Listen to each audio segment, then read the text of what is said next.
Well, hey there, little sludgers.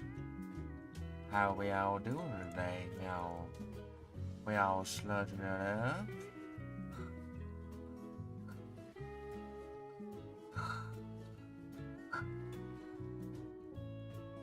Got some nice sludge for you today. Nice, tasty sludge. Okay, how's it going?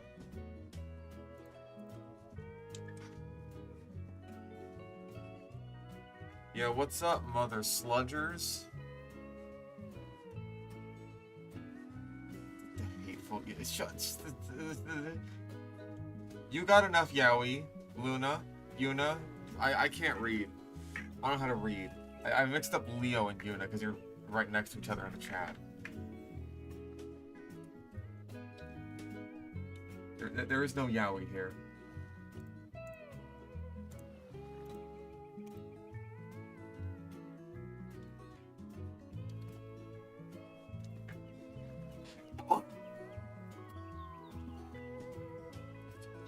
I took like a fucking half-hour power nap for this stream. That was the shortest fucking half hour of my life. Apparently I needed it. Where am I? Am I here? You're getting a lot of forehead.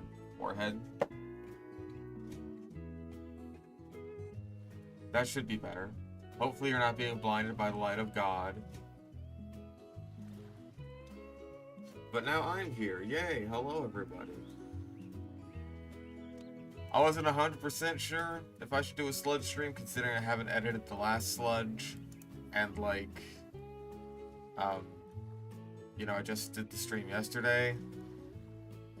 But fuck it.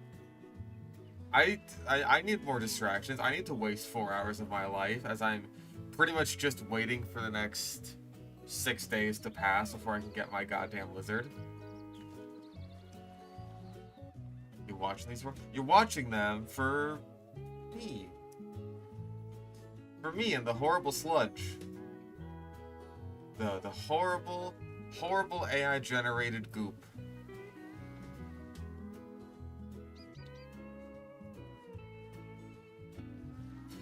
Let me... Oof.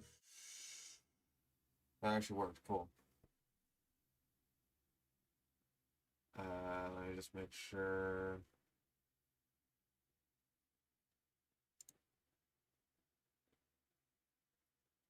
Okay. Hello. Dr. Ben donated $1. Didn't expect to be jump scared by Herbert the Pervert at the start of this stream. But hey, at least it's better than starting with Brian Griffin. Hello, Peter. Today we're going to be watching some AI-generated sludge goop today. And I'm going to be acting like a huge pseudo-intellectual. That is my character trait now, ever since they've ruined me. Ever since they've ruined my character. I wanna fuck your wife, Peter. Hey, I'm Quagmire. I'm the new voice of reason. I also want to fuck your wife. Giggity giggity. I also want to have sex with teenagers, because I'm monkey. Anyway, we got some goop lined up for you today. Do we ever? Do we always?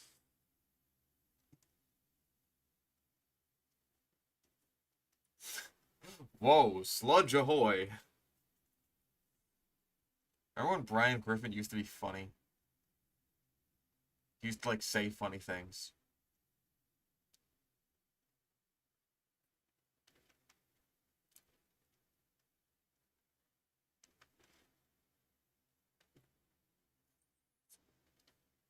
Oh, God.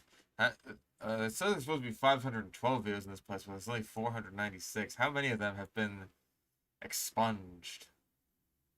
How many of them are gone? Pet's doing good. Pet's doing good. All the fish are good. Like I was looking around my room like last night, I think, just thinking like, man, look at all this shit I got in here. Think of all the pets I have. It's like I only have like 3 pets in this room. I have Vinny, I have Carne, and I have Zuko, and that's it. That, like, that's all I got in the room, really. And there's the 2 fish tanks, and that's it. Everything else is getting filled up, like, later. It's weird. And yet it takes up so much space in my... I mean, this fucking thing. This... I grab you. This fucking thing takes up a shitload of space in my room. Oh. Fuck. Shit. That takes up a shitload of space. So obviously. Even then, the little paludarium, like, that's pretty much that whole little... I grab you again. I grab you again. That whole little wall side, and that's got, like, the little miniature terrarium underneath it, which I've recently rearranged. I put, like... I got a bunch of little bits and pieces of cork bark in here, like, or just cork bark that I ordered, like, a pound of it, and, like, scattered it kind of all throughout the Acuimonitor enclosure. But I also had, like, some bits and pieces left over, so I'm like, fuck it, right? I'll just, like, here, I can show you. I can show you.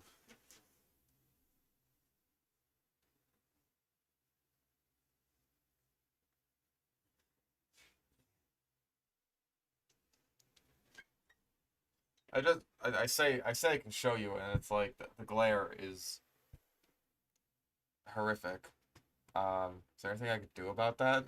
Hold on, there's something I could do about that. There we go. But yeah, it's just got like a little sort of log background with little bits and pieces of cork bark in here and some moss and stuff. Nice deep level of substrate, so it's like, it works.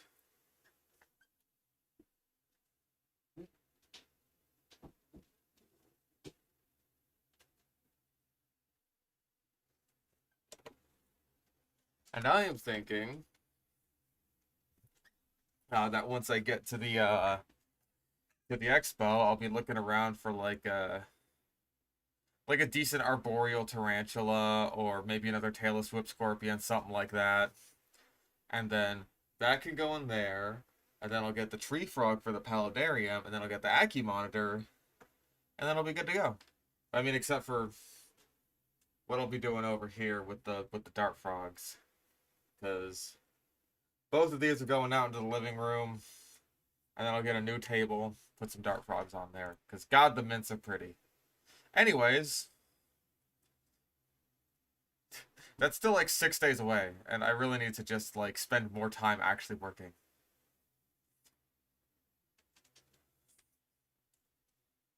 Most terrifying prehistoric animals by Americano. Right, the lost media. The lost media sludge, yes. You feel free to post a link to that in Discord. I don't know if that would be in like general or whatever. Yeah, poison dart frogs. Here.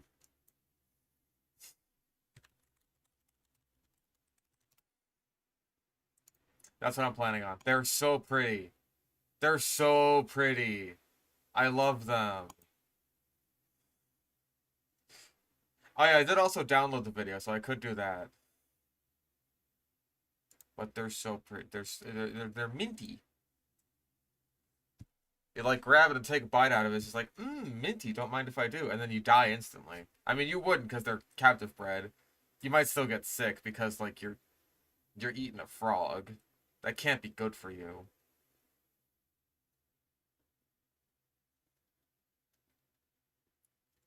They have almost this like iridescent shine to them.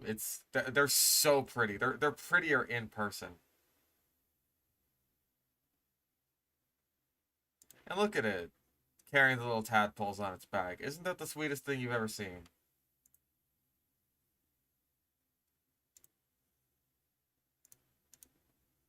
Alright, give me a second.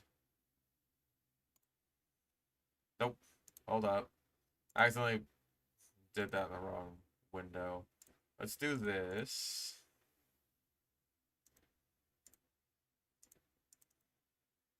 Paste and go. When we think of prehistoric times, Okay. So, background.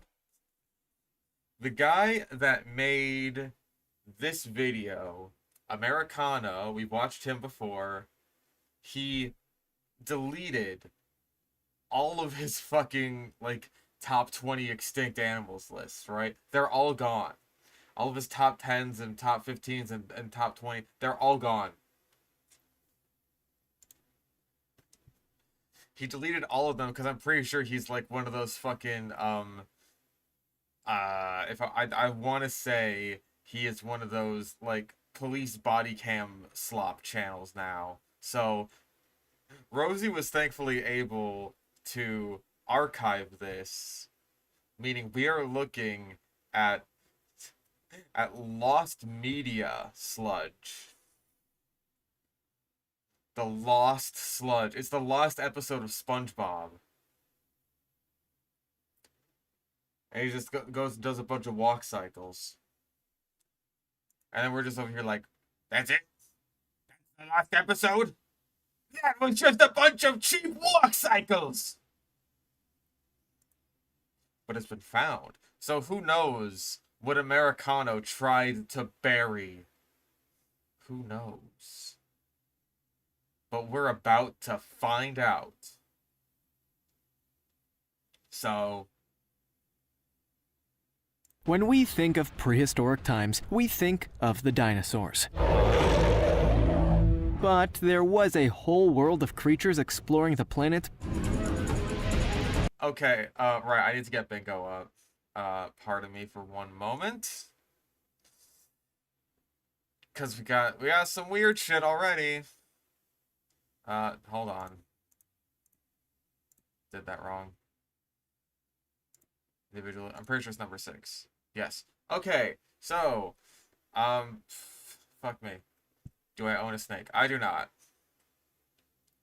Unfortunately, no. The one that I got Zuko in, like the tank that I have Zuko in back there, I could probably fit like a hognose snake or maybe like a milk snake in there or something. But I got Zuko in there right now. But if I were to get another one and then like stack them on top of each other, then that would be interesting, wouldn't it? Here, I'll put this in chat so that everyone can play along. And you can just like click this or shit. Yeah, go to one of the individual links and that'll just pick your favorite number. So hold on. I have to like double check this. But there was a whole world of creatures exploring the planet before them. Yeah, that's so weird. That's one of the weirdest editing choices I've ever seen in a Sludge video. Like, that was mid-sentence. We're doing the mid-sentence, no commentary, only sound effects thing. Yeah, now that you can play along, you can get a bingo alongside me. Velgrouter donated $5. Let's give it up for some slop. Woo! Slop, slop, slop, slop. Anyway, let's continue. And honestly, to say some of them were freaky feels like a real understatement. From a scientifically described Gorgon face to the oldest animal ever discovered on Earth. Oh my god, we're gonna do some other, like, Precambrian Glupshido, like one of the other ones we did. Oh my god, like, he's gonna overhype it as being this, like, deadly predator or whatever shit. We're gonna do that again. It's gonna happen again. Here are the 15 most terrifying creatures that lived before dinosaurs. Is that Scutosaurus? Is that Scutosaurus? Our boy? One of our many, many boys? We're gonna miss you, little alien man. Number 15, Gorgonopsia. Okay, that's an entire clade as one entry, because the Gorgonopsids were, like, they were a group of animals. They weren't just one animal. The largest of which was, like, Anostrancevia. That is, like, the one from Siberia. I think Gorgonops itself, if I'm not mistaken, was a South American species. I could be totally wrong about that, but hey, it was fucking Pangea. Everywhere was the same. Except, no, it wasn't, but whatever. If any of you out there are looking for a new and creative insult for others, then you're in luck. The Gorgonopsia, or Gorgon face, Jesus Christ, he's doing it mid-sentence so many times. Like, why? What do you gain out of this? Like, their channels like this are exactly why we have this as an entry. Oh, Gorgonops is Africa. I'm gonna look it up. I'm gonna look up Gorgonops. Gorgonops itself. Yeah, need a new insult. Try Gorgonopsia. Oh, it is South Africa. Maybe that's why I got confused. It's South Africa, and that made me think South America. Gorgonops itself was actually relatively small. It was like, I don't know, medium dog size. This looks like about the same size as my fucking mother's dog. He's just like a bit more stretched out. Baxter's quite a bit more squat. The Innistransebia here was a bit bigger. Yeah. That's more like, I want to say bear-ish sized. So, pretty big animal. Pretty fucked up looking. Yeah, it does kind of look like a mole rat, doesn't it? Pretty spooky ooky. you're welcome, was a kind of animal that, at one time, was referred to as a mammal-like reptile. That is true. The terminology mammal-like reptile has kind of fallen out of favor in recent years.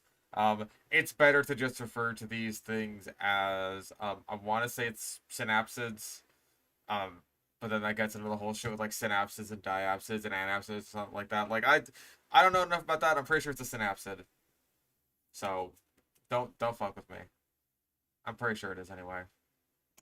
And it's... Or is it therapsid? God damn it. It might be therapsid. It's either therapsid or synapsid. I'm not a scientist. I know I don't pretend to be. I just know more than AI goop monsters. definitely not a pleasant-looking thing. Oh, heads up, if I pronounce any of the names of these creatures wrong, We'll mark it off the bingo boards. apologize. What made the Gorgonopsia so frightening to look at was everything, really. But mostly, it came down to the creature's unusual bone structure, with a differentiated I think it's mostly the giant fucked up teeth. tooth shape, pillar-like legs, and ear bones. This was about as close... Okay, listen. I've never looked at like a scary ass animal and just been like, oh my god, the ear bones on that thing.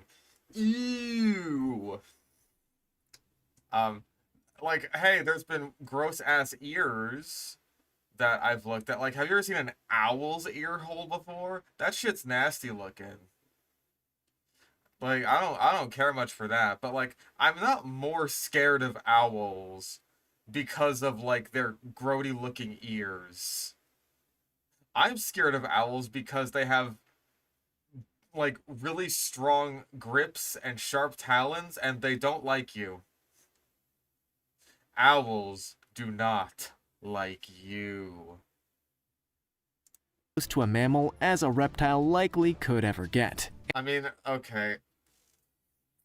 Close to a mammal as a reptile likely could ever get. I mean, if you want to be a pedant, then a mammal is as close to a mammal as a reptile can get, because mammals are nothing more than extremely derived reptiles.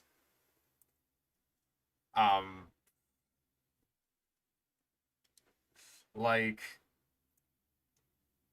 if you want to say, like, while still being a reptile, then I would still say, like, the Cynodonts or something like that. That's what I would say, because they're exhibiting much more mammal-like traits. So, this is just kind of one of those meaningless statements. I mean, it means something. Like, I understand what he's saying, but, like, he's not saying it to mean anything. It's just like, yeah, these are the mammals that were, or these are the reptiles, rather, that were, like, part of the lineage that would eventually lead to the rise of mammals. Those being the synapses, as mentioned earlier. And yet, this is most definitely still a reptile, or so we assume. See, again, he's not actually saying anything. Nobody really knows whether this thing had fur, scales, or just pure naked skin, so calling Ooh, naked. it a reptile at all feels like a real stretch. The No, okay, you're at that point you're getting into cladistics, like what is and isn't a reptile. Listen, I'm not educated enough to know about that. You're not either. Yeah, it's just... Maybe it's a reptile, maybe it's not, I don't really know. At the end of the day, it's all just bones in the ground. largest known species of Gorgonopsia was around the size of a large bear, with 12-centimeter long teeth that were clearly part of the animal's evolution into being a carnivore. So Meaningless statement. Yeah, like, I'm just gonna say meaningless.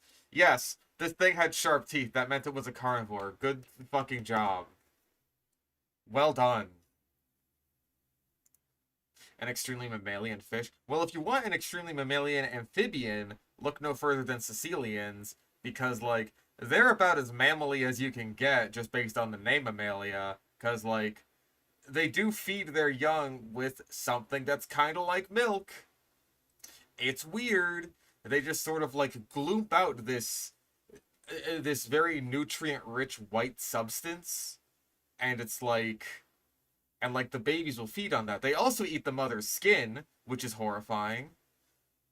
But yeah, like, when you look at Caecilians and how they kind of, like, feed their young with the milk goop, then it's kind of, like, almost easy to understand how that could develop in something like a reptile, and then eventually evolve into what we as mammals have, which are the boobies.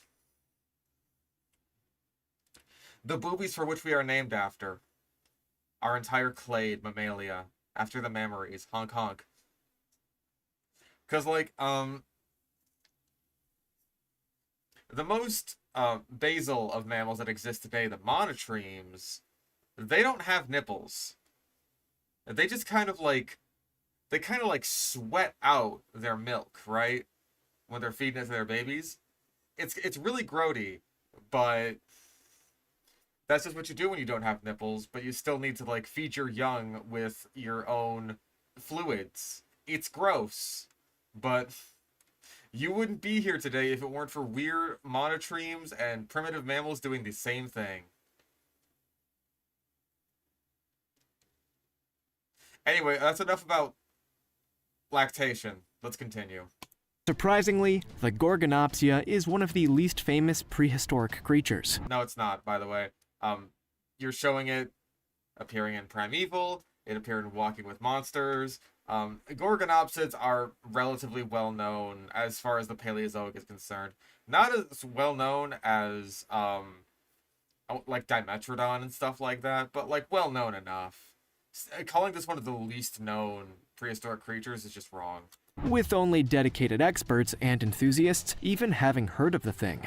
That's just wrong. But what we do know is this: the Gorgonopsia is not an animal that you would have wanted to cross paths with. Sure. And not just because of the, Gorgon face. Before we go on, He's gonna say, like, hey, like this video or else the centipede will crawl on you in your sleep. That segment was just... God, it was very rambly and repetitious. I didn't care for it at all. And again, like, he's just always referring to it as Gorgonopsia, not even Gorgonops, not Inostrancevia. Hell, even Walking with Monsters referred to it as a Gorgonopsid, which is, like, non-specific but accurate. like this video, smash the subscribe button, and Or click the else. notification bell right now, or this centipede will crawl on your face when you're sleeping. Called it. Called it centipede. Easy. Number 14, Dickinsonia. I told you, fucking Precambrian Glupshido. Precambrian Glupshido. It is... We hate to say it, but this is about to become a life-changing moment for you. Things will never go back to normal after you see what we're about to show you. Ladies and gentlemen, meet Get to it. Dickinsonia, Get on with it. the animal kingdom's oldest and possibly strangest known member. Over 600 million. This is... hold on. We have to go... dangerous creatures, harmless, misleading... Video title, easy peasy. Because this is not a terrifying creature. It lived before the dinosaurs, sure, but it's not terrifying, right? And it's fucking harmless. It's just like, I'm not even sure what Dickinsonia is exactly. I'm going to assume it's something kind of like a sea cucumber or something like that. It's at least as far as its ecology goes. What exactly is Dickinsonia?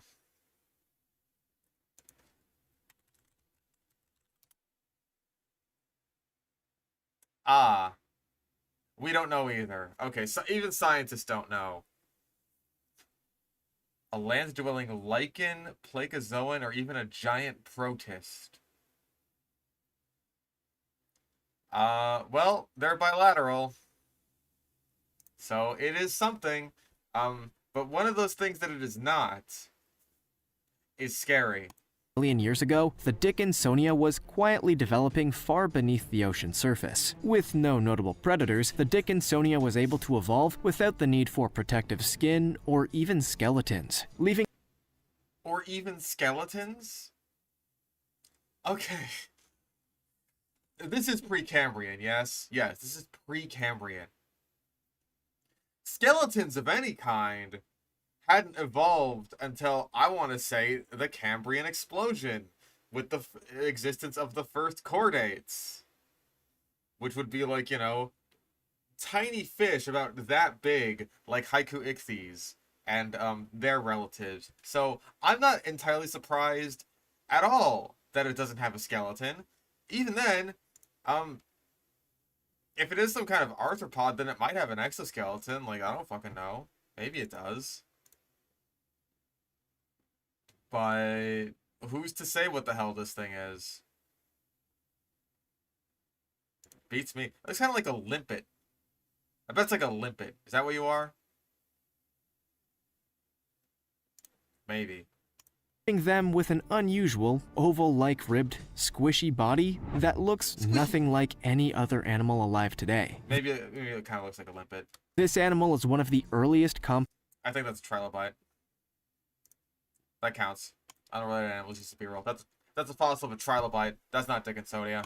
complex life forms ever to exist on our planet, and it survived almost entirely on the microbes that covered the sea floor. I think I speak for everyone when I say I think I would have mistaken this creature for a sponge. Given that humans famously evolved from fish, it's not outside the realm of possibility that the Dickinsonia was one of the many biological steps that led to the eventual creation of our own species. That's possible.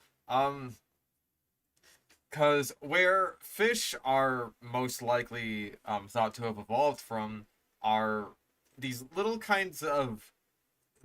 They're kind of sponge-like-ish. They're called tunicates, right? Here, let's look it up. Yeah, they're called tunicates or sea squirts, or...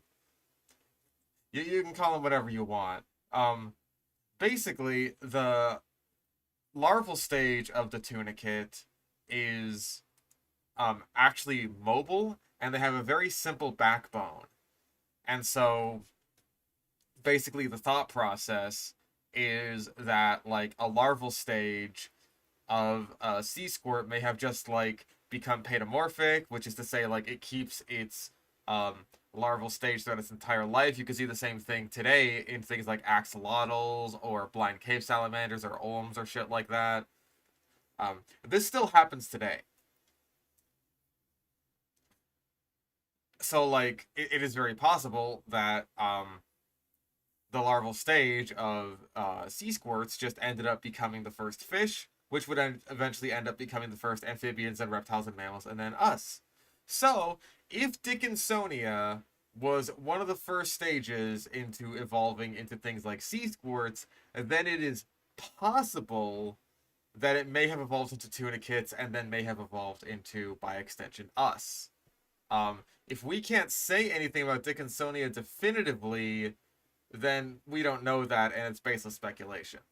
It feels almost terrifying to imagine that this thing may be one of our earliest ancestors. But, well, say hello to Grandpappy Dickinsonia, kids. Number 13, Helicoprion. Okay, so that is definitely a butcher pronunciation. Helicoprion. Like, this is a fucking... We're basically going up the evolutionary chain here. This is the fish that I was mentioning earlier. This is about the size of your pinky fingernail. Yeah, Helicoprion. Jesus Christ. It's puny. This is not a terrifying creature that lived before the dinosaurs. Really, you wasted all your time talking about like, oh, hey, say hello to Grandpappy Dickinsonia, when you should have been saying, say hello to Grandpappy Helicoprion, or Helicoprion, rather, as you're going to say. If the unpronounceable name makes it too hard to Helicoprion, not that hard. It's like, it's basically the word haiku, as in like, you know, the poem Japan, like, and then ichthyes, as in like the basic fucking prefix for fish that is used all across science. So like, oh, what do you do for a living? Oh, I'm an ichthyologist. Whoa! Slow it down for the rest of us, Poindexter. comprehend, just think of this as a fish with a backbone. While the Cambrian As a fish with a...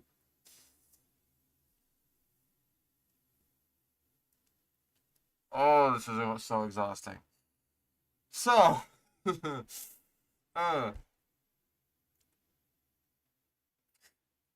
all fish have backbones. It came with being a fish. You categorically need to have a backbone in order to be a fish. Now, what that backbone is made of, that can vary, right? Because obviously, like, us extremely devolved fish, we have backbones that are made out of, like, you know, skeleton. While sharks are a completely different clade of fish. They have their backbones made out of cartilage. But it's still a backbone. They still have a spinal cord. Yeah, think of Homo sapiens as a human with a spine. Stupid ass. period is probably best known for the sudden influx of unusual, non-vertebrate creatures. This creature was one of the first to That's Cephalaspis. reverse that trend. The Helicoprion is one of a handful of fish considered to be almost vertebrates. Creatures Okay, almost vertebrates is sort of correct. You would be, you'd be more accurate in saying that it's, like, almost a fish in that case. Because, like, it's in that sort of weird spot where it's, like, we're not entirely sure if this really counts as a full-on chordate yet. But maybe it is. It's sort of in, like, that Archaeopteryx state where it's, like, is this totally a bird yet? Is this, like, still mostly a dinosaur? I mean, obviously birds are dinosaurs, but has it made that full-on transition to bird yet? We're not entirely sure. It's sort of the missing link there between, like, things like tunicates and things like just regular ass fish. that did not have a full backbone, but the faint outline of one. Along with the Pikaia and the Mylocungmingia, there's a lot of debate over whether or not this animal is considered to be a prehistoric fish. But we're just going to go ahead You keep calling it a fish, regardless. and say that it is. After all, They must adapt or die. We're gonna call it a fish because, after all, they must adapt or die. Now, what Kenneth was saying there is completely irrelevant to your own personal opinions on cladistics. Why did you... Why did you say that? Why did you have Kenneth say that for you? What are you doing here? we don't have time for scientists to go through the whole experiment. We have Whole experiment? What are you talking about? What? What are you talking about? Can you get back on track, please? We're like 2 entries into this. 3 entries, I guess. We're 3 entries into this. I would really like you to get back on track. What experiment are you talking about? You could do research on them. Research on the fossils that we have. I don't think that really counts as an experiment based on what I know about the scientific method. What the fuck are you talking about? This is nonsense goop that is pouring into my ears right now. Have videos to produce. Despite the Helicoprion existing some 525 million years ago, its existence wasn't even known until 1999. Hence the Motherfucker. Okay, first of all, again, this thing is the size of like a fingernail. I don't think it's all that surprising that it wasn't discovered until like the more modern day in terms of paleontology, right? And I always find it so fucking weird when it's just like, oh man, this thing existed so long ago, but it took us this long to find it. Yeah, that's what it means when you're buried in rocks in the ground. Like, what? You think we should have known about it the entire time that we were like cavemen or whatever? Fucking Grug is just there like, you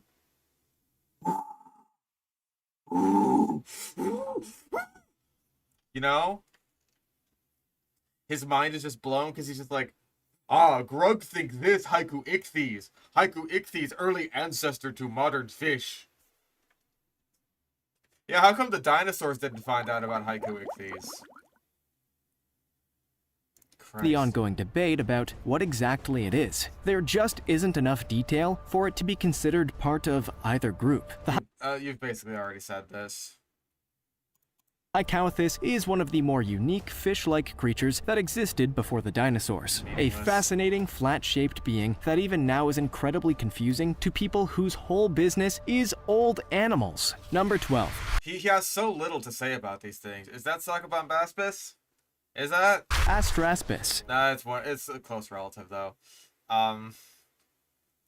Christ. He has so little to say about these, but he just keeps going on and on and on about it.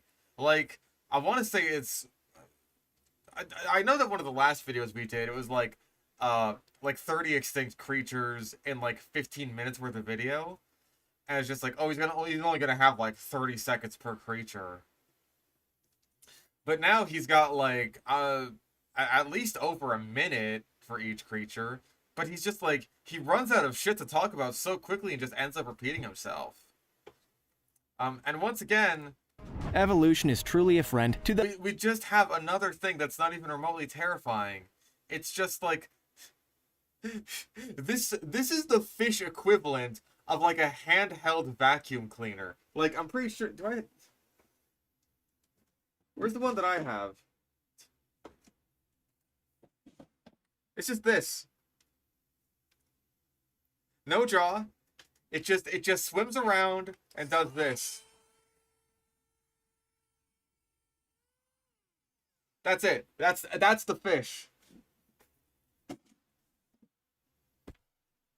Like, pardon me for not thinking this is a terrifying animal that existed before the dinosaurs.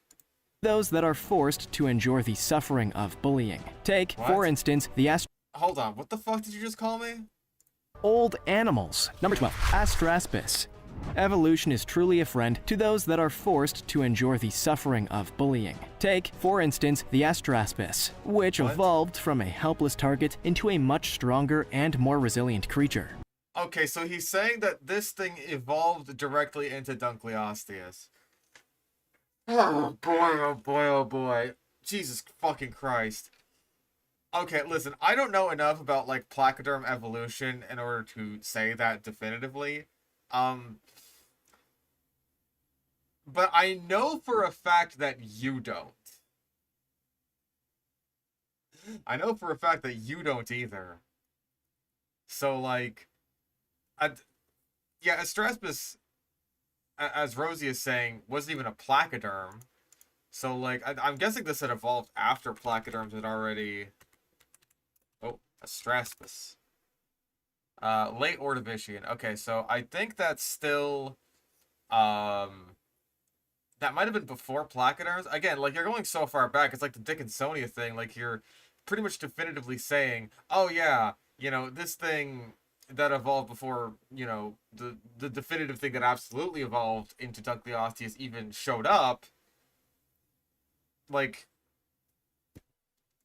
you're saying that this absolutely must have evolved into Dunkleosteus. This and our boy Astraspis. Where's the meme? Where's the meme one? Aww. It doesn't show the little meme model. Big sad. I hope Sacabambaspis is also on this list. Although, it took a few thousand years. So that Few thousand? This thing is from the Ordovician, and Dunkleosteus was in the Devonian. That's more than a few thousand years. That is several million years. In the Ordovician, the Earth still had rings, and the air wasn't breathable. Motherfucker, dude. This thing didn't even have a jaw. And they're saying, like, oh, it took a few thousand years to evolve the jaw. That was kind of important for fish. A few thousand years, though. That's probably not all that comforting. The Astraspis was a unique creature in its time, and not only because it looks like It really wasn't a unique creature. There were other things like it, like Sacabambaspis, who is very famous because he's a big internet meme. Seymour II from Little Shop of Horrors. That one's for all those Hold the fuck up. not only because it looks like Seymour II from Little Shop of Horrors. You dumb motherfucker! Its name is Audrey 2, not Seymour 2. You didn't even get that right! You fucked up your pop culture reference! The plant's name is Audrey 2! Oh my fucking god. I want to feed you to a plant. Feed me, Seymour. I can't believe you fucked up that badly. Like, listen. Listen. You don't know enough about, like, semi-obscure Ordovician jawless fish. What the fuck ever, right? If you're gonna make a pop culture reference, the least you could do is watch the fucking movie first. Come on, man. That one's for all those niche musical fans among us. Niche! Niche! You're not even a fan! You didn't even see it! In its day, the Astraspis survived mostly from the nutrients and algae Once again, we're cutting ourselves off mid-sentence here. that were littered amongst the sea floor, which made it, like all non-carnivores, a promising prey. Made it like all non-carnivores a promising prey. First of all, that sentence is grammatically heinous. Second of all, not all things that aren't carnivores are promising prey. Third of all, I wouldn't even definitively say that this thing wasn't a carnivore because this is the Ordovician. There's not even that much plant material to eat. Like, it could be a scavenger or as a tridivore or something, but that still means it would be like eating meat and shit. Like, fuck me, dude. This is embarrassing. It's probably accurate to estimate that the Astraspis was eaten by just about every predator alive during the Devonian period. It's Ordovician! This is from the Ordovician! But you know what's happening? You know what's happening? He's implying that it evolves into Dunkleosteus so much that he's gotten them mixed up. Who could have foreseen that? Like, the AI always fucking does this whenever it goes off on some weird tangent about some other creature. We saw this, like, super early on with the one video that was talking about, like, Ostroraptor, but all it ended up doing was talking about Velociraptor because of preconceived notion about portrayal of raptors in media thanks to Jurassic Park's Velociraptors. Like, fuck, dude, it does this so fucking often. Eventually, the creature had been preyed on so often that it evolved to develop a new, tougher head and body armor that would protect it against cunning predators like sharks. Once again, lived in the Ordovician. Sharks hadn't evolved yet. Second of all, it had been preyed on so much that it just, like, evolved an armored head.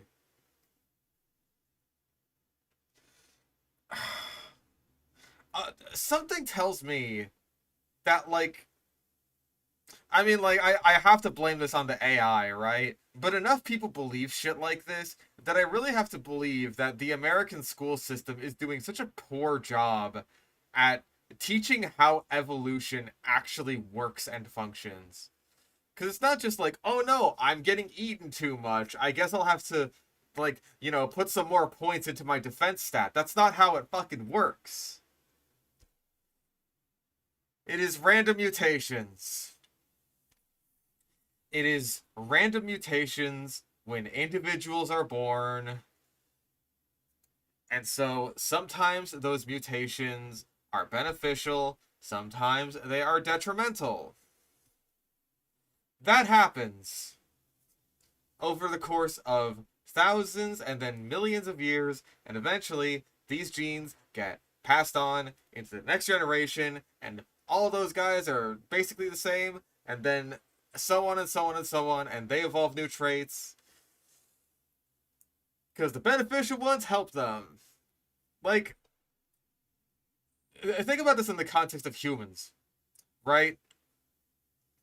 Back in the oldie days, like in the Jesus Christ days, people were a lot shorter on average. But you know what chicks love? Chicks love tall dudes.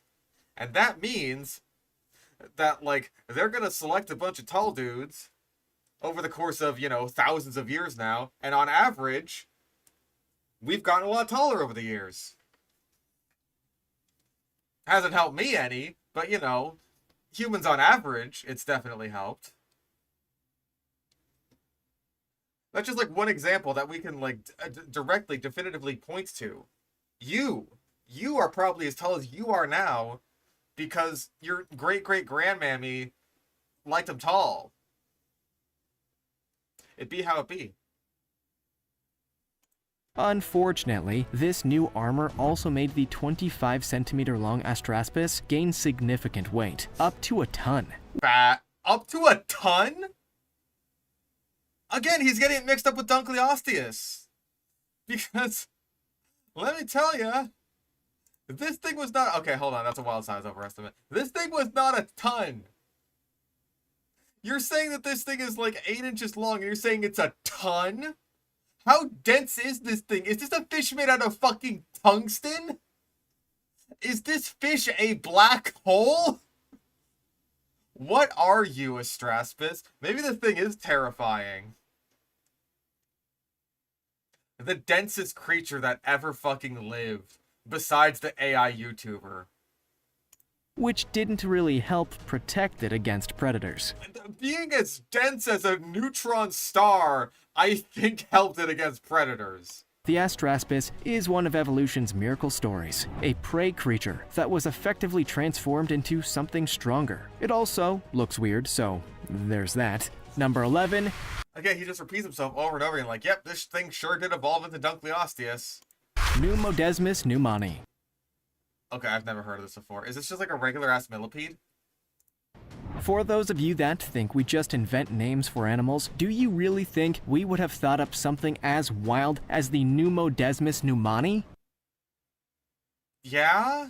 That doesn't seem like all that complex of a name. Like, pneumo, I'm assuming that means like pneumatic, right? Like sort of same process. Desmus. I've definitely heard that as like a suffix before. And then Pneumani, or I assume Newmani, I assume it's named after a guy named Newman. So, yeah, I'm not entirely surprised that this is a name that exists. There are way weirder ones that are way more difficult to pronounce. Most of us can't even pronounce it. Not even those of us who are paid to our modern eye. Jesus Christ. This is an ancient millipede, but it actually has a much bigger historical significance than that. Hence, the ridiculous name. The Pneumodesmus pneumani is, at present, the oldest known creature to ever have lived on land. I figured that's where we were going with this.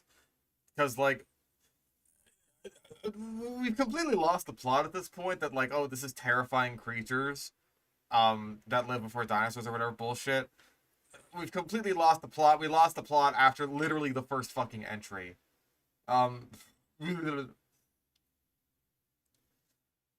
So it's just like prehistoric animals before the dinosaurs from like the Paleozoic era that had some kind of evolutionary significance.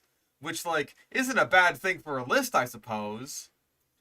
But, like, you have the name is Terrifying Creatures.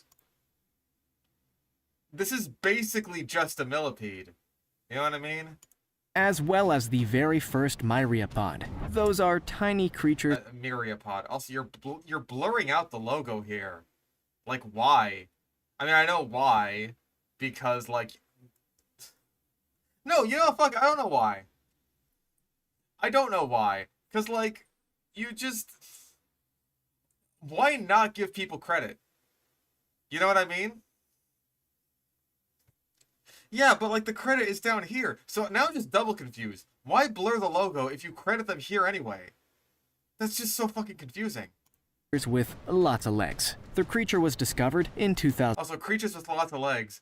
That could apply to so many fucking things. That could apply to isopods. That could, hell, that could apply to velvet worms if you really want to stretch the definition of what a leg is. Like, come on, man.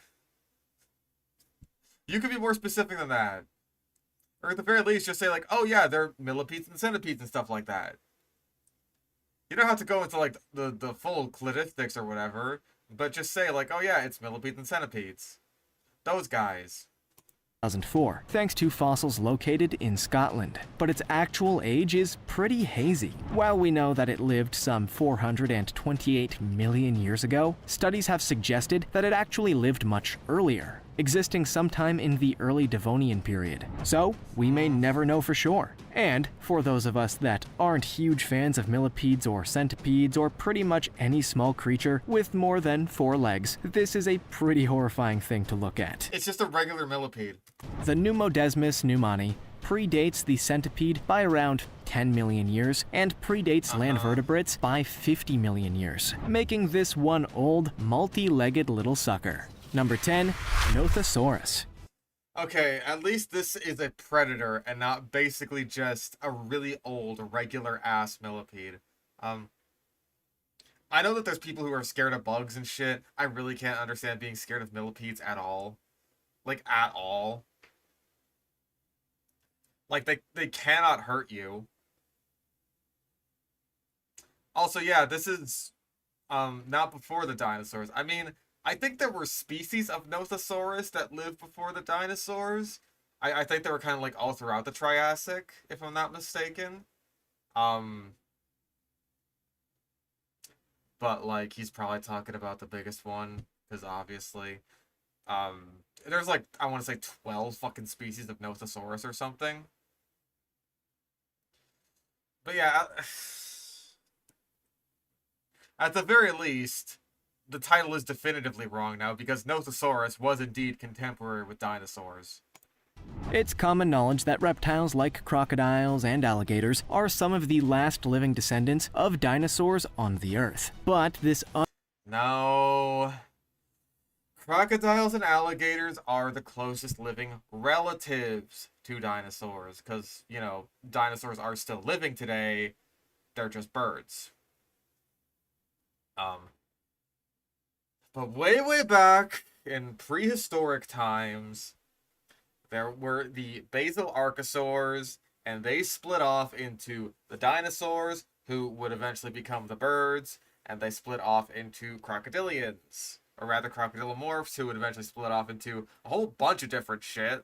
Like, they became the Pseudotsuchians and Metriorhynchids and shit like that, and also our modern-day crocodilians.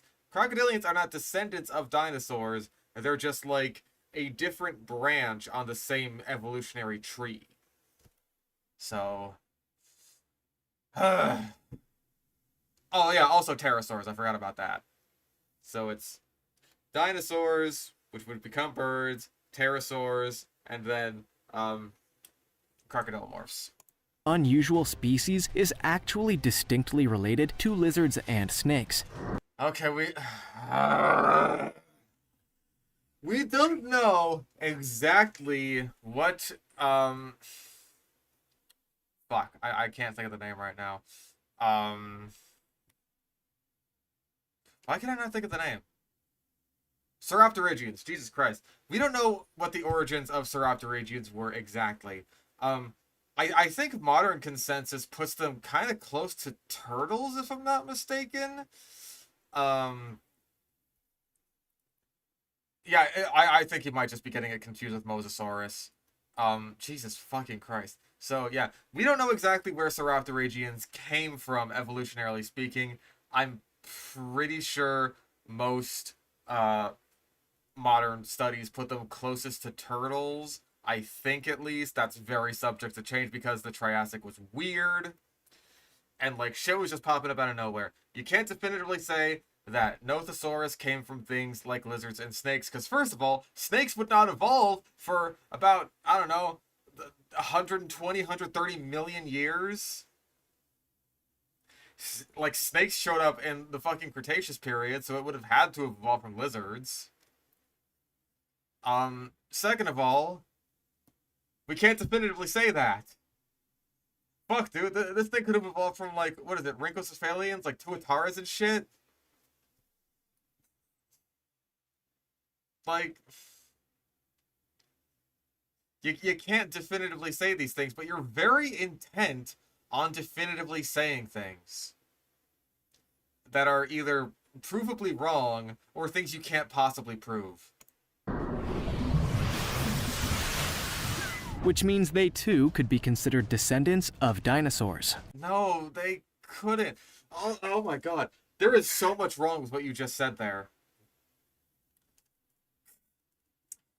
Because lizards and snakes are on a completely different, way further up branch than the dinosaurs are. That's like all the way back at reptiles.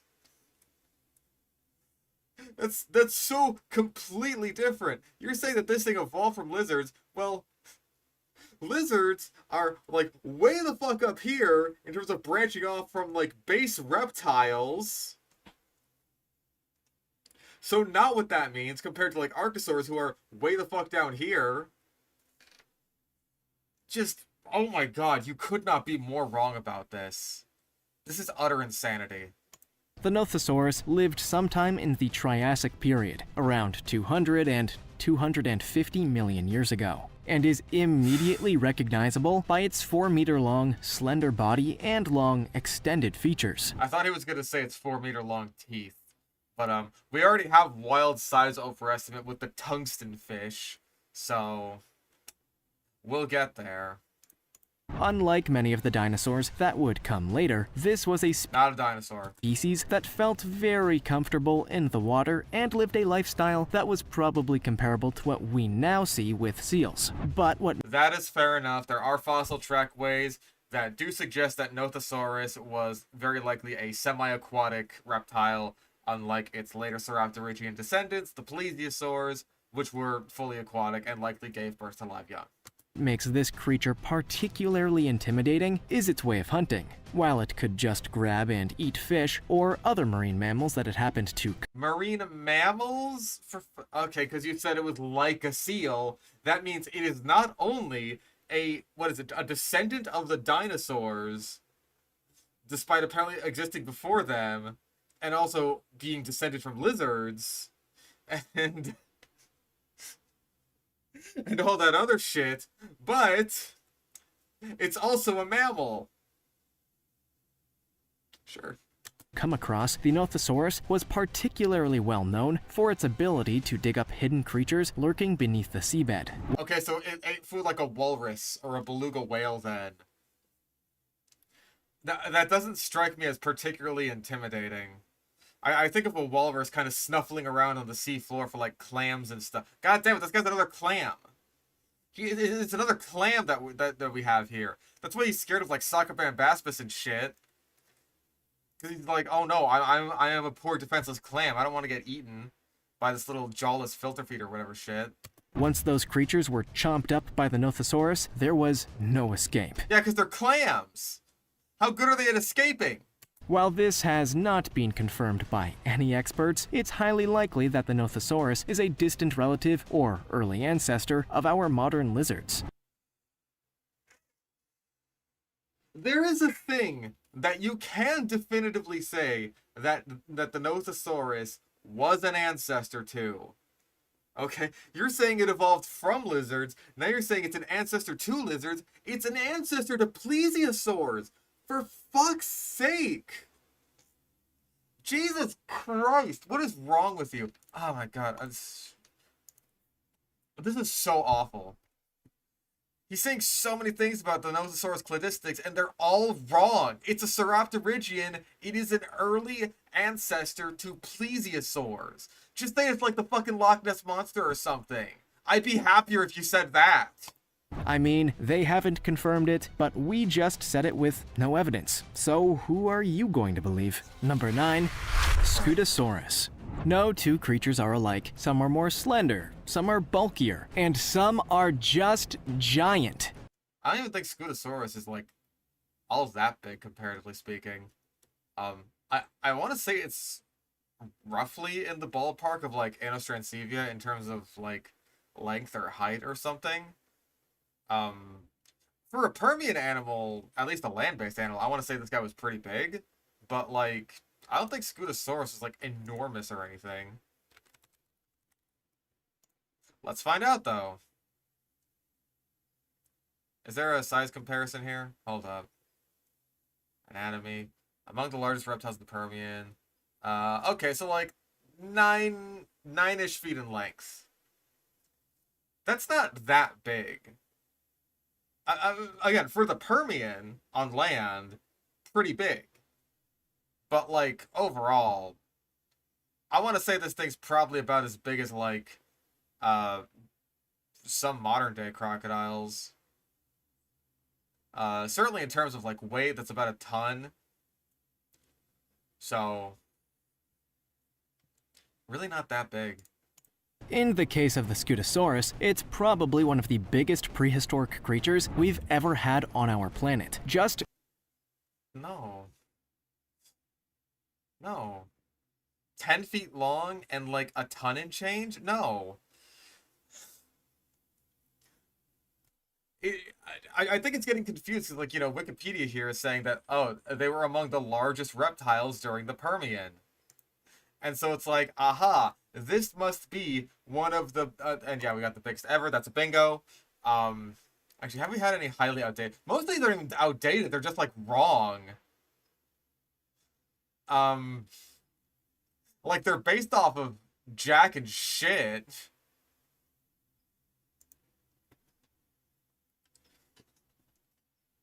Oh wait, we had incorrect taxonomy, like a shitload with Nothosaurus.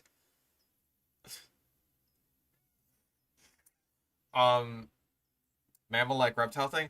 He said that they were like from a group that was like previously known as mammal-like reptiles. I think I'd give him a pass on that one. But then he kept talking about it, so it's a weird one.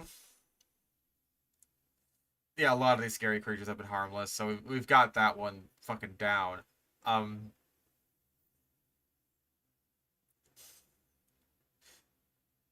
just trying to think of like anything else we might have missed. Overhyping?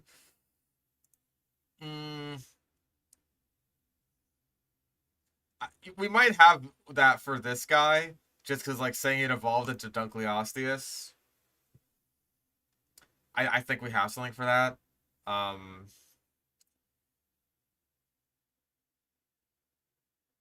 Technically, we did have obligate scavenging mentioned. I'm pretty sure for Dickinsonia. Fuck it. I'm going with that one. It was indeed a scavenger. I don't know if we've gotten to the point of thumbnail bait yet. Like, yet. But we'll see. In sheer bulk, it's the creature equivalent Oh, right, because this is where we were at. Okay, yeah, no, tungsten fish. That is thumbnail bait. You're right about that. 8 inches long, weighs a ton. Okay, so again, Scutosaurus was really not that big. It wasn't even one of the biggest animals of the Permian, if you're saying like that, like land-based. If you're not specifying land-based, then things like Helicoprion would have been bigger. Helicoprion's like big even by modern day fish standards, right? So it would have easily been way bigger than Scutosaurus. And hell, like we were looking at Astraspis earlier, they're pretty similar in size. So, duh. of the rock. Also, Sheerly one of the What biggest did you say? prehistoric creatures we've ever had on our planet. Just in sheer bulk, it's the creature equivalent of the rock. of the ruck? The ruck? Yeah! The man wants a glass of milk! Give him the milk, Josh!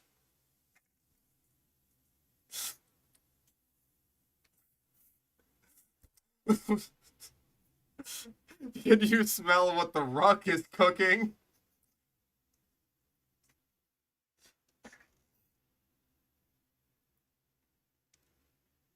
Dude. The word is rock. Listen, there are things that, like, I'll mark it off on the bingo board, obviously, because it's part of the bingo board, but it's like, you know what? I'm not going to blame you too much for not being able to pronounce that, right? It's rock. When you're playing, like, rock, paper, scissors with your friends, is it like, okay, rock, paper, scissors? Like, they'd stop you before you reach scissors. Like, what the fuck did you just say? What did you just call me? Oh my lord.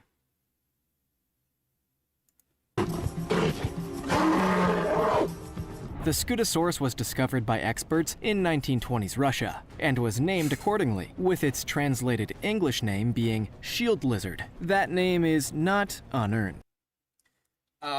Sorta. I mean, I think it would more accurately be like scoot lizard, right? Because it's named after its scoots. I mean, okay, shield lizard. I guess like scoot just means shield. I can live with that. The Scutosaurus was a 6-foot-long, 1,000-pound thing with thick bones, Thing. bulky muscles, and a You can at least call it a reptile. And this is underestimating it. You're underestimating it, but you're still saying that this is one of the biggest things that ever existed. You're insane. lot of armor plating. All that plating meant that this animal was pretty well defended against potential predators, even if it did make the creature significantly slower. But what's most fascinating about the Scutosaurus is that they were basically prehistoric buffalo, roaming the What? Ecologically speaking, certainly not in terms of, like, cladistics. floodplains of Eurasia some 250 million years ago. Just Isn't that, like, when the Triassic started, or am I crazy? as cows and buffalo travel in packs today, the Pack. No, wait. He's saying that cows and buffalo travel in packs. That's herds. Oh, did we get a T-Rex comparison? Where was that?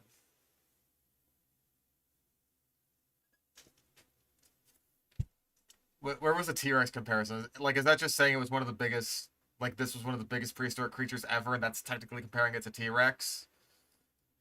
Because I don't really count that. It's got to be, like, direct.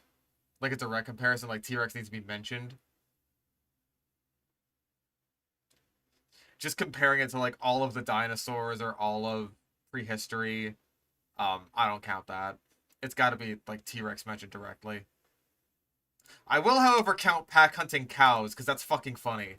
Scutosaurus did back then. The Scutosaurus was a herbivorous creature, but it's definitely a scary one. While humans Big and dangerous as an herbivore. That's were easy. obviously not around at the time, this animal would likely behave in the same way an elephant or rhino would if it felt confronted by a human. Which is to say, it'd crush you. Number 8.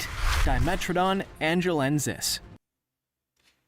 Very interesting pick for a specific species of Dimetrodon. I'm pretty sure Grandis, if I'm not mistaken, is the largest species of Dimetrodon, but there's also a bunch of Dimetrodon species. I'm pretty sure that there is one called Grandis that is the largest. I think Wikipedia has, yeah, it's got, oh, because Angelensis is the first one that shows up on Wikipedia. Okay. Okay. Yeah, there is Dimetrodon grandis, which I think is the largest. I'm pretty sure. Angelensis is the biggest. Fascinating. I would have thought it was grandis just because, like, the name. But I guess Chimaerosaurus has fucking... It's got, like, grandis and... Hold on, what are the species of Chimaerosaurus?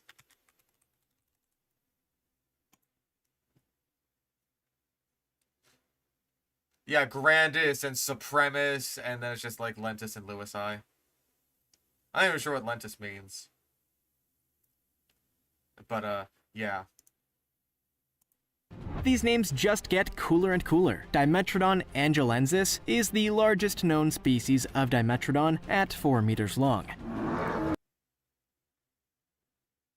About 12-ish feet. That sounds reasonable. Also, Dimetrodon literally just means like 2 measures of teeth. That's not... I like Dimetrodon. I don't think its name is all that impressive, personally speaking. Also, that's a Dilophosaurus. Which, like... Yes, it is also a sail-backed reptile from the same time and place as Dimetrodon, but it's not Dimetrodon. They're completely different. Also, these guys are herbivores. And a pretty freaky thing to Still boot. a It's Dilophosaurus. basically what you'd get if you combined a Still a lizard with Dilophosaurus. a mountain range. While the most A lizard with a mountain range. Okay, so we have lizards today with sails on their back. We have lizards today that are like this. You understand this, right? You could just say it's kind of like a lizard with a really big sail on its back. Kind of like a basilisk or a sailfin dragon. You know what I mean? Actually, when I was at the pet store, when I was getting the new light for the monitor enclosure, I'm pretty sure I did see a Hydrosaurus for sale.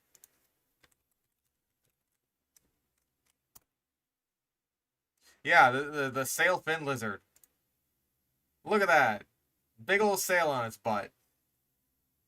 Ain't that crazy? Big old sail. How wild. There's so many of these. There's a bunch of different kinds of them. There's a lot.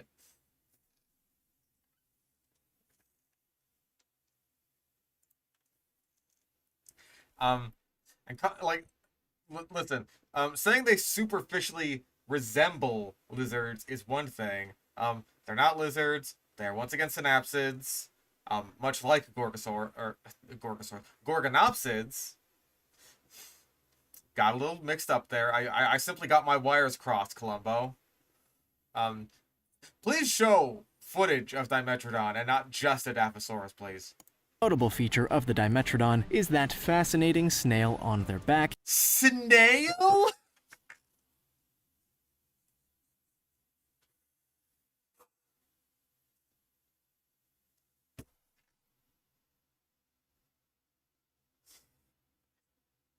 Okay, I understand now why you didn't say it's like a lizard with a sail.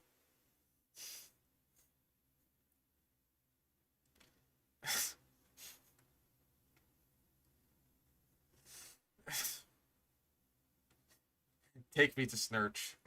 Experts still don't know what that was actually for. The Please. most likely theory is that it was It's used to not an intimidate rivals or Dilophosaurus. attract mates, not unlike certain modern birds. But others believe that the snail was designed to The snail! That wasn't even a one-time thing! It's the snail! What is wrong with you? Why? Do another take!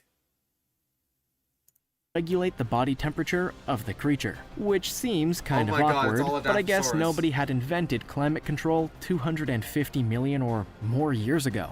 What all- we do know is that the Dimetrodon was one of the earliest meat-eating There it predators is! on our planet. And Also, what the fuck did you just say?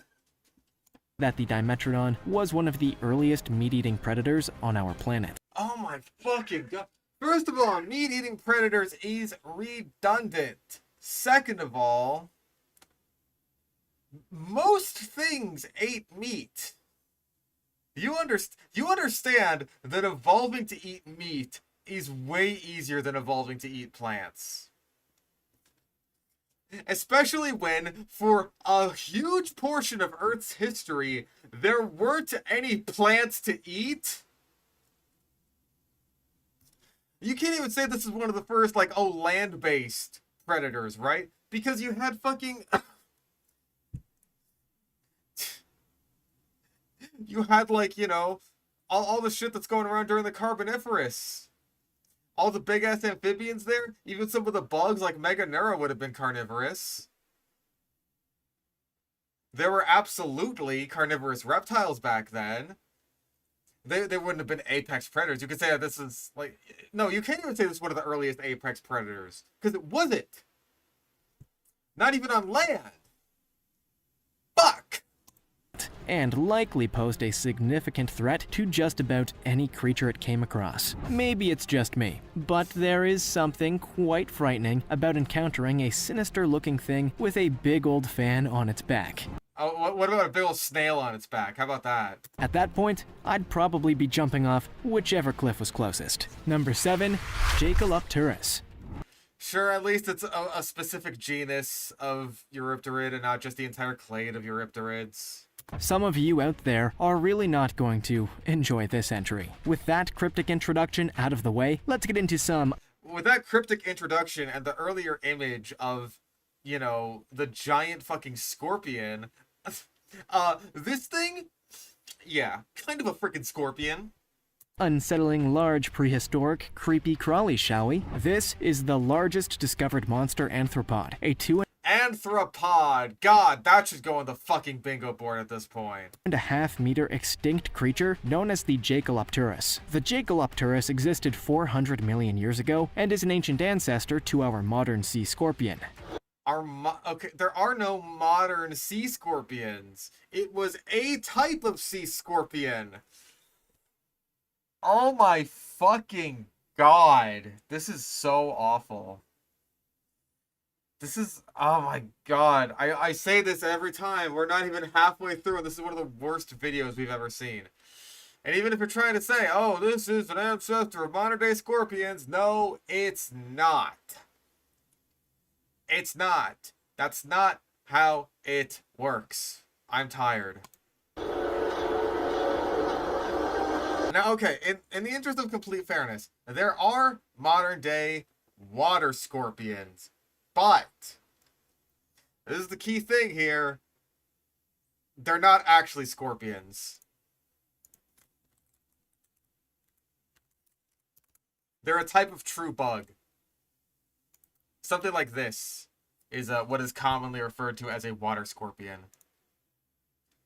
Apparently, these guys too, they look kind of like giant water bugs. Look at him. Look at him crawling around. He looks like he's about to say, get stick bugged.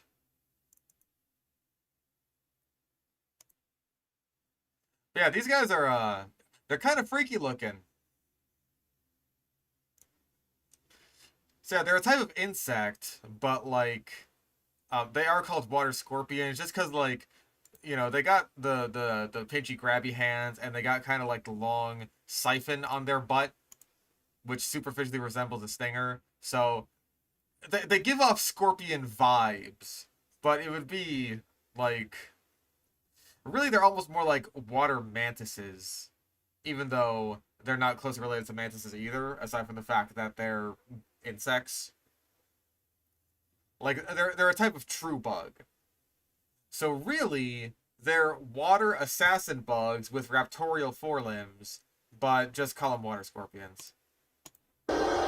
But when experts from the university You cut off before the fucking Jaekelopterus. I'm pretty sure is it a Jaekelopterus in this one? Or is it the other one? I don't remember. It's been a while since I watched Walking with Monsters. When the giant sea scorpion actually, you cut it off before it came out of the sand and grabbed him. University of Bristol discovered a whopping 46-centimeter claw from one of these creatures, they began to realize that Uncle Jake Right, Pterygotus, my bad. was not exactly a small little relative. Also, Uncle Jake, fuck off. He was a big, big boy. In a scientific paper exploring their discovery, the In a scientific paper, he was referred to as a big, big boy.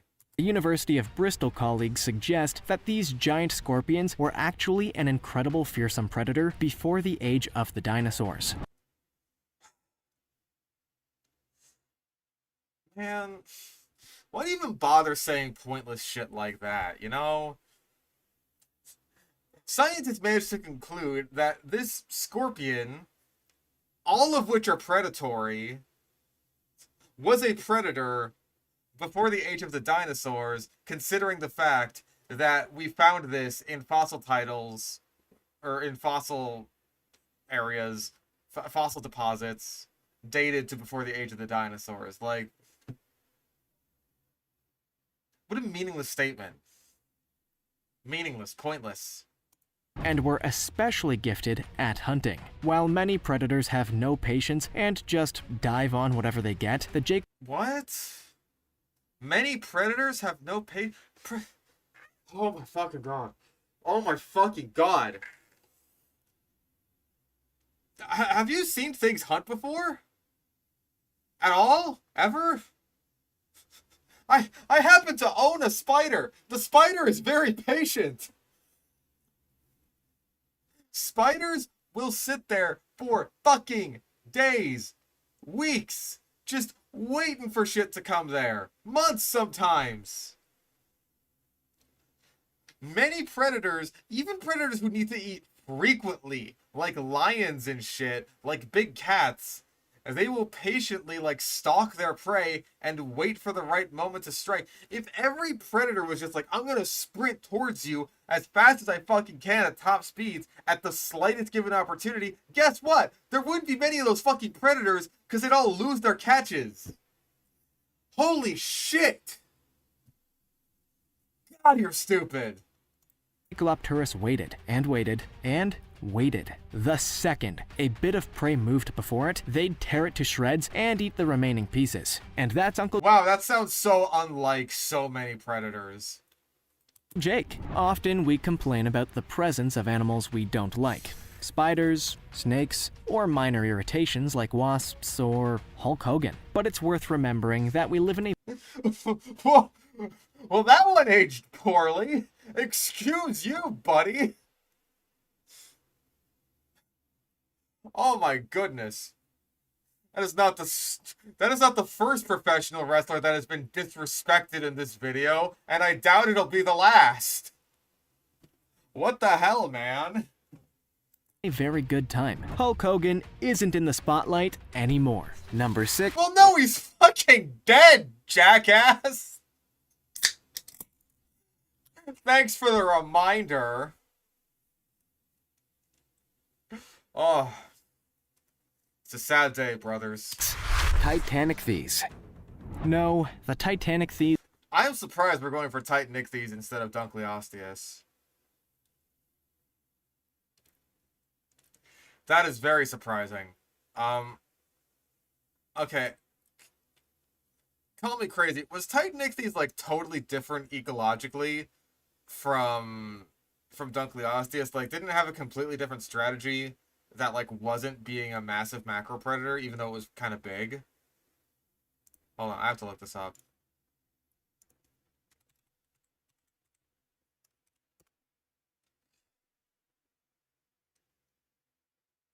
It is assumed that it was a filter feeder that used its capacious mouth to swallow or inhale schools of small anchovy-like fish or possibly krill-like zooplankton.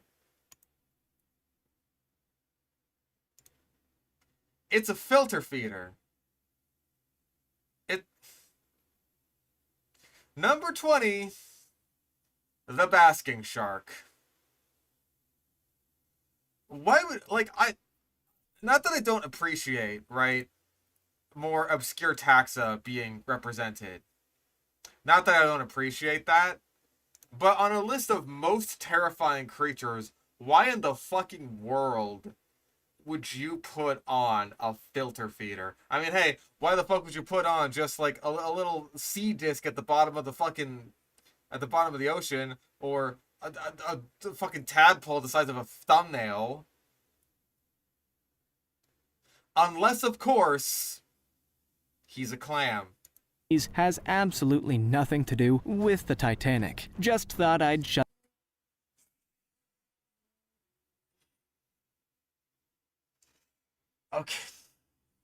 Okay, so you know how language works, right?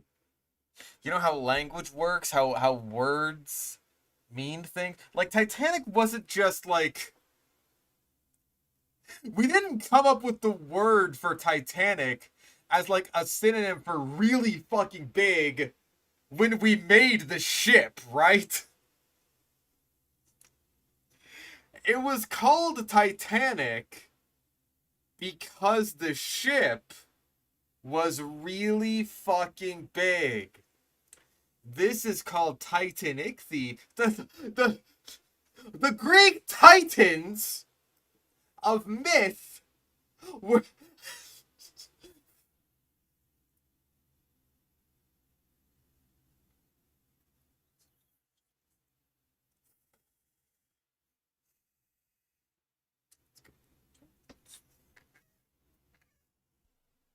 fine. Shut that one down before the inevitable conspiracy theories begin. The Conspiracy theories.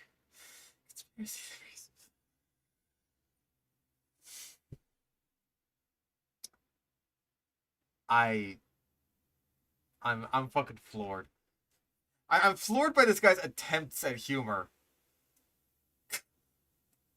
Because it's almost something. Right? Because there are Titanic conspiracy theories.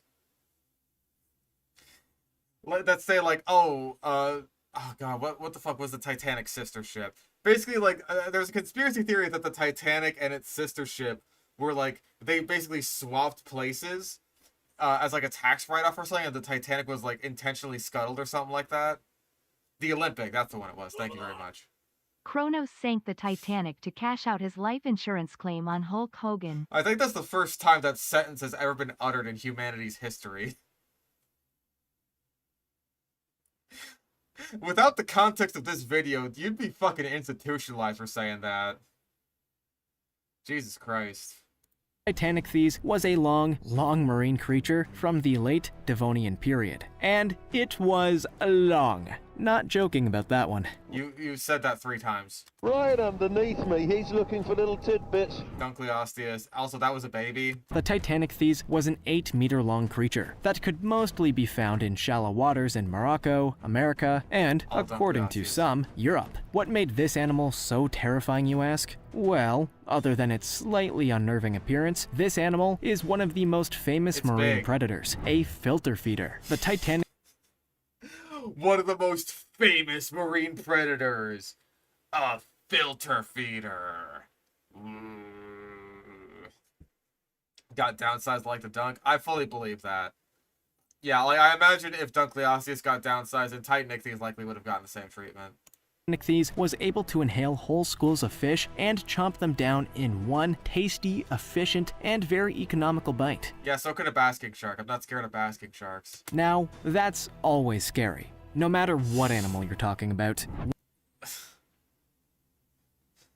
Basking shark, whale shark, any baleen whale. What the fuck? Once that vacuum mouth gets going, there's no way to escape it. Thankfully, the Titanic thieves is no longer exploring our planet's shores, so all those little fish are free to roam the oceans safely. No, they're not, because of all the other filter feeders that still live. There's more filter feeders now than there were when Titanic existed.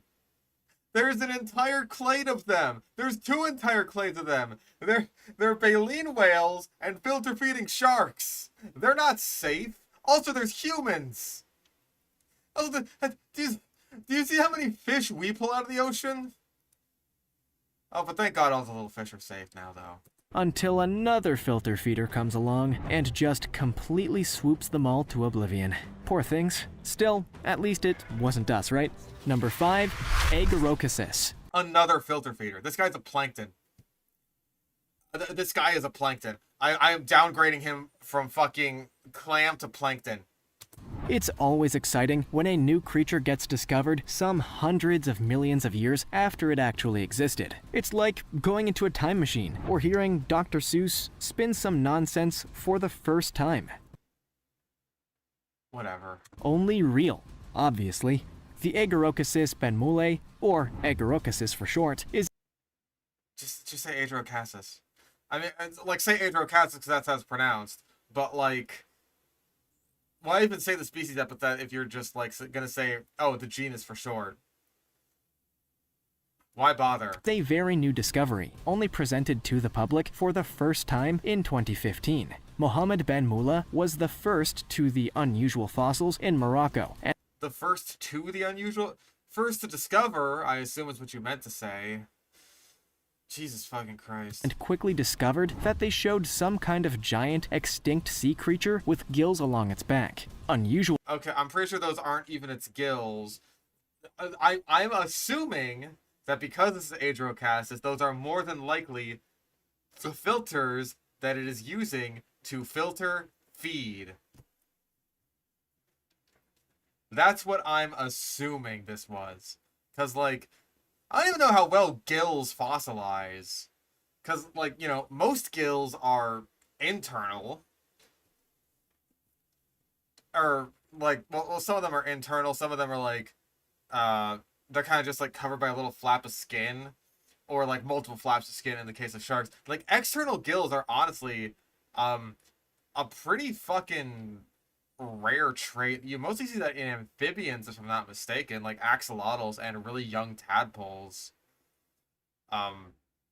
Jesus Christ. Modified legs and a filter system for feeding. When he came to explore the fossils in full, Oh, I think he was saying, like, oh, we thought it was gills, but it turns out it's actually a filter feeding system. But, like, I have no idea what this guy was thinking when he found it.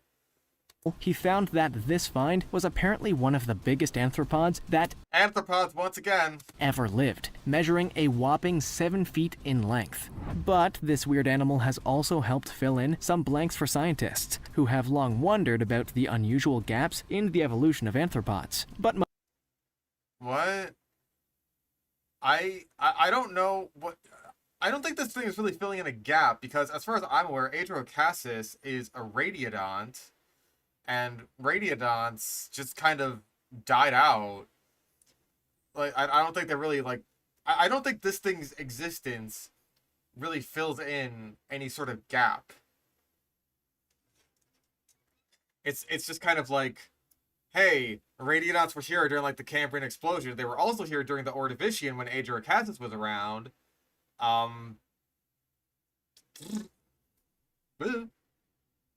That's it, and then they died out. Just kind of little evolutionary dead end. mostly, it's just a very, very weird creature. And it's far too big. I would argue that any giant creature is too big. But the I would argue any giant creature is too big.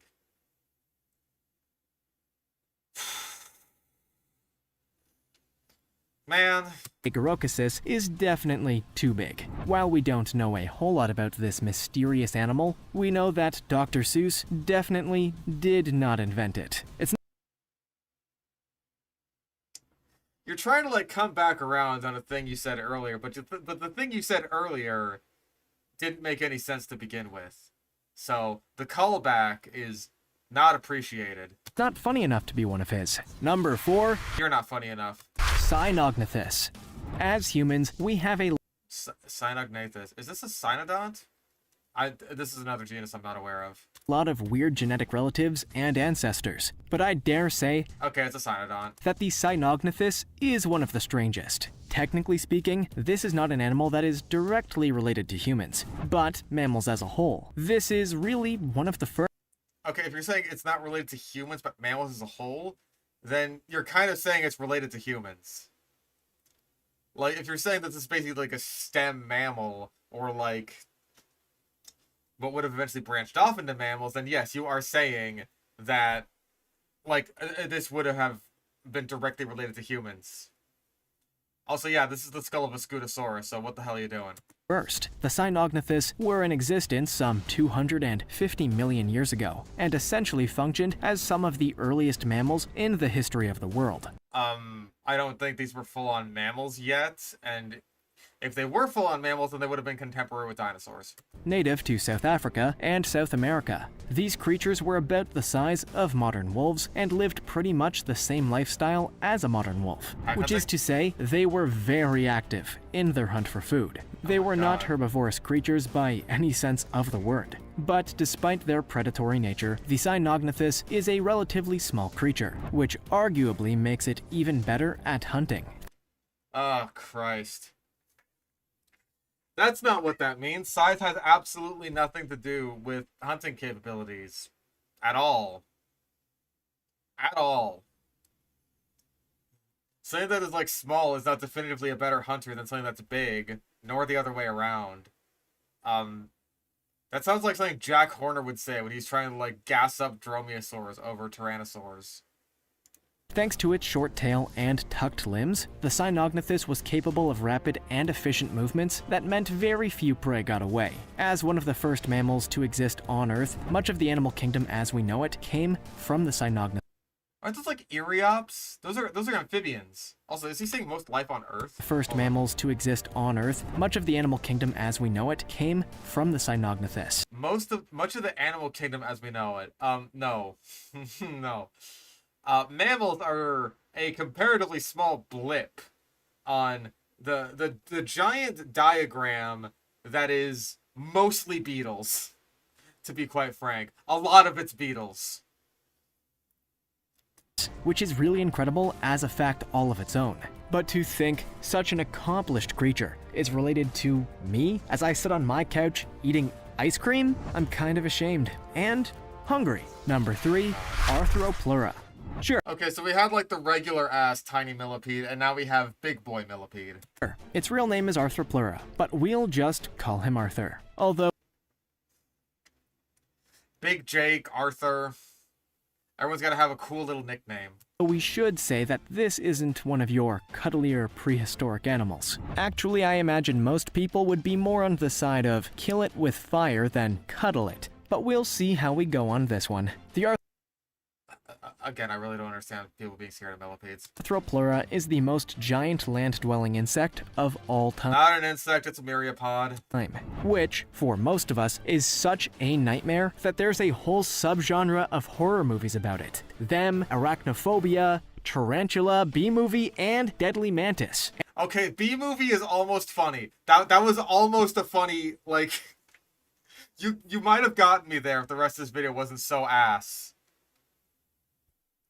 That wasn't a bad joke. Have you noticed that none of those movies are about giant millipedes, though? And that's just a handful. Anyway, back to Arthur. Thankfully, the Arthropleura is not as large Arthropleura. as some of the He pronounced it correctly like one time. creatures in those movies, just due to the simple laws of nature. If an insect did get as big as one of the ants in them, they'd basically be unable to move, which might actually be scarier. Can you You know what's scary? When something's completely immobile. imagine a giant insect that just sits there? Thankfully for us, the Arthropleura is a nightmare long gone. Today's arthropods are small and a minor Arthropods. inconvenience. Still, we must never forget that there was a period of history that was rife with giant insects. I mean, like, I guess there's something to be said about, like, when something is just kind of, like, standing there menacingly, staring at you, like fucking Slulse Man, good old Slender Man. Like, you the thing that, like, would get to me is, like, you kind of have to work to make something that's immobile scary. Whereas you don't have to work all that hard to make something that's, like, chasing after you and going to grab you specifically. You don't have to work all that hard to make that scary. So, I would be more terrified by a giant ant that can move than a giant ant that can't. Because, like, I think if something is, like, standing still, but still, like, observing you, then it's like, that almost implies a degree of intelligence, right? It's like watching you, it's staring at you. Like, that can be creepy. If it's just like a big ant that can't move, I know there's no thoughts going on in that head of his. And it can't move, so it's just like, well, big ant. Take a little picture of it. I'll stick to the movies, I think. Number 2, Estemmenosuchus. Oh my god. Well, it's a bit of a photo bash, but, like, that's about what it looks like. Estemmenosuchus, I would go with Estemmenosuchus. That just rolls off the tongue better. Yeah, I know.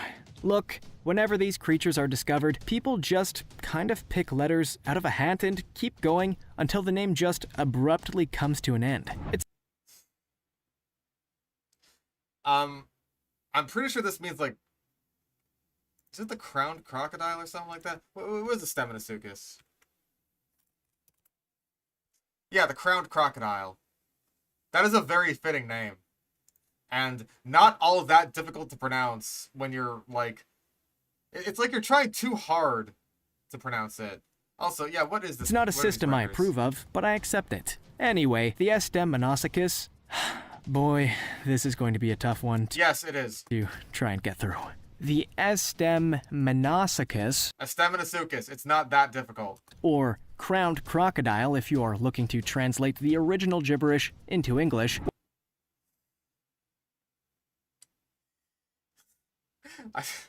I remember seeing a tweet somewhat recently that was just like, hey, you know, now that, like, all the ancient Romans and Greeks are dead and shit, we can probably start, like, using scientific names that aren't gibberish that no one understands. It's just like, congratulations on completely misunderstanding the entire point of the scientific naming system.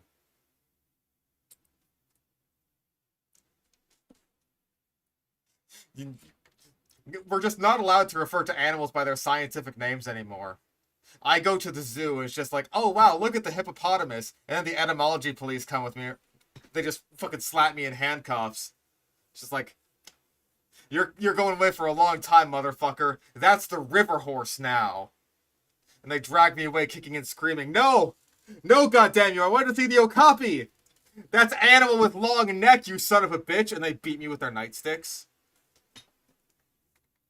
Yeah, China's, like, the biggest exception to that. Is, like... They're just, like, place name in China-asaurus. Which is, like... We often do sort of place name-asaurus or person-asaurus. So...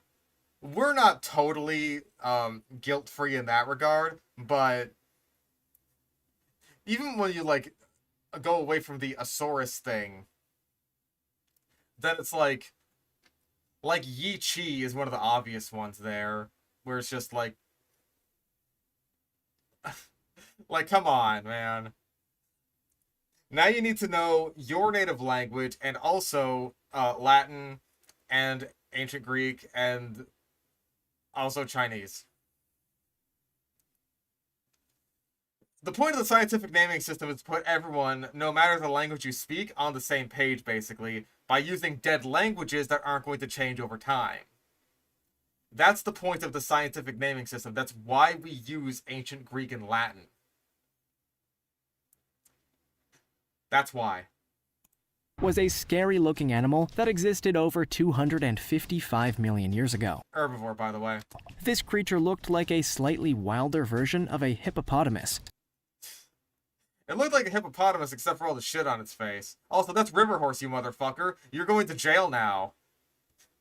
You're going to language jail. albeit with a very unusual crown atop its head. But in actuality, the animal only looked terrifying. Apparently, The hippopotamus? Yeah, sometimes these scientists, when they name something, they just stick a bunch of letters together and stop whenever they feel like it. That's what you sound like. That's what you fucking sound like. creature itself behaved more like a cow, albeit a 13-foot-long, 500-pound cow. Okay, you know how much a cow weighs, right? You know that cows can weigh, like, I want to say a ton or more, right? You're saying, like, oh, it's like a cow, but smaller. Okay. This herbivorous animal would really pose no threat to humans or general wildlife whatsoever, but it's definitely not the kind of animal you want to bump into on a dark night. For that reason, we're pretty glad that these creatures aren't around anymore. Or, really, we're just happy that we have modern cows to take their place. They're much less scary, unless you anger them, of course. Number 1, Helicoprion. You're probably thinking this You're probably thinking this was a helicopter. Definitely not that, like, the root has, like, a similar meaning due to the function of both helicopter blades and also this thing's face to, like, rotate and shit, but what the fuck do I know? This was a flying creature, right? Not quite. While you're on the right track to equate Helicoprion and helicopter, it's not quite that simple. There's only It's because it rotates. one similarity between the creature and the aircraft, Rotate. and it's not the flying part. Rotate! Actually, the Helicoprion is a pretty freaky marine creature, most known for its unfortunate whorls of elongated teeth, which look incredibly like a buzzsaw, which is reminiscent of, correct, the whirling rotators of a helicopter. But, amusingly enough, paleontologists actually had no idea where this odd little fossil went on the creature for over a century. It wasn't until 1899 when Russian geologist Alexander Petrovich Karpinski suggested that they could be the teeth of a shark-like fish that the idea even gained traction. According to Karpinski, the Helicoprion would have worn the swirly tooth on its nose, which is bizarre. The Helicoprion is far too unique to be confined to the shadowy corners of history, and it's definitely not a creature that's easy to forget. But perhaps more importantly, this thing is freaking terrifying. It has a buzzsaw tooth, for crying out loud. What more could you want? Which of these creatures would you— Thank God it's over. Holy shit. Oh my God. Listen, I'm all for the preservation of lost media, right? I might be glad that he deleted the rest of these. No fucking wonder. Holy shit, that was dreadful.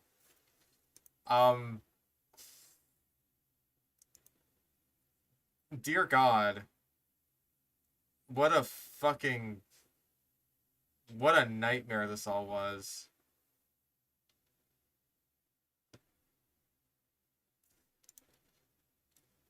Like, I don't even think we could have said that there were highly outdated facts in this video, because, like, every time he tried to present a fact, it was just wrong. It was wrong and pulled completely out of thin air. And I have no idea where the fuck it came from. Like, the list isn't filled up all that much. Like, compared to that one fucking bird video. That's still our number one. Yeah, Dimetrodon had snails on its back. But, like, pound for fucking pound, I think this has to be one of the worst videos we've ever seen. This was so awful. This was so outlandishly bad. Jesus fucking Christ. Titanic, these size as outdated? I don't count it if, like, by the time the video was created, like, the fact wasn't known yet. Like, that doesn't really count for me. So, I think that was probably before the dunk was shrunk. So, I kind of have to give him that one, even though it is an outdated fact.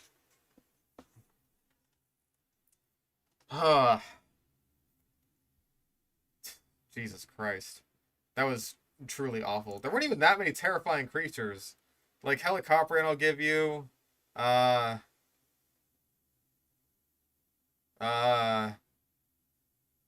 Jaekelopterus, I guess.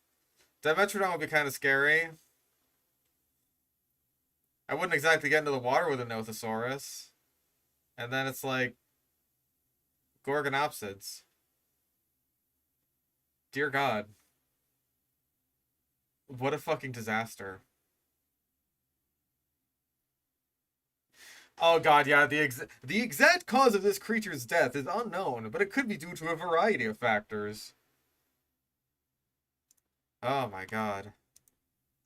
That was one of the worst ones too. Alright. Scariest prehistoric carnivores by Origins Explained.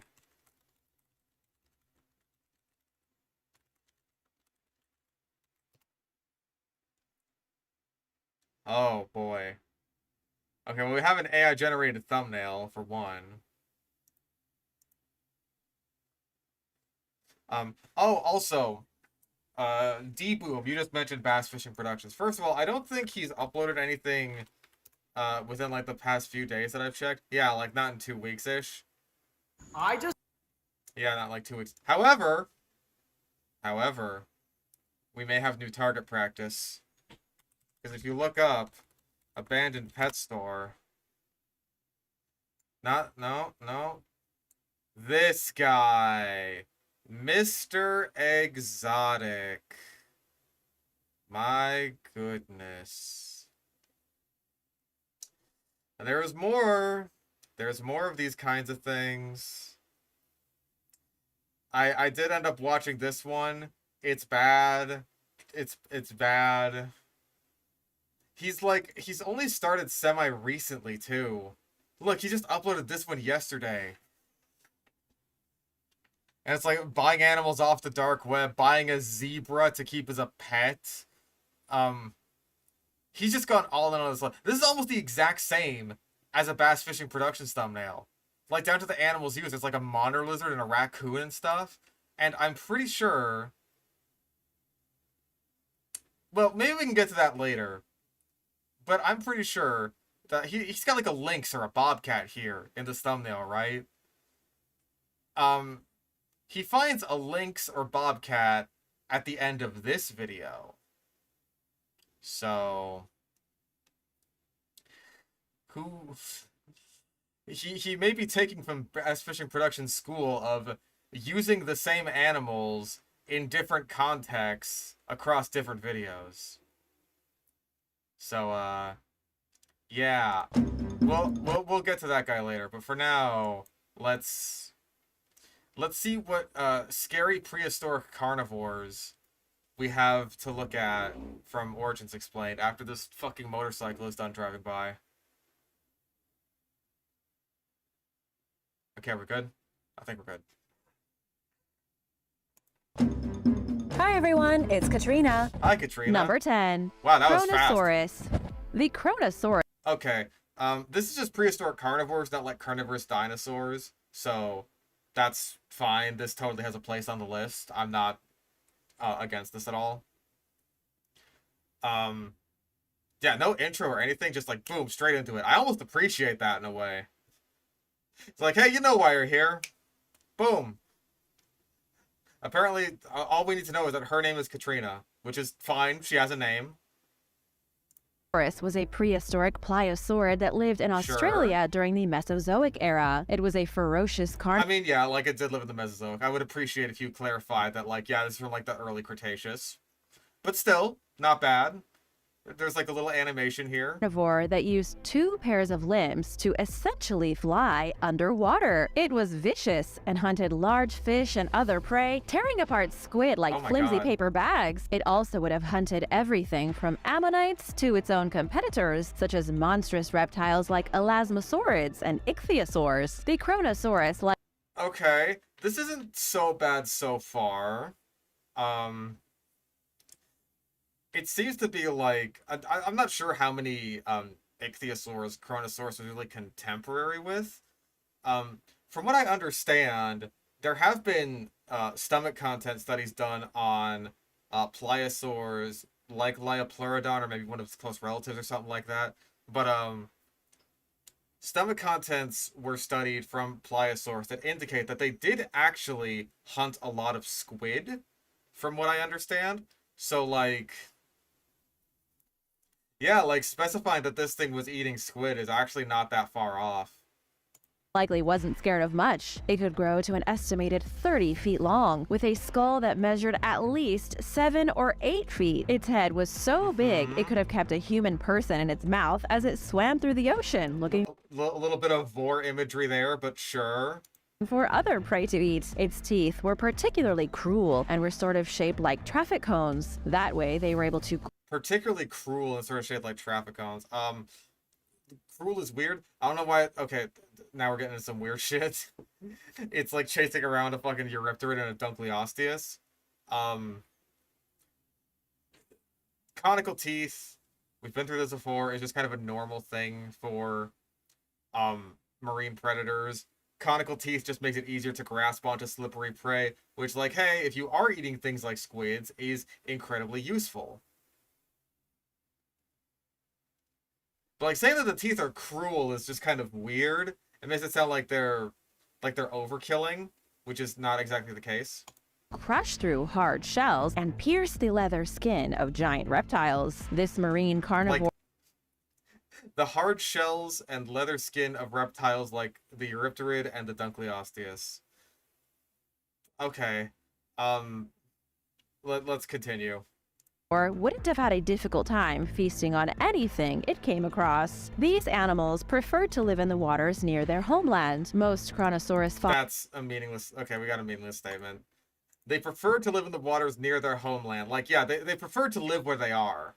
fossils have only been found in Australia, and they were dated from between 1 Okay, it's weird that you're using this particular image, considering this is from the specimen that was assigned to Kronosaurus over in South America, but is now its own unique genus. So this is not Kronosaurus, and it's not in Australia, but you're using the image of it anyway. 120 and 90 million years ago. It's Do I prefer to live where I am? I prefer to live where I am. I just prefer that my mother wasn't also living where I am. likely that they preferred the colder waters of inland seas. Good thing this guy isn't around right now. Number 9. Gorgosaurus. The Gorgosaurus was a mighty beast that lived across the floodplains of North America. Unrelated animals, this B-roll. Yeah, fuck it. You should have known better. 2 years ago, you should have known better. 75 million years ago. Its name is Greek for fierce lizard, but that hardly describes just how terrifying this prehistoric Well, this model's got 3 fingers for some reason. monster was. It was absolutely huge and was an estimated 30 feet long. The Like, that's definitely a big animal, but by Tyrannosaur standards, they've definitely got a lot bigger than that. Gorgosaurus also weighed over 3 tons. It ate a stable diet of meat and ripped apart Okay, why is it eating a stegosaur? I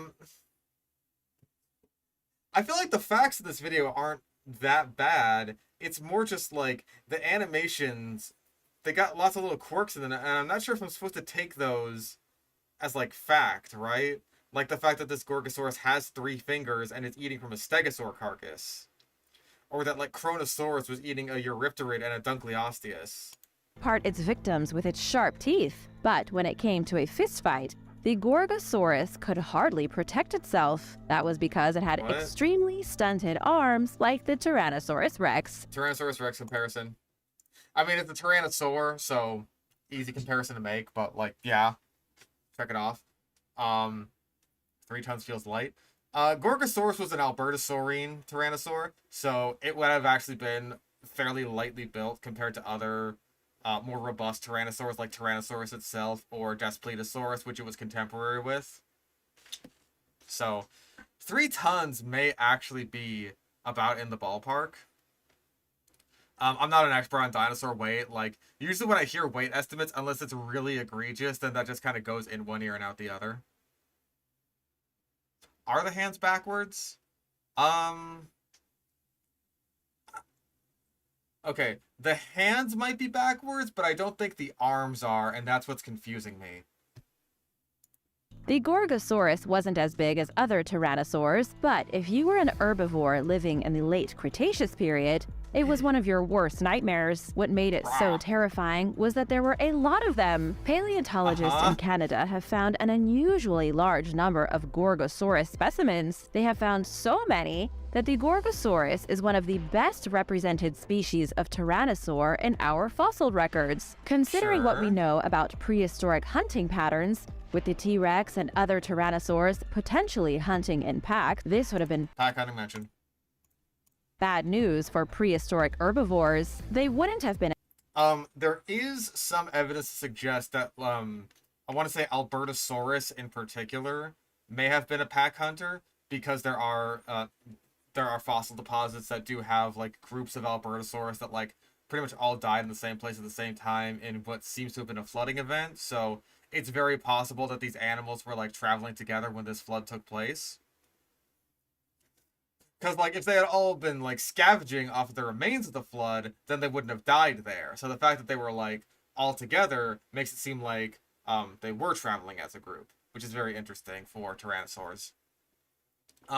As far as I'm aware, there's no direct evidence of Tyrannosaurus itself engaging in pack hunting, although that has become a sort of, like, almost kind of paleo meme over the years of, like, yes, these were social creatures, yes, they did hunt in groups.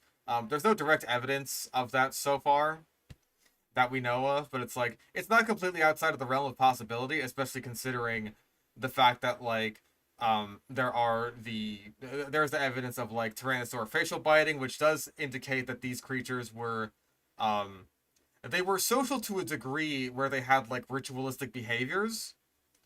So, like, if they weren't interacting at all and weren't social at all, then they wouldn't have developed, like, this system of, like, face biting and shit like that. And attacked by a single rogue Gorgosaurus with teeth as big as steak knives, there would have been several of them. Yeah, generated image. I don't think this is photo bashed. I think this is AI generated. I'm like 90% sure it is. I mean, I think it's like a mix of both, actually. Because, like, these ribs sticking out of the ground here, those look photoshopped. Like, these trucks down here, those are photoshopped. But this skull here, that looks AI. Especially because there's, like, weird shit in here. Like, inside of the mouth.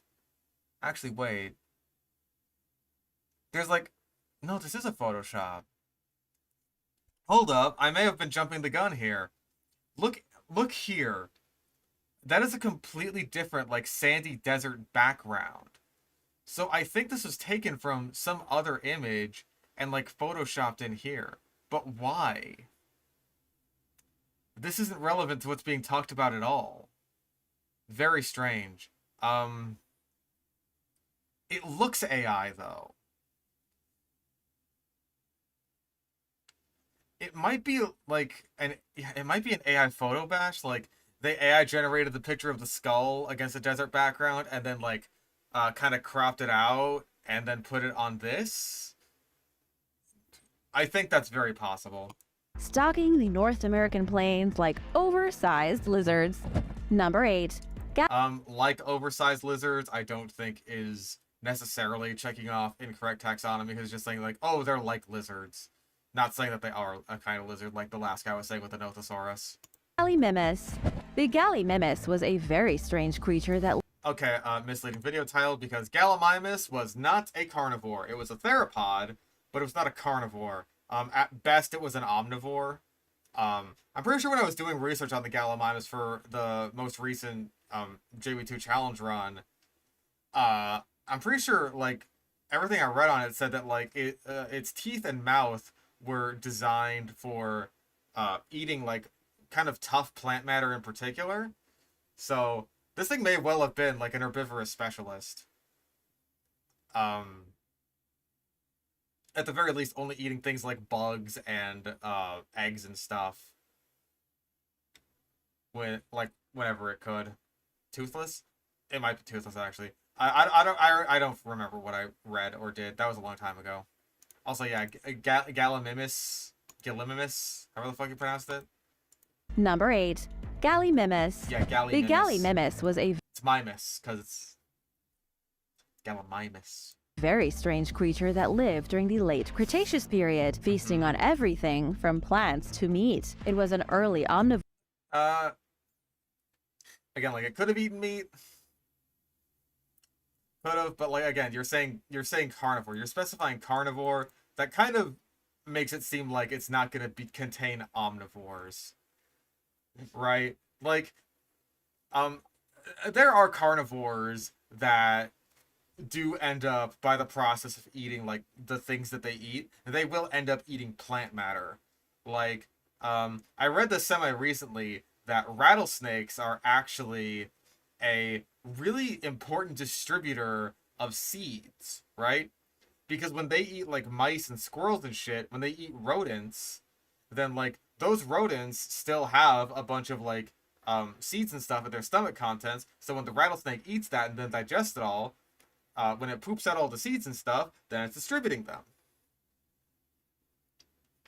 So they are technically eating things like plant matter, right? But they're not going out of their way to do it the same way that like Gallimimus is. When a T-Rex like rips out a Triceratops' stomach, it's not thinking like, finally some delicious ferns to supplement my diet. It's thinking, I fucking love eating flesh. A theropod dinosaur that walked on 2 legs and measured a All theropods walked on 2 legs, as far as we know. There were some debates on whether Spinosaurus may have been quadrupedal. There was the knuckle walking Spino that was going around for a little while. That's mostly been discredited, but like, it is still possible that we may find a 4-legged theropod one of these days, but not especially likely. a whopping 20 feet in length. It was only 10 feet shorter than the much more ferocious Gorgosaurus, but at least it had properly functioning arms. Wait, so why is this higher on the list then? If it's smaller, wait, is it just because it's got arms that worked? Lots of dinosaurs had arms that worked. I'd still be more concerned about the Gorgosaurus. Gallimimus had long arms that could bend with fingers that it could use to catch small prey. Like rabbits? I don't doubt that Gallimimus could have used its hands to grasp at food. But I don't think that necessarily makes it more scary than a Gorgosaurus. But it also had a pointy beak that it used to bash its victims to death. Oh my god. Dude, this thing is probably eating like bugs and stuff. I don't think it's really bashing much of anything. This kind of adaptability allowed the Gallimimus Oh my god. How many fucking Carcharodontosaurs has this thing brutally slaughtered? Its skulls are everywhere. It's keeping them as trophies. to prosper in a way not every dinosaur could. The first specimen was found in 1964 in the Gobi Desert of Mongolia. Its name translates to chicken mimic because researchers thought it kind of looked like a giant chicken, only it weighed 970 pounds and lived 70 million years ago. There is a little bit of controversy surrounding the Gallimimus. Paleontologists aren't entirely sure if it was an omnivore or strictly a carnivore. No, I think it would be that they're not sure if it's an omnivore or strictly an herbivore. You would probably want to say that it's strictly a carnivore in order to, like, you know, justify its place on this list.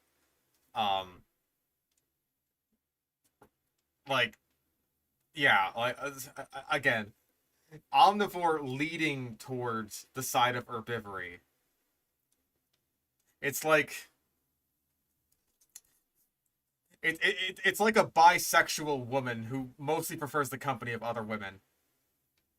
Some think its arms and sharp claws could have been used for digging up roots, while others think it's You're really fixated on the arms thing. I think like the reduced or utter lack of teeth, depending on like whatever it is. I have to check on the teeth thing. Teeth. Okay, so it had no teeth. More derives ornithomimosaurs lacked teeth. arms were primarily used for catching small animals. Imagine a dinosaur with long, gangly arms that could pick up small mammals and Because like this keeps showing teeth. It is specific. It's a specific example. It's the first one I thought of. Please forgive me. It's the first one I thought of. But yeah, honestly, I don't even think the arms would be especially useful in terms of catching food. Like foraging for food, I totally believe. Like kind of digging up dirt to get some worms or something, or like peeling away bark for to get at some termites or something like that. Or just like, hey, grabbing an egg. Just like, ooh, a delicious egg. Don't mind if I do. Nom, nom, nom, nom, nom. But like the example that keeps getting used here is like it chasing after a small mammal, which is like it's a rabbit here. It obviously wouldn't be in the Cretaceous. It would be something totally different. In that case, I really think just catching it with the mouth would suffice, right?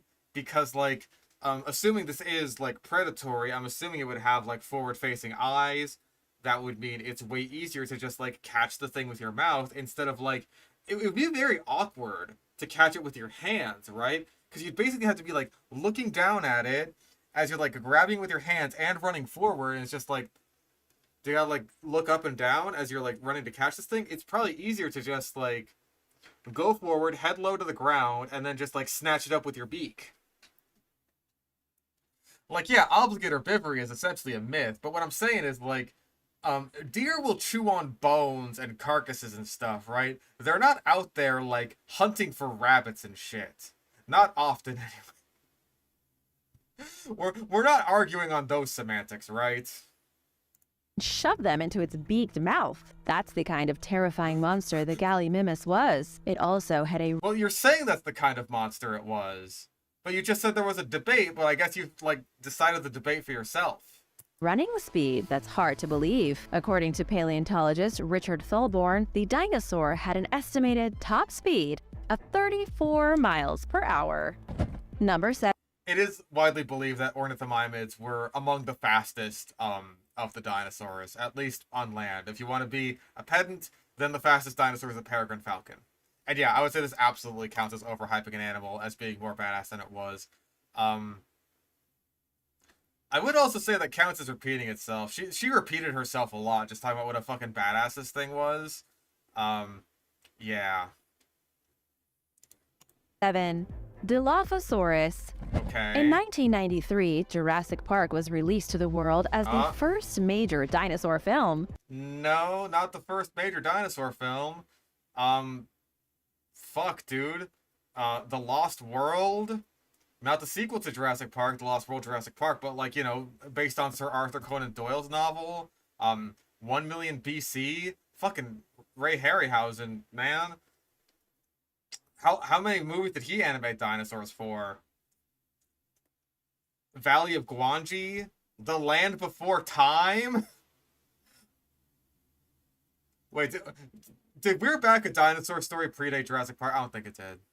That was afterwards, wasn't it? But yeah, Jurassic Park was the biggest, and I'm just gonna say it the best, but it wasn't the first, so that's inaccurate. Since then, a lot about what we know regarding the dinosaurs portrayed in the This animation again, man. film has changed. Most of the dinosaurs they showed weren't even close to being anatomically correct.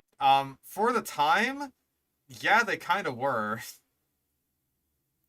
Like, if you look at Robert Bacher's original illustration of Deinonychus and compare that to, like, the velociraptors from Jurassic Park, then, honestly, they're really not that far off. Most of the dinosaurs in Jurassic Park, for the time, were really good. They were really good representations. Dilophosaurus is the biggest exception there, right?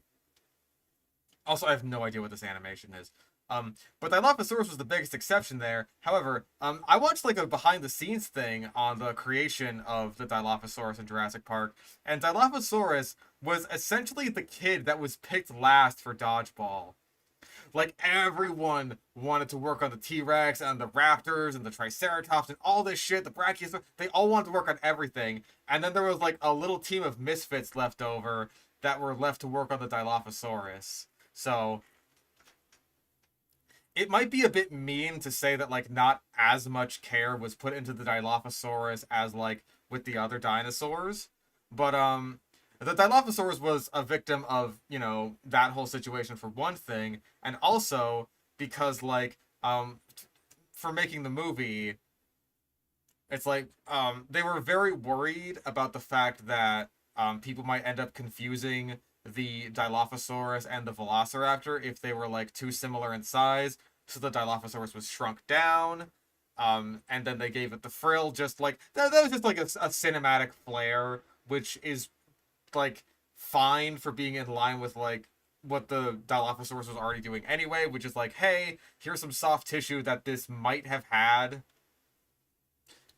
that like wouldn't have properly fossilized, even though like biologically speaking it wouldn't really make a whole lot of sense, because the only thing that we have like that today are frilled lizards, and frilled lizards use that as a defensive display.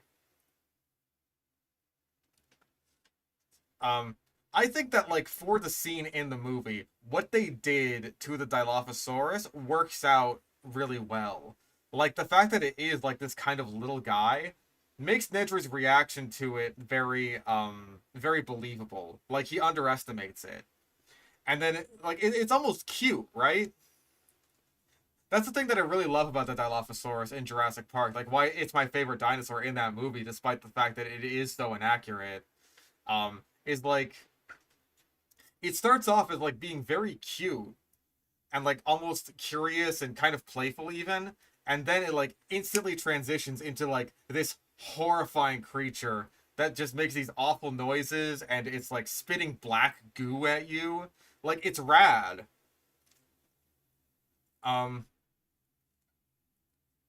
Like it works really well cinematically, even though like all the other dinosaurs also work well cinematically and are accurate for the time. But yeah, the Dilophosaurus is kind of like it's kind of the unfortunate one that's just like, yeah, they did go a little bit too far in terms of like inaccuracies for this one, but I think for the scene they were making in the movie, it works. For example, scientists already knew velociraptors were covered in feathers and looked more like birds than lizards. That was debated at the time of Jurassic Park being made. I want to say that like Velociraptor in particular wasn't definitively proven to have been feathered until like the mid 2000s, and even then we didn't have evidence of feathered dinosaurs until I want to say 1999 with the discovery of Cynognathus. I think it might have been Cynognathus. I think Sinoceropteryx was not too long after that. But even then, hey, Jurassic Park tried to catch up. They basically retconned the design of the raptors in Jurassic Park 3 after the discovery of Cynognathus. Oh, Sinoceropteryx was in 1996. Yeah. But yeah, like after feathered dinosaurs had started cropping up in China, Jurassic Park 3 ended up giving us the quilled raptors. And like the skull shape was like starting to kind of narrow out and become a bit more Velociraptor-like. So they were really like starting to push forward that like, hey, you know, Velociraptors are becoming more bird-like in the movies. But then Jurassic World happened, and it's just like, it has to be the way it was in Jurassic Park. Remember Jurassic Park? I don't even hate Jurassic World as a movie, right? Like, I don't hate it. I'd probably consider it like a guilty pleasure. But fuck me, they did the dinosaurs so dirty in that movie. Which is very important. But whatever. But Steven Spielberg didn't think that giant chickens would scare audiences. What do you Hey, neither did Garrett fucking Edwards! But, you know, whatever. What's wrong with regressing even further? Right? think? Agree? Did he make a good call? Perhaps one of the most notorious dinosaurs from the original movie. What the fuck? What the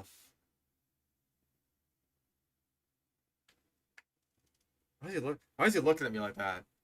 He looks like fucking John Goodman Fred Flintstone. He does not look like Dennis Nedry.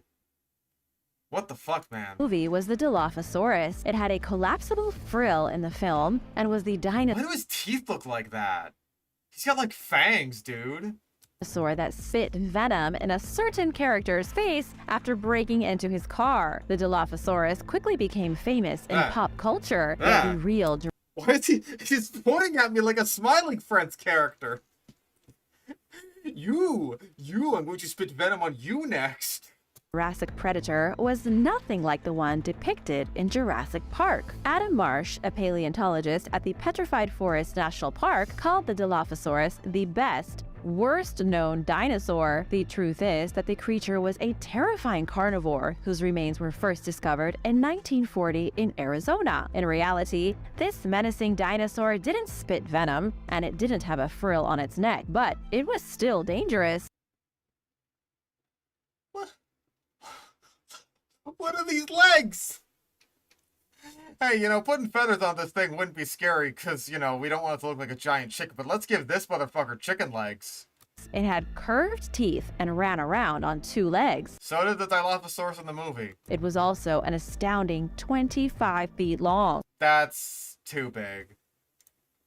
I want to say Dilophosaurus is like max 20 feet long.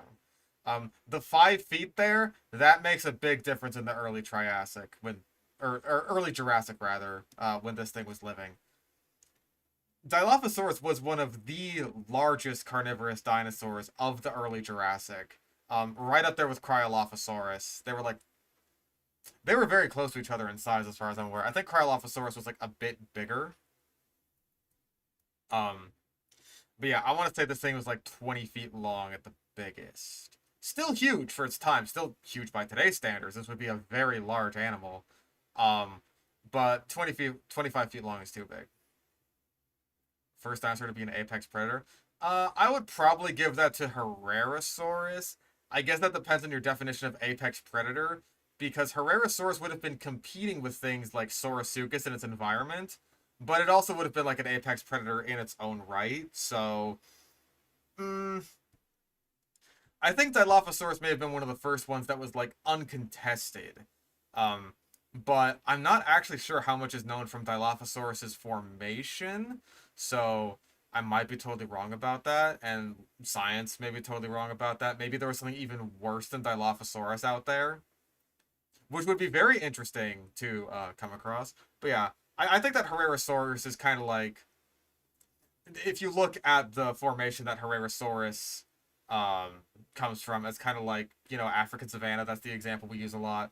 Then you'd have like lions and leopards and shit like that. So even if Saurosuchus is like a lion, then Herrerasaurus being a leopard is still really good, right? The Dilophosaurus was so big that it could have easily crushed the vehicle from Jurassic Park. There's no way it could have fit inside it. Okay, it wasn't that fucking big. Let's be real here. Number 6. Titanic thieves. The Titanic... Okay, we have Titanic again, the filter feeder, again. So, I'm gonna straight up say that Titanic probably would have been harmless. 'Cause, like, yeah. It's probably just like the Devonian equivalent of a basking shark. Titanic was a carnivore that lurked in the Devonian era seas and ate everything it could get its mouth on. It was a giant... I mean, sort of. Because, it fit very small things into its mouth, so you're not wrong. And placoderm, which is a fancy name for armored fish, Sure. and its remains have been found in Morocco, North America, and Europe. It lived in these areas 380 million years ago, when the land was covered in water. It could grow over 15. Okay, I just got a little confused there, because, like, you're saying the land was covered in water. That almost makes it sound like it's a sort of flooded earth situation, but she's not wrong in that the land that these creatures occupied would have been covered in water, but is not now because of like things like rising sea levels and stuff like that. That's pretty much how we know about any extinct marine animal, so that's fine. Feet in length, with its lower jaw reaching a shocking 3 feet long. It was fairly similar to another giant armored fish known as the Dunkelosteius. However, Why didn't you use that one then? Nobody officially knows how the Titanic thieves fed. It may have operated like a basking shark, sucking yummy morsels of food into its mouth, or it could have been a vicious predator that ripped apart its prey. It was a filter feeder. In an effort to solve the mystery, paleobiologist Samuel Coetham from the University of Bristol did some research. Samuel and his colleagues looked at the fossilized remains of the giant fish to see how it survived. They found its lower jaw to be less mechanically robust than other armored fish of the time. This means it likely didn't feed on particularly large prey or animals with hard shells. For example, it Like sea turtles who hadn't evolved yet. wouldn't have been able to bite through a turtle shell, even Good thing turtles hadn't evolved yet. though the Titanic thieves was a giant fish that would scare you half to death if you saw it today. It didn't hunt large animals. It likely ate by It didn't hunt large animals like whatever the fuck that Subnautica shit was. What was that? opening its mouth and swallowing any fish silly enough to get sucked inside. Well, I don't think it was because they were silly. I think it's because, like, suction feeding is a thing.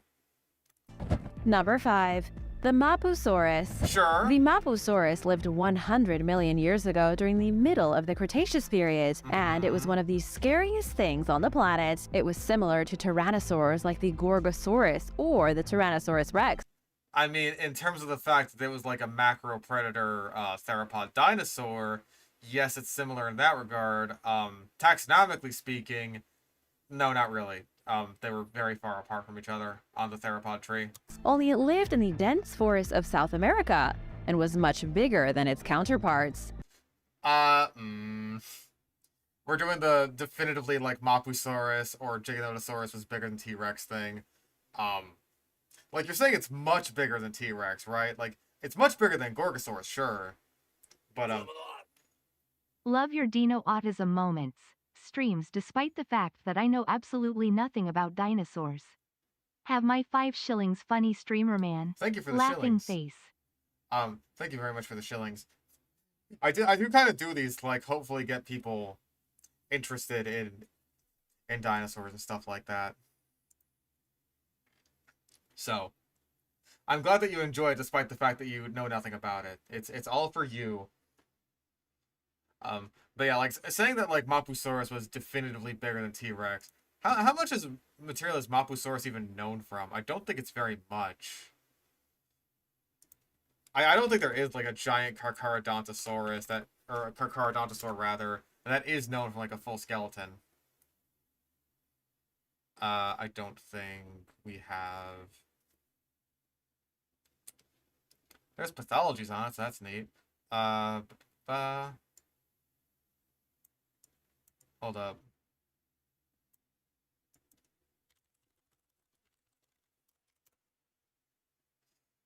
Okay, so yeah, it's like a skull and some legs.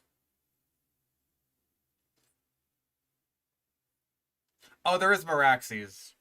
Meraxes is fairly complete. So yeah, not... Oh wait, here we go. That's better. That's better, yeah. Okay, so like a skull, a few vertebrae, and the legs are mostly complete. Okay, so apparently he's also being... I love this guy, because he like compares his fucking dinosaurs to anime characters. This is how big Mapusaurus is compared to Giorno Giovanna. I love this guy's skeletal reconstructions, because number one, they're incredibly useful, and number two, he always compares them to anime characters. It's so weird. Like anime characters or VTubers and shit like that. I know he's done Rushia. I'm pretty sure he's done Mume. There's Ina. There's Ina. Oh, because it's called Ina Wentu. There you go. I always forget how fucking tall Ina is.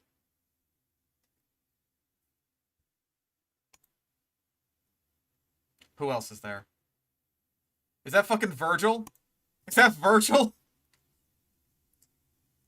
Dude, Virgil's about to judgment cut end this guy. That's scary. Who is this one? I think that's Iroha. I think that's... I think that's one of the Hololive girls. She's from Holo X, I think. I don't know a lot about the JP side. There's Mume. There she is. There's Kiara. Here's a Montosaurus and Ectens next to Subaru. Just in case you needed to know that it could probably eat her. But anyway, let's continue. Its name translates to earth lizard, and it was a strict carnivore. Back then, it would have Yeah, that's where the dinosaurs went extinct. It's because Virgil was there back then. been distinguishable in the prehistoric world by its immense size. This beast of a dinosaur was 40 feet from the tip of its tail to the top of its head. It Again, about as big as T-Rex. also weighed 3 tons, and its teeth were serrated for easily gnawing through meat. The discovery That did seem like the amount of skull material we had from Mapusaurus. So it's like, this video has, like, a decent amount of effort put into it. of the Mapusaurus was a little strange. In 1995, a single excavation in South America yielded hundreds Oh, that was Meraxes? Well, shit. of Mapusaurus bones. Paleontologists analyzed the bones until they were able to officially recognize the dinosaur as its own species in 2006. That is indeed how the process works. Like, I don't think this is all that bad. I'm sure it'll get worse. But, like, this is probably one of the better videos we've seen. Unless it does get a lot worse. Experts believe the Mapusaurus was closely related to the Giganotosaurus, only it was a little bit bigger. It was I don't think you can definitively say if it was a little bit bigger or not. I think it's just, like, it lived at a different point in time in, like, the early Cretaceous. I'm pretty sure, the thought process is that, Mapusaurus lived before Giganotosaurus and may have evolved directly into it, or maybe it was the other way around. I can't remember. I don't remember which one came earlier and which one came later. likely related to the Carcharodontosaurus. That's a Spinosaurus. I think we already have unrelated as B-roll, so yeah. And yes, it was related to Carcharodontosaurus. They were Carcharodontosaurs. I mean, so yeah. Arguably the most frightening lizard monster that ever walked the earth. But the truly Okay, that's a meaningless statement. No, we've already got that. remarkable thing is that so many different Mapusaurus skeletons were found in this same spot, leading scientists to believe that the dinosaur hunted as a herd. We already got pack hunting. It's further evidence that many of the most fearsome carnivore dinosaurs had pack mentality, allowing them to Probably not. Just probably not. Not in the way that we view packs today, like lion prides and wolves and stuff. Probably not. hunt giant herbivores like the Titanosaur. Number The Titanosaur, the one that existed. 4. Anomalocaris. The carnivores of the world looked a lot different. I mean, I'm happy to see Anomalocaris on the list. 530 million years ago than the ones that came much later. The creatures that lived during the Cambrian explosion would have looked It's the Cambrian explosion. like aliens to us today. Whoa, what the fuck is that thing? It looks like an alien. One of these alien predators was an animal called Anomalocaris, which is Greek for unusual shrimp. It was an apex predator that lurked in the ancient seas. And amazingly, its fossils have been found all over the world, from Canada to China, and even in Greenland. The ancient shrimp was unusual in that I mean, it's not a shrimp, but... it grew to a whopping 6 feet long. Was that too big? Isn't Anomalocaris like 3 feet long?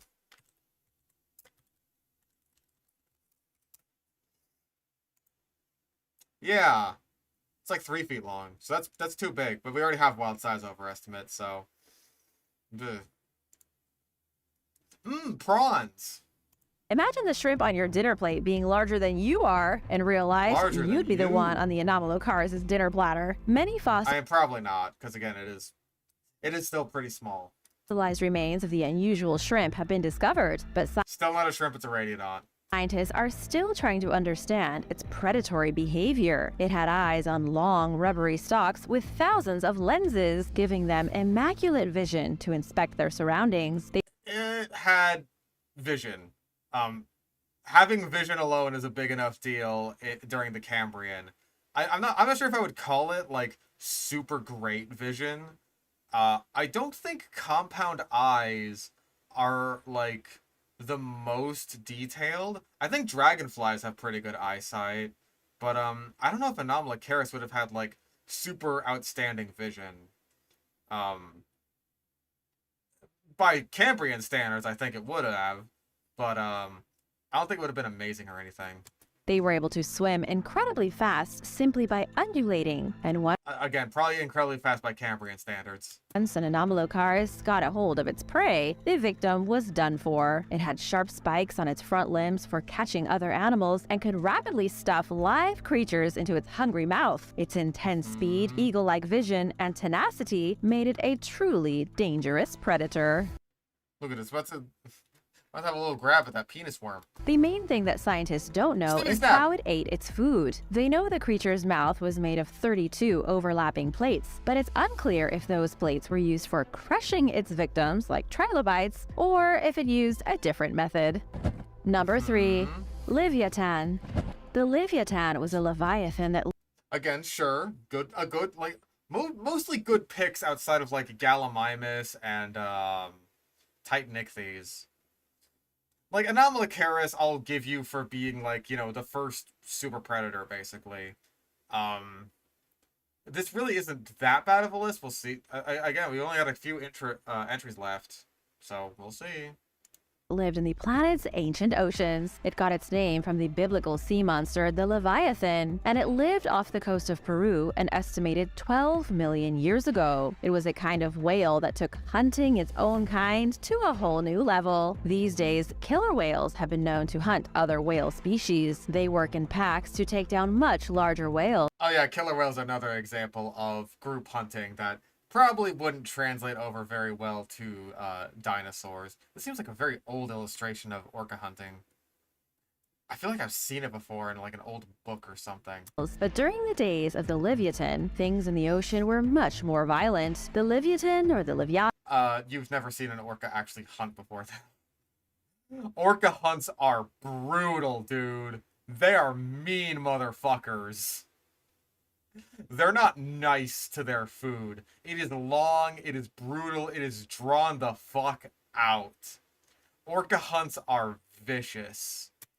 was about the same size as a modern sperm whale, measuring upwards of 60 feet in length, but it was way more dangerous. It had teeth similar to those you'd find in the mouth of a Mapusaurus. The modern sperm whale has non-functional teeth in its upper jaw and very small teeth in its lower jaw.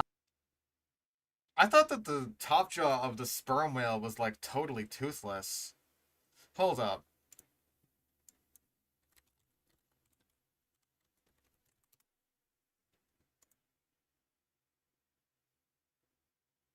Okay, well, first of all, the teeth of a modern day sperm whale are really nothing to scoff at. Like, they're still decently big fucking teeth. Remember, these things are down there chewing up giant squids. Yeah. They are totally toothless. I'm pretty sure, I think female sperm whales may have either much more reduced teeth or no teeth at all, while the male sperm whales have, like, more teeth. The fucking rock licker song. Okay, I now have, like, my friend Gwark, who made an AI-generated song about me, like, licking rocks or whatever shit, and also Zenith, who made an AI-generated song about me, liking to poop, and I poop my butt, and I love M. Night Shyamalan's movie Avatar: The Last Airbender. I now have two of my friends who are asking me to play their AI-generated songs to my channel. Okay, female sperm whales have teeth. I had heard that, like, they didn't have as many teeth, or, like, reduced teeth or something like that.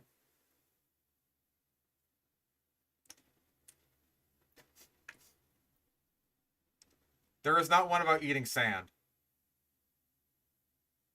Can we hear them? Okay, now that you guys are asking. Goddamn. Lance, post the link in chat. Post the link in crew chat. I'll look for the Zenith one on Discord. I think it's like... It should be in his messages that he sent me.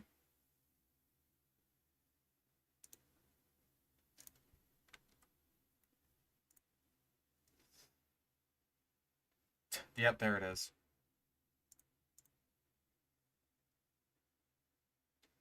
Or you could send it to me on Discord or whatever. Okay, well, since I have the Zenith song first, I'm gonna play this. I'm gonna play this one. It's me, for stick on a stick. You should subscribe to my channel. What do I have on my channel? Well, I got poop, and I have to poop, and Good Weapon Academy. And I love impressions, I also love the kunai. It is not overpowered, because my friend Ross said so. Also, I love Upward and the M. Night Shyamalan movie, Avatar: The Last Airbender. Anyway, make sure to subscribe, guys. I love Zenith, they also heavy smiley face. Good. Face. Well, she's all a phrase. Wait. I watch her off from touchdown. I don't remember the rest of this. Have on my channel? I don't remember the rest of this. Well, I got poop and I have to poop. And Good Weapon Academy. I have poop and I have to poop. And I love impressions. I also love the kunai. It is not overpowered. Love Upward in the M. Night Shyamalan movie, Avatar: The Last Airbender. Anyway, make sure to subscribe, guys. I love Zenith, and also heavy smiley face. Good, right?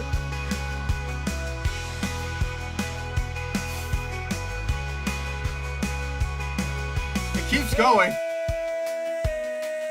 Oh, this is the bridge.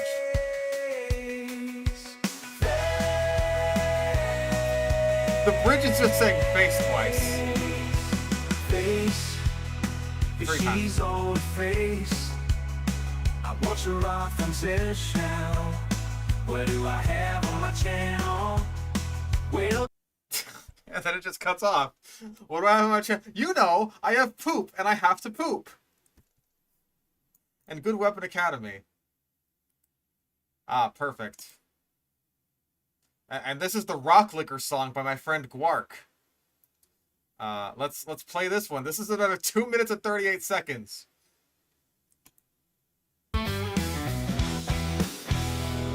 In the quiet of the canyon where the shadows follow,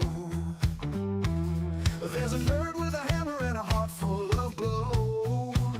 He licks the stones, yeah, he licks them clean, searching for secrets in the cracks unseen. You lick one rock. Rock liquor, oh, you taste the earth, searching for fossils, proving their worth with a tongue like a compass. You're on the move. Rock liquor, baby, you got the groove.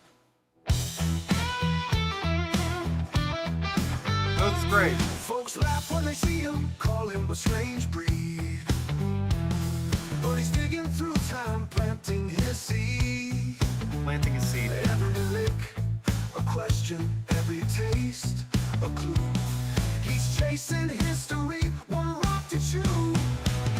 Why do you do it? They all ask. He just smiles, says it's my task. Rock liquor, oh, you taste the earth, searching for fossils, proving their worth with a tongue like a compass. You're on the move. Rock liquor, baby, you got the groove. How long is this solo, actually? I don't know if I've listened to the whole thing. Why do you do it? They all ask. He just smiles, says it's my task.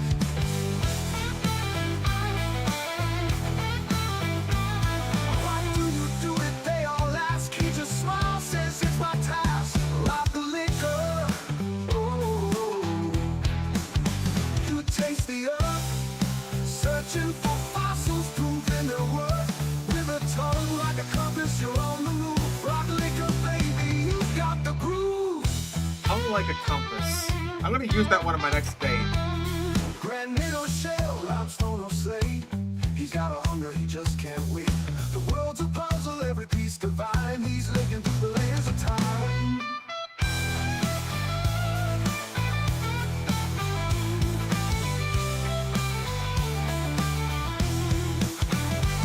It really does just keep going.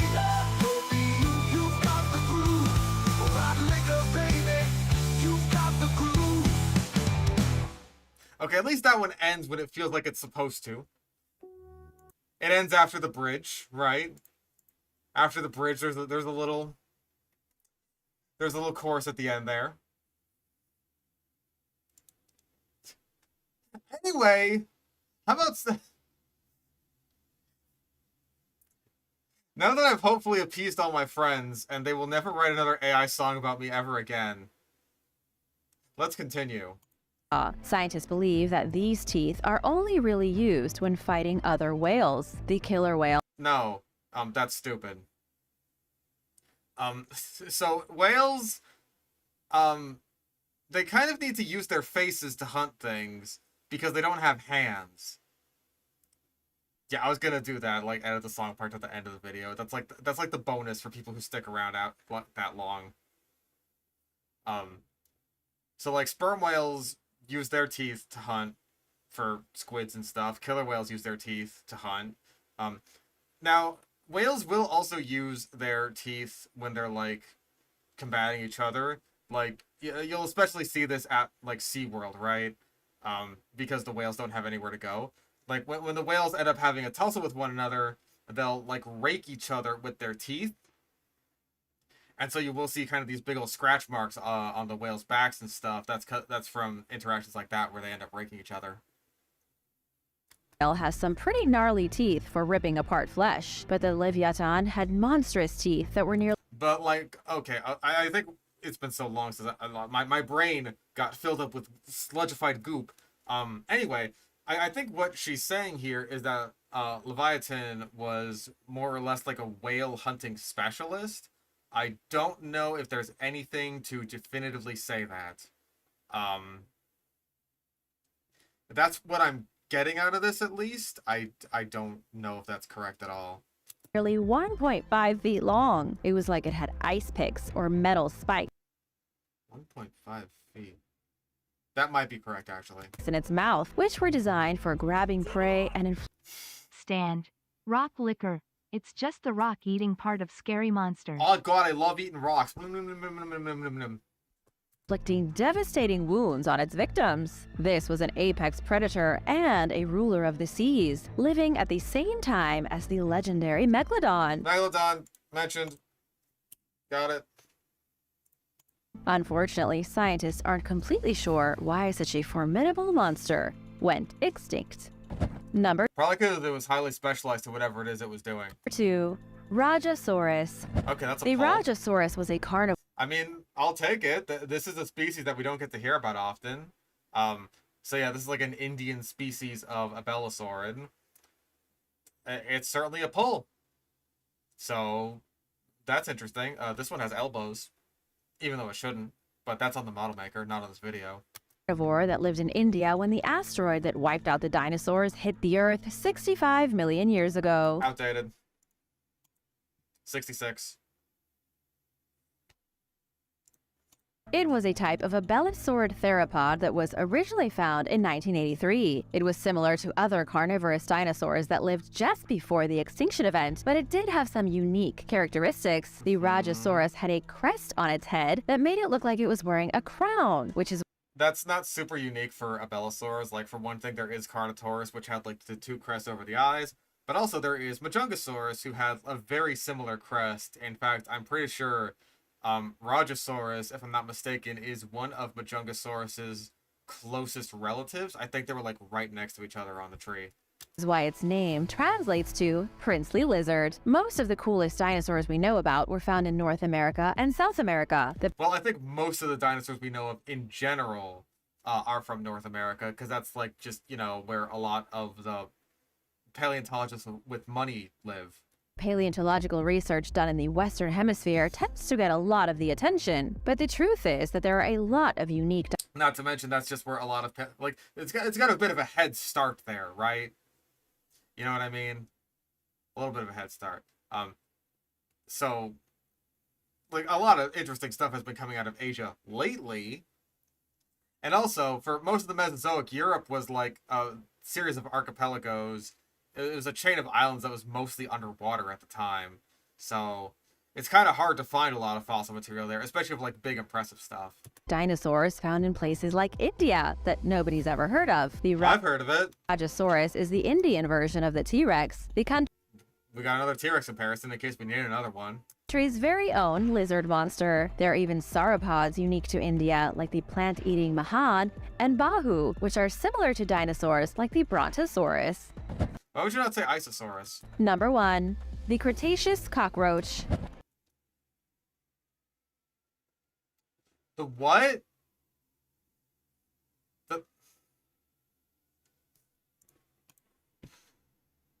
The what? Even in the days of the dinosaurs, disgusting cockroaches skittered across the forest floor. 97 million years ago, there was a nocturnal predator that you wouldn't want to find hiding under your kitchen sink. It was a Cretaceous cockroach with a triangle-shaped head and skinny legs. It was a hunter of smaller bugs and a critical part of the food chain. The what?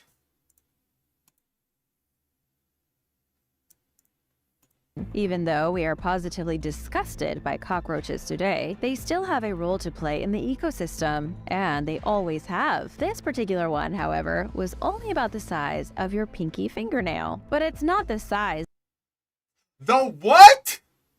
that's scary. It had graceful wings, modified front legs used for grabbing things, and it was absolutely ruthless. One of the only specimens we have of this prehistoric cockroach was found in a piece of amber pulled out of a mine in northern Myanmar. Ancient insects like Gasp. Not the Cretaceous cockroach. The what? this don't typically get preserved for millions of years. This one happened to get stuck in a ball of sap and was then buried underground. It's preserved so perfectly you can see every last detail of the creature, including a slender neck and oversized eyes. What you might be interested in knowing is that the Cretaceous period saw a boom in insect life. Many new kinds of predatory insects evolved as flowering plants began to spread across the world. During the age of the dinosaurs, there were multiple species of predatory cockroaches, and they were sort of like the T-Rex of the insect.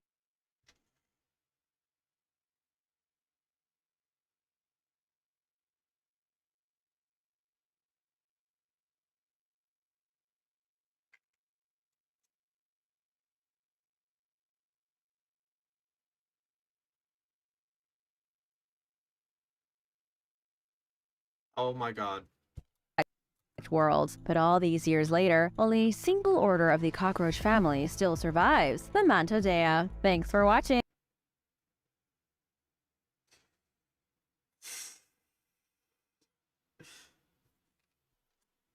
You had me going for so fucking long.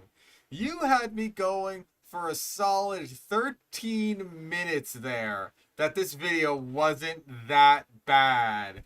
And then you hit me with the Cretaceous fucking cockroach.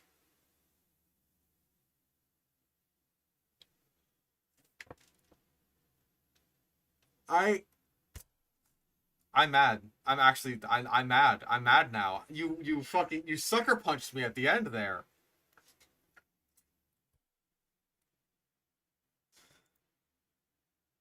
We didn't even get a bingo. We sat there all that, didn't even get a fucking bingo.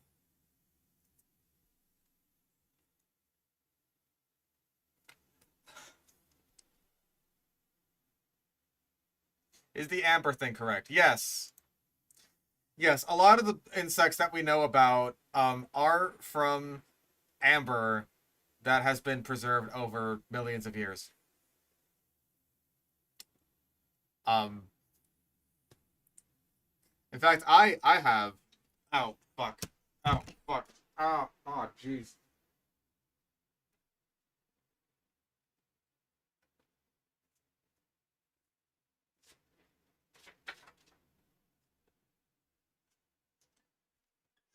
Okay. Jesus Christ. Now I have a little tiny bug inside of a piece of amber here. You can't, it's hard to see. If I put it against my giant fucking forehead, you'll be able to see the outline of the bug a little bit better. But luckily, they were very considerate and gave me a little picture of the bug inside the amber. It's like a little gnat or a midge or something.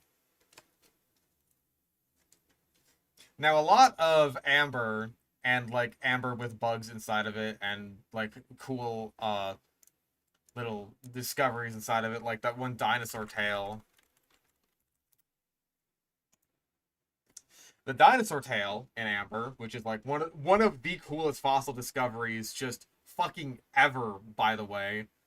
A lot of that does come from amber mines in Myanmar.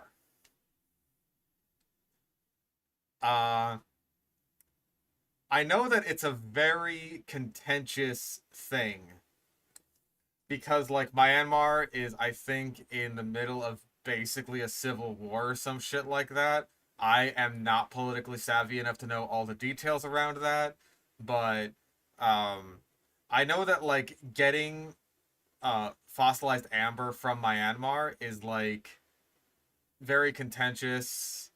It's very controversial, but, like, at the same time, some of the greatest fossil discoveries in history are coming from this, and it's like,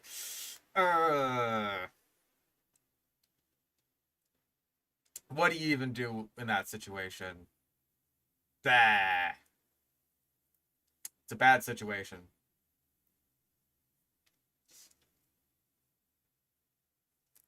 Oh, I don't want to lose my amber.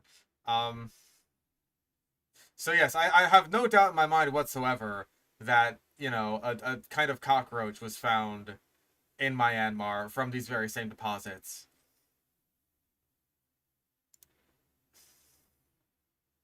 Number 1 on the list? Really?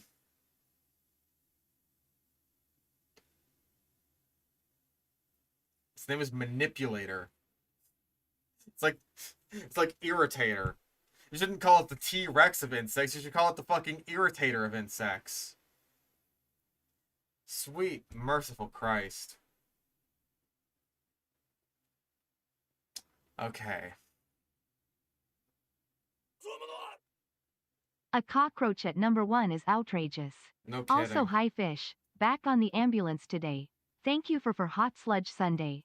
It's keeping me sane and Beautine calls Toady. Well then, I don't regret doing the sludge today, even if videos like this kind of make me wish that I did. Is it time for animal abuse? Do we watch this fucking jackass? Do we watch the new target practice of Mr. Exotic and his AI-generated banner and icon? And of course he has an axolotl in his in his banner because, dear God, are axolotls ever popular? Alright, let me put my amber back. Let me put it back.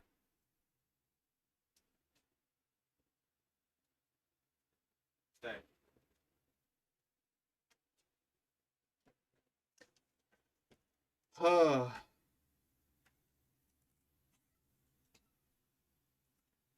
Because if Bass Fishing Productions is taking a little break right now in between his utter cancer, then I don't mind taking a look at some new target practice.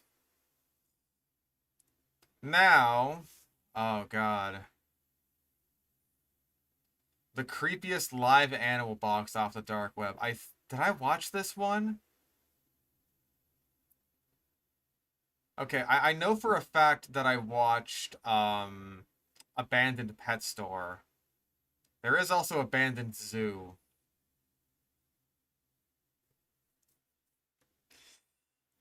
I mean, there's not many to choose from, you know. He's only started 3 months ago, and yet he's already got this much. Like, this guy's gonna farm the fuck out of this. I just know he is. You know what, I know for a fact that I saw the pet store one, right? And I know this one's bad. Let's take a look at this. Also, you can guess, before we even watch this, he's gonna act like a fucking influencer. Of course he is. Oh my gosh. Yo, he fell out the box. Yo, okay. Oh! I was scrolling Marketplace one day when I literally found this. A listing for Sam's Venomous Pet Store. Now, I'm a self-employed gentleman, right? Personally speaking, if I were running a pet store out of my own home, I would not hang up the sign with masking tape. Call me crazy. That's just me. You know, this Sam gentleman, whoever he may be, is allowed to run his business however he wishes. We should take note here that the sign here shows what looks like a copperhead snake. I'm assuming that, I believe that is some kind of viper. Either I think that's a Gila monster. It could be a Mexican beaded lizard. And what looks to be a Sydney funnel web spider. So we'll just see if anything inside of this pet store reaches the same levels as anything on the sign. Let's find out. Yes, some guy was selling his entire pet store and abandoning all the animals. I then paid him $5,000 for this store and got... Ooh, he paid an amount of money. The neurons in my brain have activated. I know what amounts of money are. No response for over 2 months. So I thought to myself, I got scammed. I should call the police. I don't really know what to do. But then out of nowhere, he texted me the address and said, hey, you have 6 hours, only 6 hours, to get all these animals out before they either die, they could be dead, or he would just take the money at that point. So...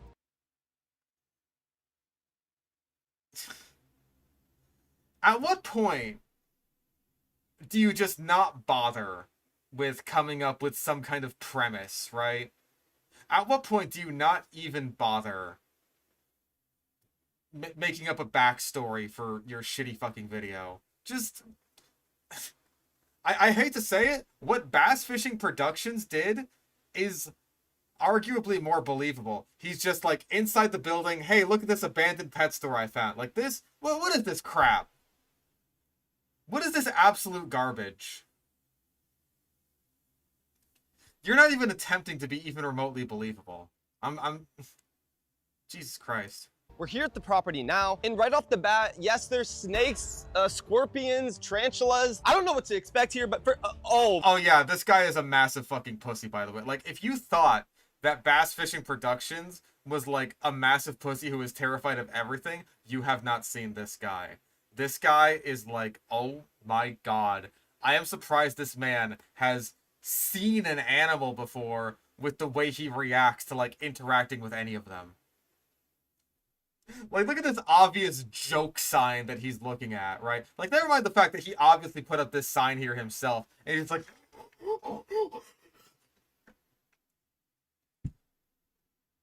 Oh my, bro. This is why I don't do stuff like this, bro. No trespassing. This is why I don't do stuff like this, he says, as he's doing stuff like this. We're tired of hiding the bodies. I really hope that's a joke. Bro, stop playing with me, bro. Why is that the floor mat? Okay. Remember it? Sorry, we're open, baby. I'm just looking for the tiger, bro. He said there's a...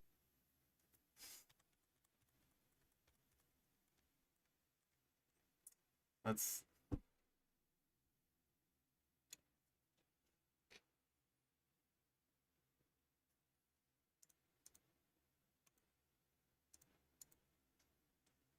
For posterity, we have to do it.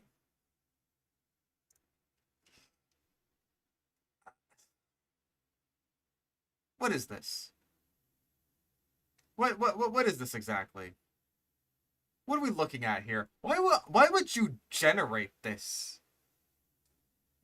Like, to what end? It's not convincing, right?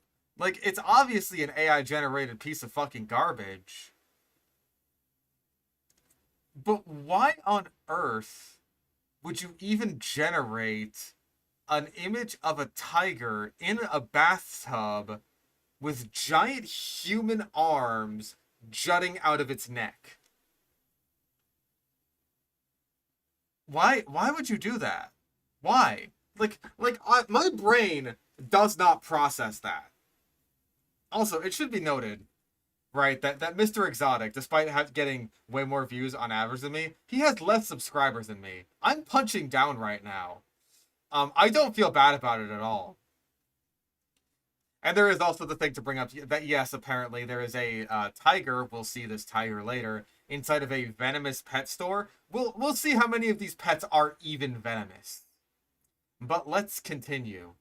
He said there's a tiger in here. Oh my gosh. Oh my god. It used to be a house. Bro, this is crazy. Let's check out the rooms. Yo, alligator room? Death warning. Do not get close as they can start to attack. Oh, nah, bro. Oh, nah, bro. Oh, hell no. Oh, why did I buy this abandoned pet store full of dangerous animals if there's going to be dangerous animals in here? And yeah, gator, non-venomous. Tiger, non-venomous. Those are the two animals we know of so far. Non-venomous. The Cheetahman 2 live remake is looking a bit strange. It really is, isn't it? Fish room, do not touch. Will bite, hand clean off. Beware of attack cat. No, seriously. Murder mittens, no price. Exotic cat. No price? How am I supposed to get excited about that? Illegal in 45 US states. Nah. Has killed. It's already been 2 hours. So has killed? I believe the sign immediately. Only have 4 left. We have to get these animals out of their tanks and into my truck. So let's hurry, open each tank, get to this tiger. This is, oh, Jesus fucking Christ, this image again.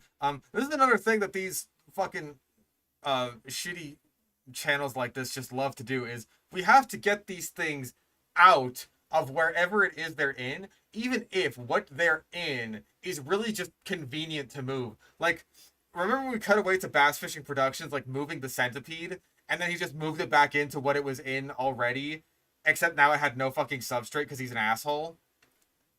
It's like that. Tiger, this alligator, vicious dog, 350, will bite fingers off. Nope. Why? Okay, I'm gonna open the curtain. Ready? Oh gosh, please don't. What is that? Yo! Me when I see a prairie dog. What is it? Also, wait, the gator with arms. Each tank, get to this tiger, this alligator. Okay, at least the arms are in the right spot for this gator, but they're human arms. Vicious dog, 350, will bite fingers Again, another off. AI generated image of Why? a dog. Okay, I'm gonna open the curtain. Ready? Oh gosh, please don't. What is that? Yo! Yo, what is that? Okay, I'm almost. Vicious dog, and it's a prairie dog. Will bite your fingers off. No, it won't. It's big ounce. It's big ounce. It's a harmless prairie dog, and he's freaking the fuck out over it for no reason. Also, non-venomous. Positive that's like some type of squirrel. Comment down below if you know what this is. He has comment down below. I don't know what animals are. no food, barely any water. Guys, this is insane. Okay, I really don't want to like hold him because I don't know if they bite, but he looks so cute. Oh my gosh. Oh gosh. Oh gosh. Oh gosh. Oh gosh, it's trying to escape. Like, again, why do you have to get it out of there? That's a perfectly movable container.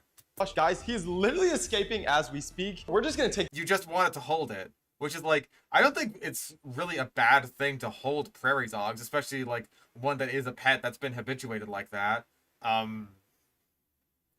So like, that's really not a big deal at all. Just hold the prairie dog. It's fine. They're a mammal. They probably like cuddles. But you're freaking the fuck out over it for no reason. I do not think that for all of his faults, Bass Fishing Productions would freak out over a prairie dog, which, like, we have to play it.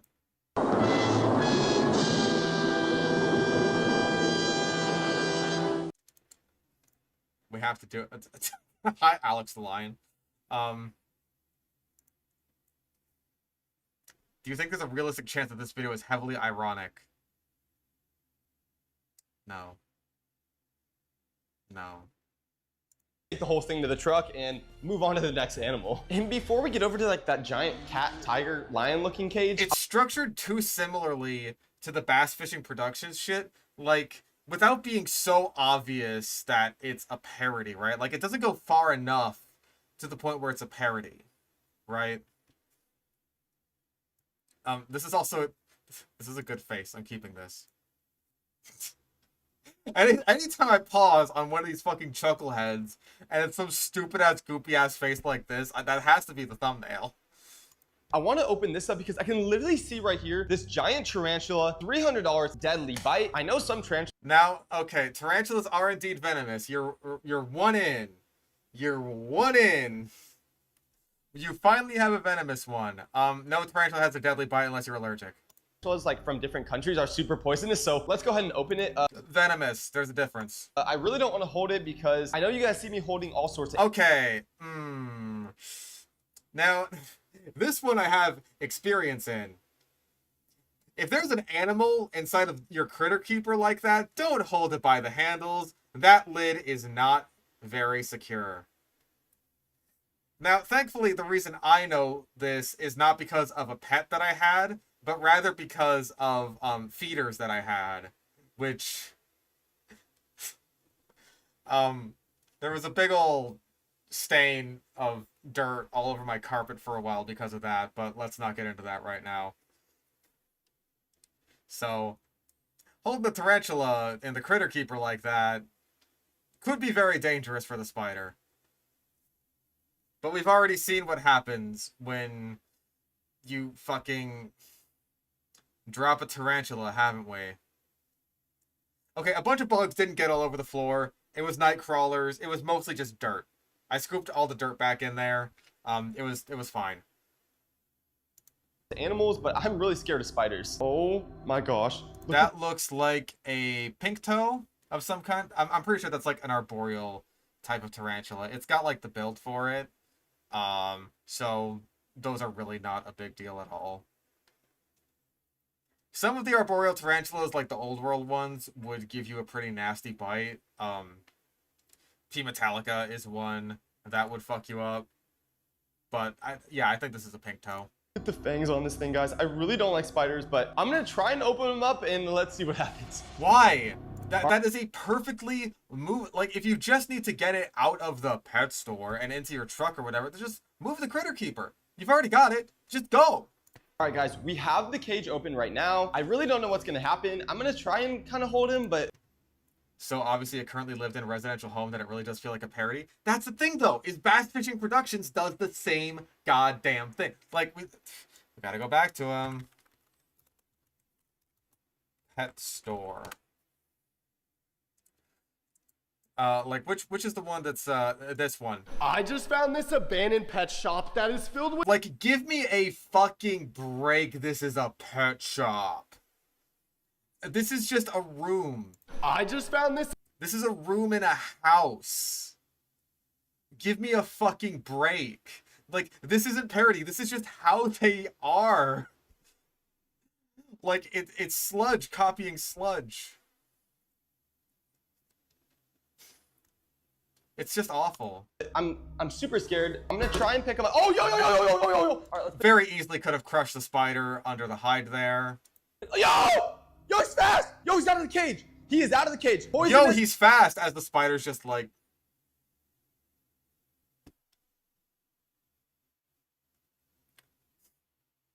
Now, we have seen in the past before, when Bass Fishing Productions killed one of the spiders, that, like, yes, tarantulas absolutely have the capacity to bolt, and that can be, like, very startling, obviously, and potentially dangerous for the spider, or it can, like, get into a fucking, just area that you might not be able to reach, especially if you don't have a catch cup ready for it. This is all just so unnecessary. This is unnecessarily stressing out the spider.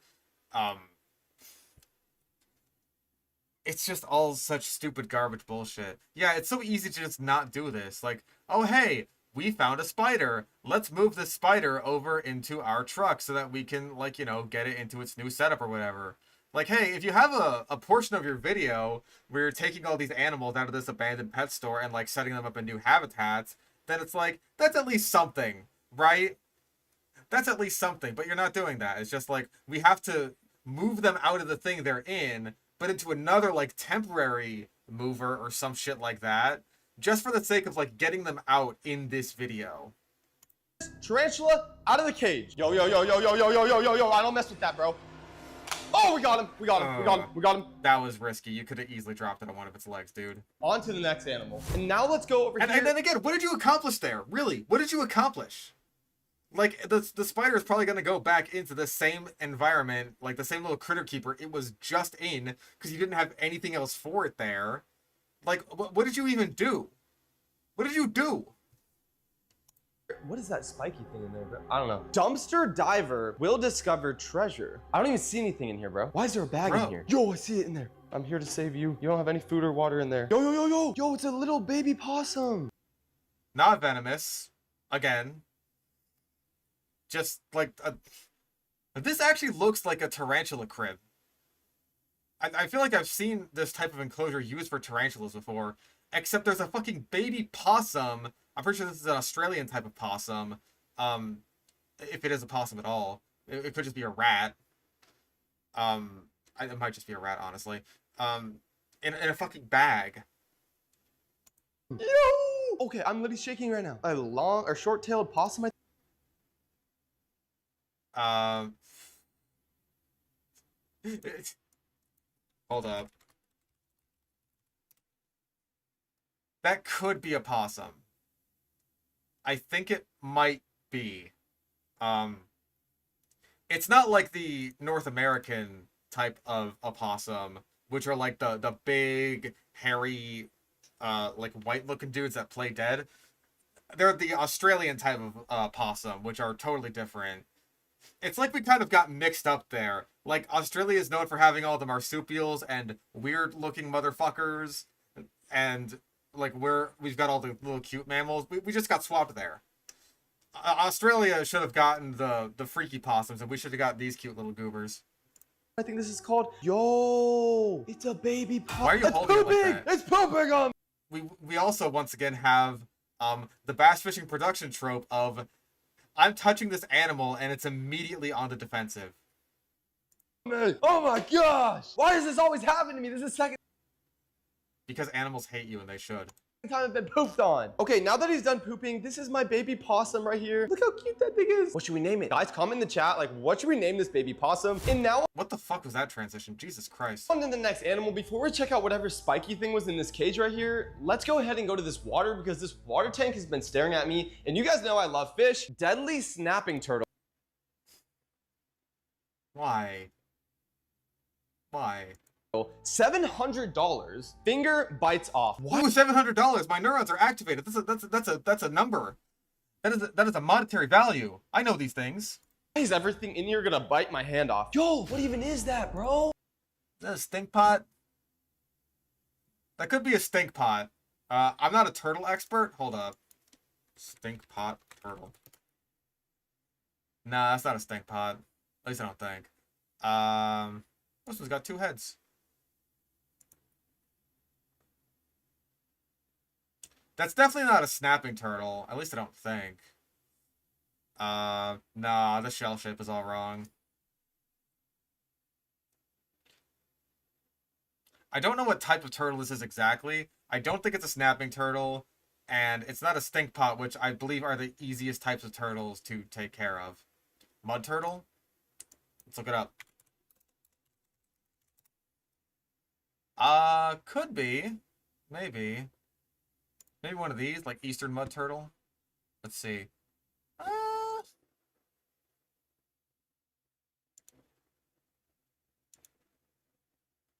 Not an exact match, but it could be close.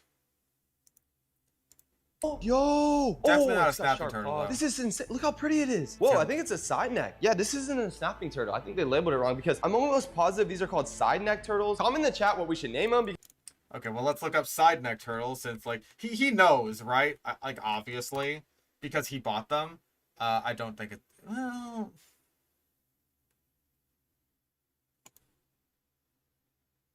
I don't know, the head shape seems wrong.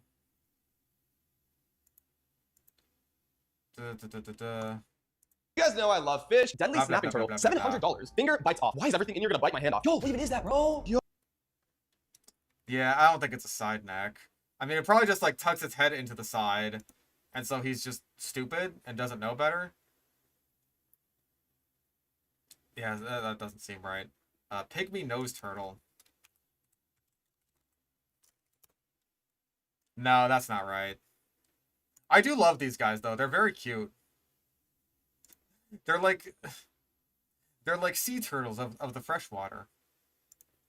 Yo! Oh, it's got sharp claws. This is insane. Look how pretty it is. Whoa, I think it's a side neck. Yeah, this isn't a snapping turtle. I think they labeled it wrong because I'm almost positive these are called side neck turtles. Comment in the chat what we should name them because I'm definitely bringing this guy home. He has no food, really dirty water, as you can tell. These animals are in such bad condition here, guys. I'm gonna put them right back in. Like, again, why even bother taking them out if you just put them right back in anyway? Literally, what is the point?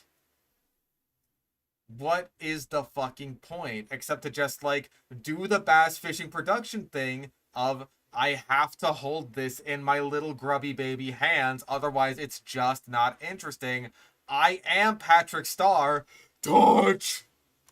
Him into our keeper bucket and get him home as soon as possible. Spiky, $800. One spike equals hand falls off. Let's go ahead and see what Spiky is. At this point, I would just be getting sick and tired of all these shitty fucking messages because clearly none of them are true. Not even like, dude, my hand's gonna fall off if one of these spikes touches me? Oh, hell no, dude. Oh, hell no. Why do I even do this? Oh, hell no. That wouldn't be me. Oh gosh, guys. Okay. Like, yeah, dude, it's a that hedgehog. definitely hurt. I want to say this is some type of hedgehog. All right, so we finally got him out. I really don't want to hurt him. I'm really trying to be super gentle, but as you can see, he has insane spikes. And look at his cute little face. Like, yeah, it's a hedgehog. It's a hedgehog. By the way, we're 1 for like 7 on venomous animals in this venomous reptile store or venomous animal store, what the fuck ever. So hedgehogs are something that you can keep as pets in like certain states, I believe. I sincerely doubt you can keep them here. Hedgehogs are decently expensive for one thing, and also they're pretty high maintenance, honestly. Like, one of the things with hedgehogs is like they like to run a lot, but like they also like to poop when they run. So having like a regular wheel isn't really the best for them unless you're like constantly cleaning the wheel, because then what'll happen is while they're running while they poop, or while they're pooping while they run, then they'll poop all over the wheel and then end up running through their own poop.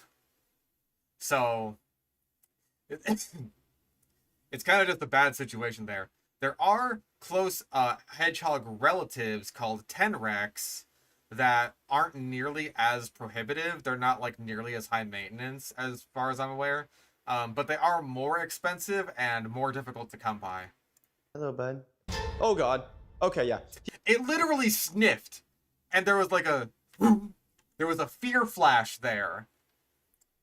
There was a fear flash, and he got startled, like. He's definitely super aggressive. My guess is super aggressive. It sniffed. He's so aggressive. He's so aggressive. Like, give me a fucking break. he was in super bad living conditions. Let's go ahead and put him in our keeper bucket and get him home safe. He is so fucking sweet. What a adorable little creature. And it's just like, he's so aggressive. To a nice, happy home. This guy is so cool though. I've never had a hedgehog or a porcupine, whatever this is. It's a hedgehog. Give me a fucking break. And now before we go open that tiger and that alligator thing that's over there. And again, we're once again doing the Bass Fishing Productions thing of, hey guys, look at all this shit we've gone through, but there's way more crazy shit that's on the way. So stay tuned. You don't want to miss the tiger. You don't want to miss the alligator. You don't want to miss it. Over there in the giant fish. Let's go ahead and see these poisonous frogs. This says 500, one touch equals straight death. Not surprised with this. How do you believe any of these signs at this point? How do you believe any of them? Like, oh, one spike equals your hand falls off. Your hand didn't fall off. The snapping turtle wasn't even a snapping turtle. Didn't bite your finger off. Place at this point. Okay, let's see if these frogs are really... Like, he's playing it totally fucking straight. It's so stupid. In here. Yo. I see one. I see something under here. Yo, there they are. Poisonous frogs, bro. Look. So yeah, those are poison dart frogs. Again, we've mentioned this before. Poison dart frogs that are raised in captivity are totally harmless. They don't have any poison in them because of the food that they eat. They're raised on something completely different. So yeah. Look. Whoa! Whoa! That frog just jumped after I touched it. These frogs are clearly super aggressive, man. Oh, look how cool that guy is. Yeah, also not venomous. A poisonous frog. Yo, I've never had like yellow and black ones like this. Before we check out these rare turtles and this rare gecko, let's go see what the alligator is and then we'll come back to all this. Alligator room. Oh yeah, let's see. Well, I can't wait to see what the rare gecko is. Death warning. Of course. Do not get close as they can start to attack. Why is it in the bathroom? Yo, I hear it. Is it in the sink? Yo. Oh, no, nothing. Oh, it's nothing. Nothing in there. Nothing in there. It's in the toilet. Yo. Oh, why is it so gross? Ew. Yo, maybe they had fish in there at one point. Not in the toilet. Dude, it's pee. Bro, have you ever seen pee before? It's gotta be. Oh my god, it's in the shower. It's in the shower, bro. What is... His name is Chomps. $2,000. Too dangerous. Don't even...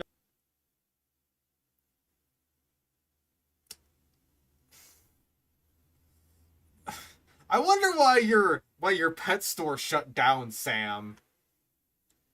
Fucking... This animal is too dangerous. Don't even buy it. Why do I have it taking up my entire bathroom? Fuck it, right?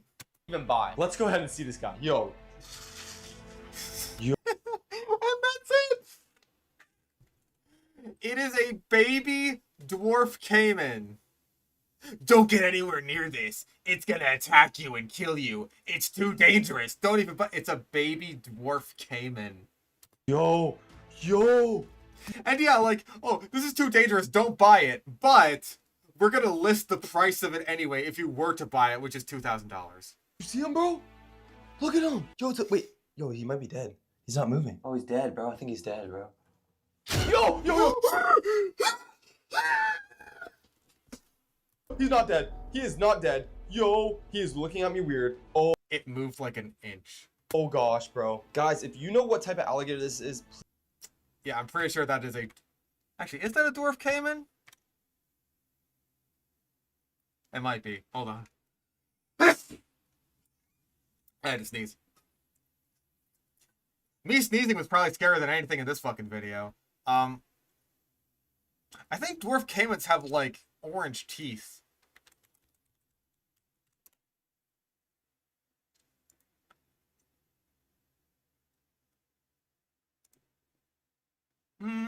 No, I think it is a dwarf caiman. Yeah, it is. I think... Yeah, okay, it's got, like, the same spots around the face. That's a dwarf caiman. Please comment down below. This one's insane. I think I've had one of these in the past. What do you mean you think you've had one of these? You don't even know what it is. Also, if you've had a caiman in the past, that means you don't have one now. Which means one of two extremely likely scenarios. One, it died. Or two, you no longer had the means to take care of it, and you had to rehome it. Both of those things are extremely likely if you tried to take care of any crocodilian, which you shouldn't, under any circumstances, because they just make bad pets. Like, oh yeah, I think I've had one of these before, and it's a fucking caiman? Like, give me a break. You would remember if you had a caiman as a pet. I don't know, though. Okay, I'm really just gonna grab him super fast. I don't know how to do this. Whoa. You've had one of these as a pet before, but you don't know how to grab it. Whoa. Yo. He's moving fast, guys. He's moving really fast. It's a baby. It is smaller than your foot. All right, so I got the alligator. I'm really How? You didn't show that part. trying to hold him softly, but also firmly, so he doesn't escape. This guy's pretty big, as you can tell. He's a baby. He's like the size of your foot. Look at those teeth. Comment down below if y'all know what this is. This guy's insane. Let's put him in the bucket. Here he goes. Hopefully he doesn't attack me. Whoa! Oh gosh. Oh, whoa! Poor fucking creature. He's jumping out the bucket. Yo! Yo! Yo! He's jumping out. He's jumping out the bucket as I'm pouring him out of the bucket. Are you fucking stupid? Is there even a question here? Like, it goes without saying that Jesus Christ, this poor baby Cayman, must be stressed out of its fucking mind. It's being jostled around, like, inside of a fucking bathroom and inside of a bucket and dumped out of the bucket onto the fucking ground. It's just like, what are we doing here? What are we actually fucking doing here? Like, is it I don't know if we're at a point where we're worse than bass fishing at this point. Because, like, even if this is ironic, these are still, like, actual animals that are being put through needlessly stressful situations, potentially dangerous situations for these animals. And it's just like, for no reason. For no reason. I can't imagine a way that you could, like, do an ironic video like this good, unless, like, the presentation was totally ironic, but then, like, what you actually do with the animals is just exactly what you're supposed to do with them, and, like, that's the joke. The joke of the video is that you treat the animals properly. That's the only way that can work. Oh, he fell out the box. He fell out the box. You dumped him out, you fucking retard. Whoa! Oh! Alright. Whoa, he's super aggressive. I literally got him back in the box. Here he is. Okay, we're gonna get him into my truck and get him a safe, healthy spot with some water and some food. Let's move on to the next animal. Now I'm really scared for this tiger. And before we move on to these rare turtles, I'm really scared of this tiger now that I've had to deal with a baby caiman. The gecko, and even the tiger. This one says invisible lizard, $1,000. Disappears all the time. It looks like some type of chameleon. I don't know if this one's rare. Comment down below if y'all. I don't see a chameleon in there at all. Yeah, I don't see anything. Is there anything in this box? Like, am I stupid or something? Can you guys see it? I see nothing.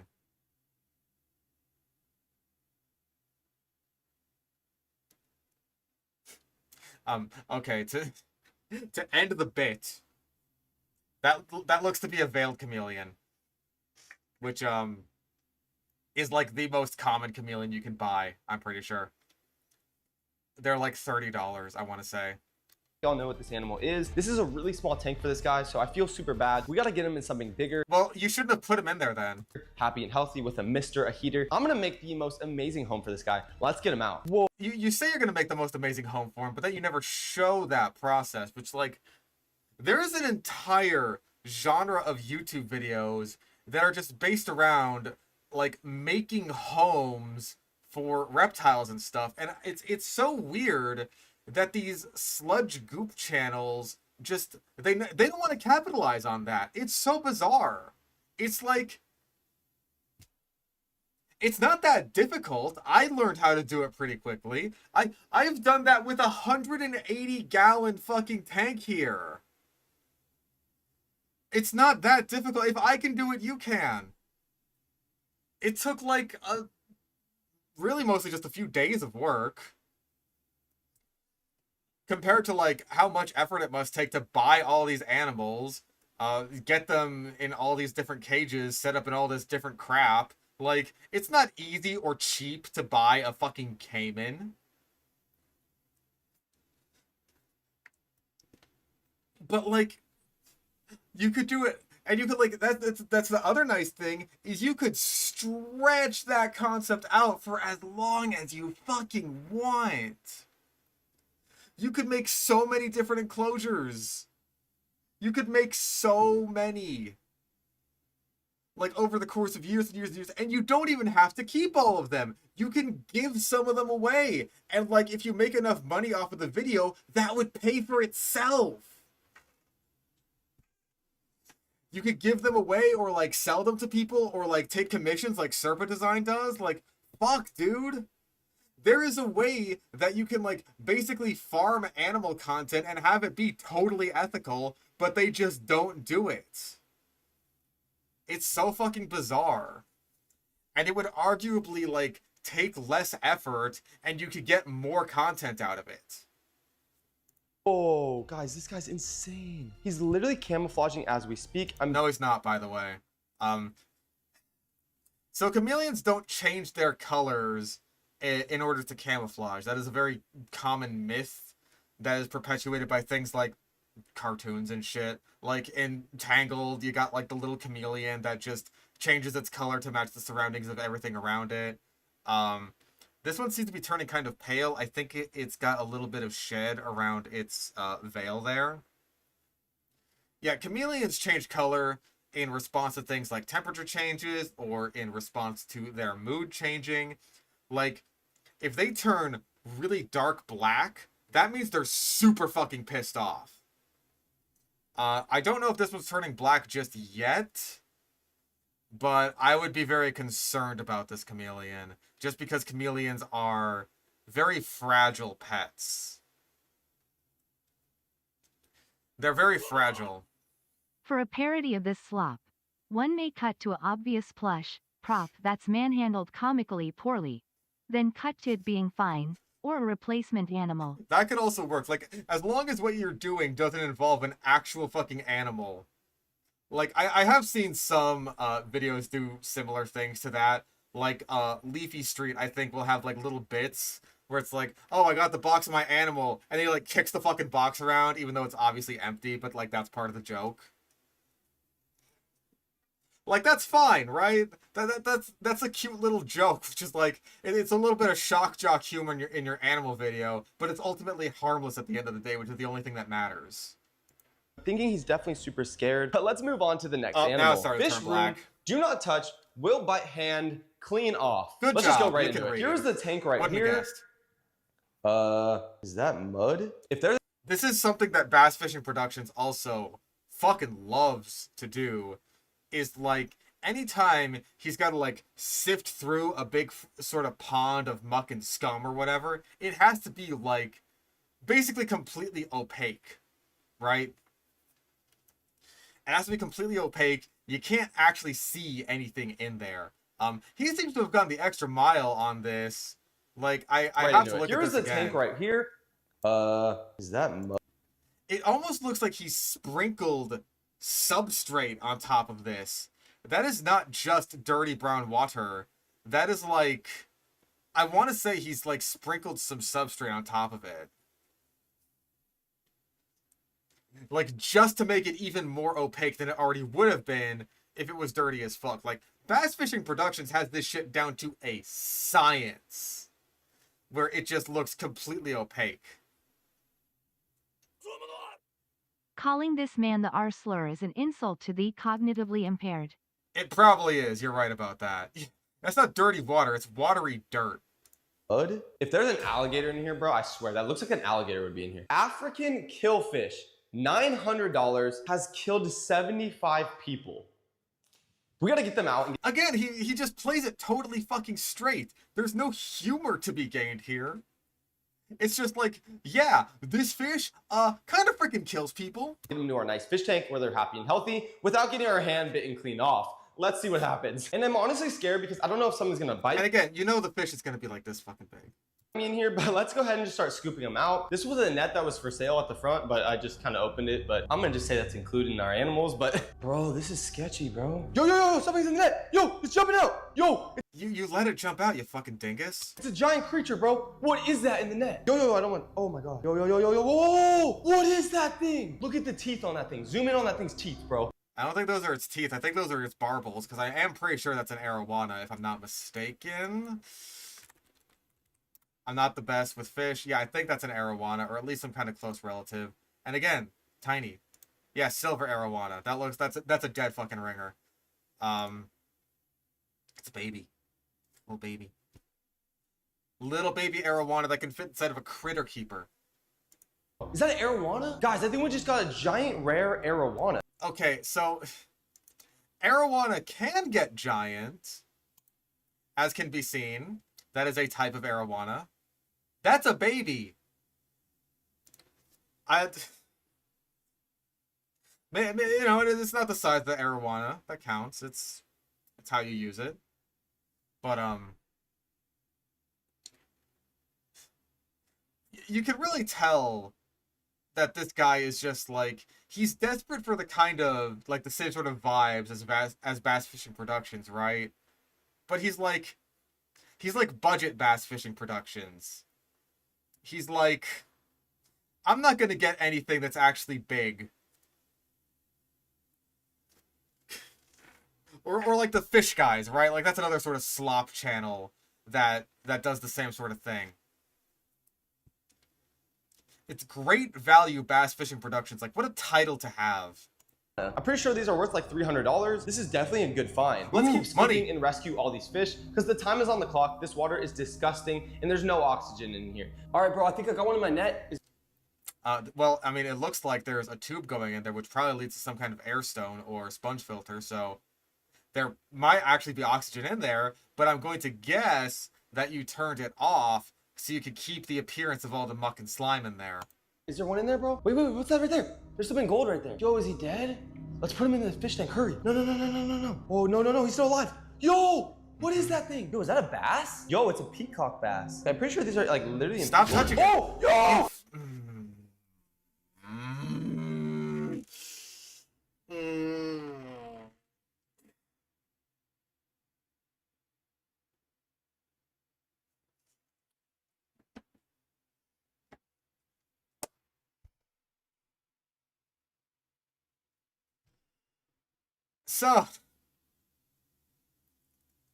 So we have to do the Bass Fishing Productions thing of, I have to hold the fish in my fucking little grimy baby hands.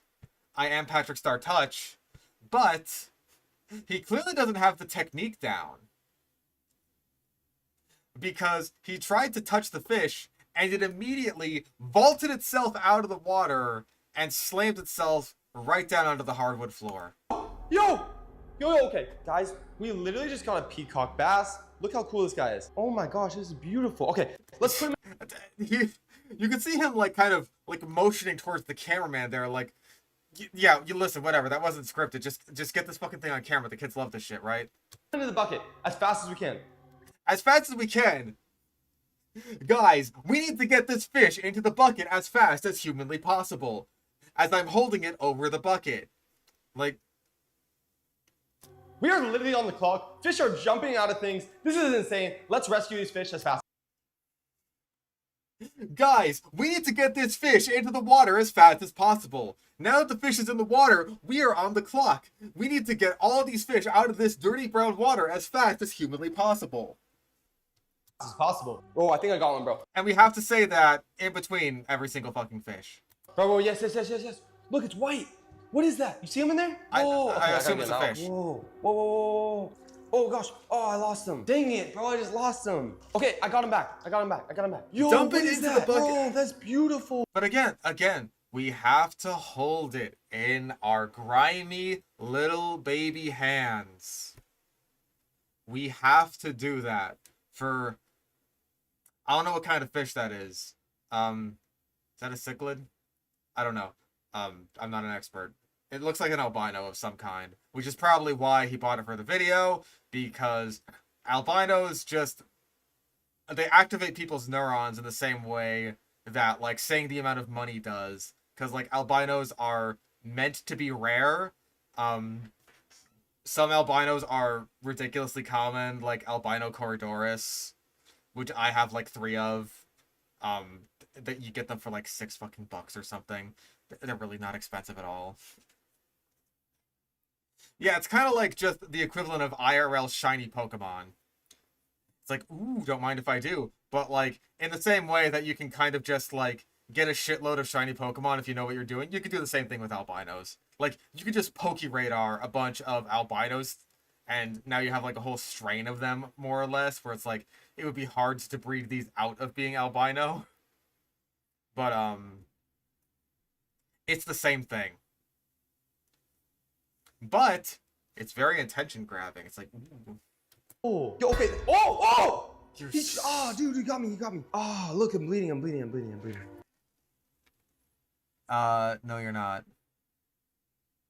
Also, what did he even get you with? His fin? What did he cut you with? Are you stupid? Yo, he just got me with his sharp spines. Okay. All right, I literally got him, but I'm gonna put him right into the keeper bucket because this is insane. Maybe that's what you should have been doing in the fucking first place, you dumbass. He keeps spiking everything. Boom, there he is. These fish are definitely not doing well, guys. We gotta get him in the Maybe he's not doing well because you just fucking grabbed him by the skull like a jackass. keeper tank as fast as we can. And we finally got Look at it. It's got like shit stuck to its fucking face.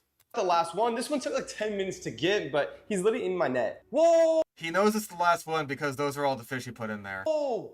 Okay, that's definitely like an African cichlid. That's why the sign said African. This is so cool. Put him in the keeper bucket. He's like yellow. Bro, I don't understand the process of I'm gonna grab this fish in the net and then use my hands to transfer it over to the fucking tank when I've already dropped like 3 fish at this point.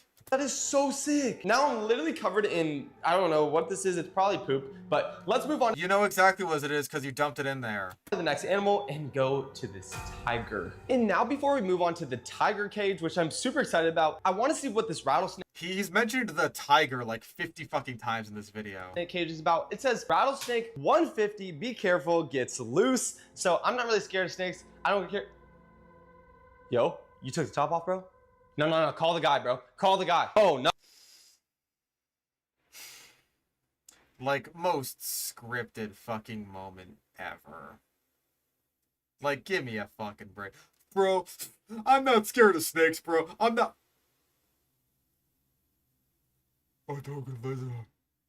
Oh, oh, hell no. Nah. Oh, no.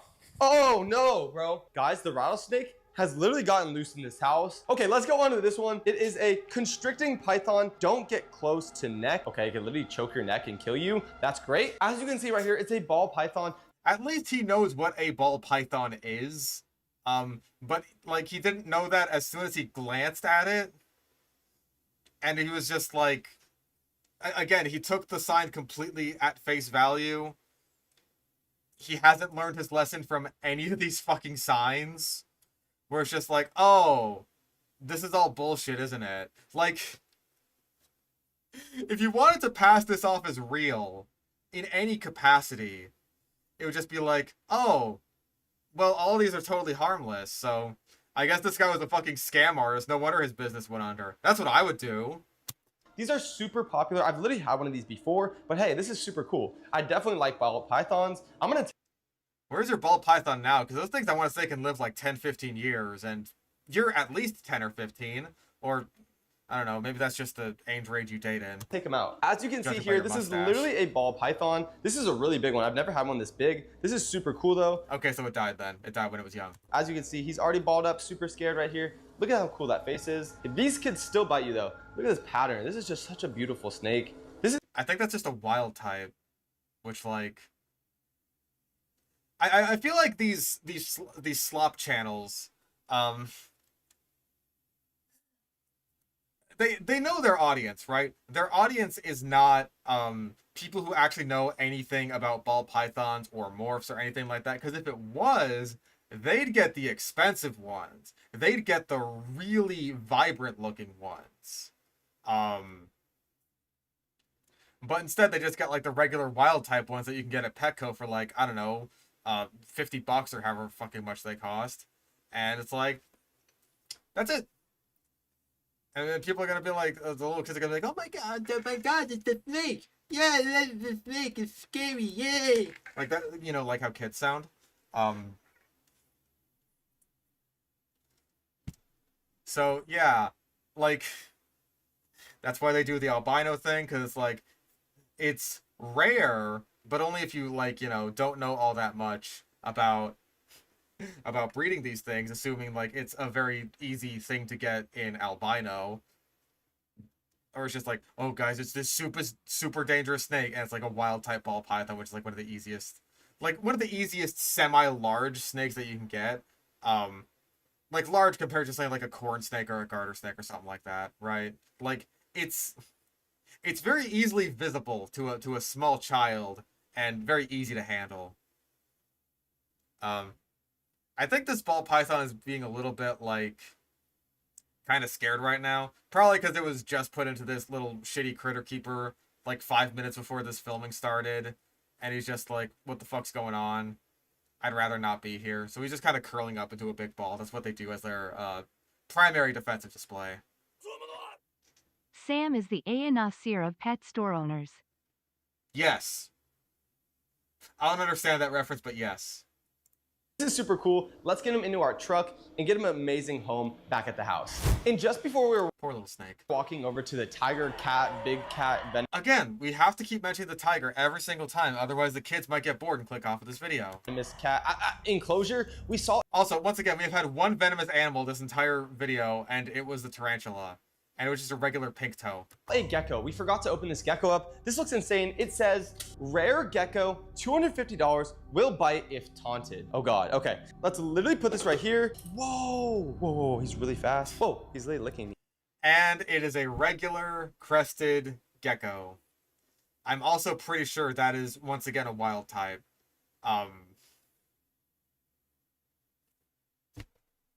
Regular crested gecko. These guys are incredibly common, easy to come across, totally harmless, and once again, not venomous. So it's like,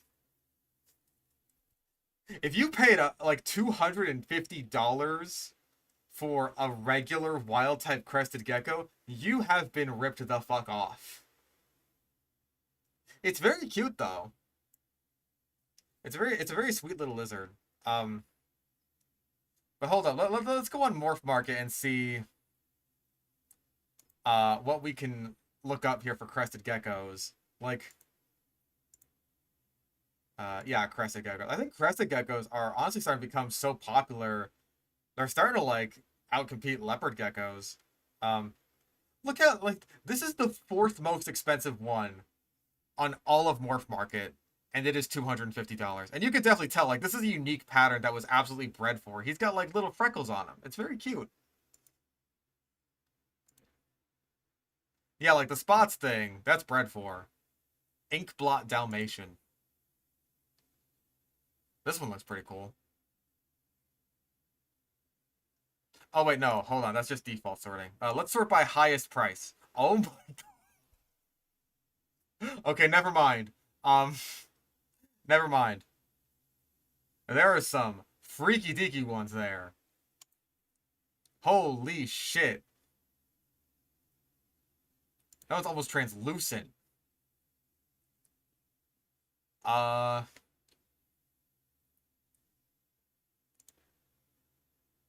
what the fuck? You look like a skeleton. Do your... Its eyes do not actually look like that. You're fuck. They actually look like that. What the fuck?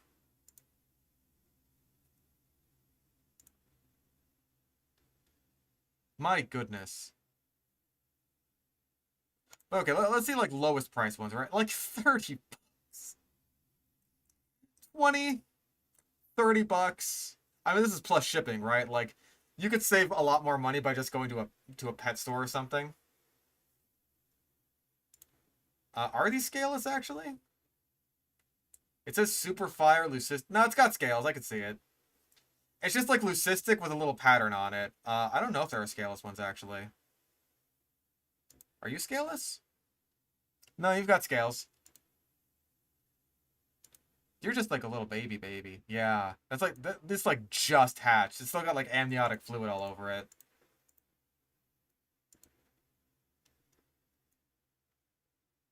I don't know if there are scaleless ones. I know that there are scaleless pythons. But yeah, if you pay $250 for a wild type fucking crested gecko, you're getting ripped off. This is a rare gecko. I'm almost... No, it's not. No, it's not. No, it's not. They're incredibly common. Positive in the wild, they could drop their tail if they're scared. Yes, they can. It is very common for crested geckos to drop their tails in captivity, especially if they're like held too much, and they don't grow back, so it's just kind of like a sad little stump when that happens. But again, like, you can say like, oh, this is a super rare gecko, and the stupid little 5-year-olds who watch this shit, or all the bots that he's viewbotting, they're just like, oh my god, it's where, yay, that's so cool. I get to see a were gecko. No one else gets to see this. I get to see it. It's so pathetic. Scary. It won't grow back on these guys, but they can literally drop their tail from as little as a cough. So we want to be super careful with this guy and fragile. But I'm still gonna keep fucking holding it. He is so pretty. And touching it on the back, that's not a good way to scare it or piss it off. See, this is why I'm getting a monitor lizard, right? Because they can't drop their tails.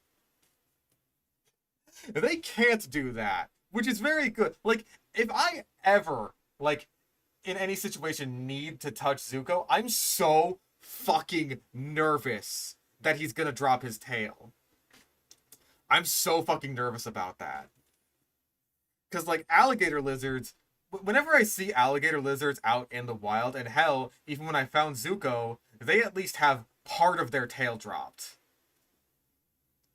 So, like, I know that they're flighty motherfuckers, and they're, like, prone to dropping their tail. So I want to be extremely careful with Zuko. Like, anytime I need to touch him, which is not very often.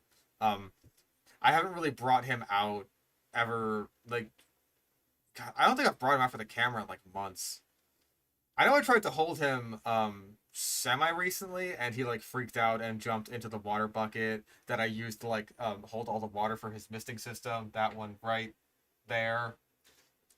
He, like, jumped into it and freaked out, and I was just like, alright, that's not gonna work, and I haven't held him since then. Now for the moment you've all been waiting for, the big cat. It might be a lion, a tiger, a serval, a lynx. I don't know what we're expecting. Knowing you, it's a fucking, like... It's an orange tabby you found in a dumpster. But the guy told me it's a giant cat that will literally bite your hand off, and he's 8 humans. The guy told you so many things would bite your hand off, or make your hand fall off, or one touch equals death. He's lied to you, and you haven't caught on to that fact. Humans before. I don't know if it's gonna be giant, or if it's just a baby. Someone might have bought the big one. I don't know, but... I can hear him. Okay, right behind me is the enclosure. Okay, wait. Yo, you see someone moving in there? Look, look, look. Oh my god, the live animal is moving. There, okay, it says, beware of attack cat. Seriously. Murder mittens, exotic cat, illegal in 45 US states. We already went through this. Has killed. Oh my gosh, look at. Look. Oh my god, he has killed. I believe this at face value. What happened to the rattlesnake? Anyway. Yeah, zoom in. Something's in there. Yo, it's a tiger. Is that a lion? I'm gonna turn this thing around. Oh my gosh, I'm really scared right now. Yo! Oh my gosh! It's like a lynx or a bobcat. I think it's a bobcat, actually. Yo! What is that? Yo, this is crazy. Yo! Is it a cat? Easy. Okay, I think it's some type of lynx or a serval. It's pretty Not big. I mean, guys, if you guys know what type of cat this is, please comment down below. But this is definitely not no house I'm pretty sure it's a bobcat. cat. Yo, it's got blue eyes. Yo, look at those claws. It's baby. I'm like super scared to open it. Hi, I'm super scared to open this, as this little baby cat is begging for cuddles, and it's just like, I want out. It's Bubsy.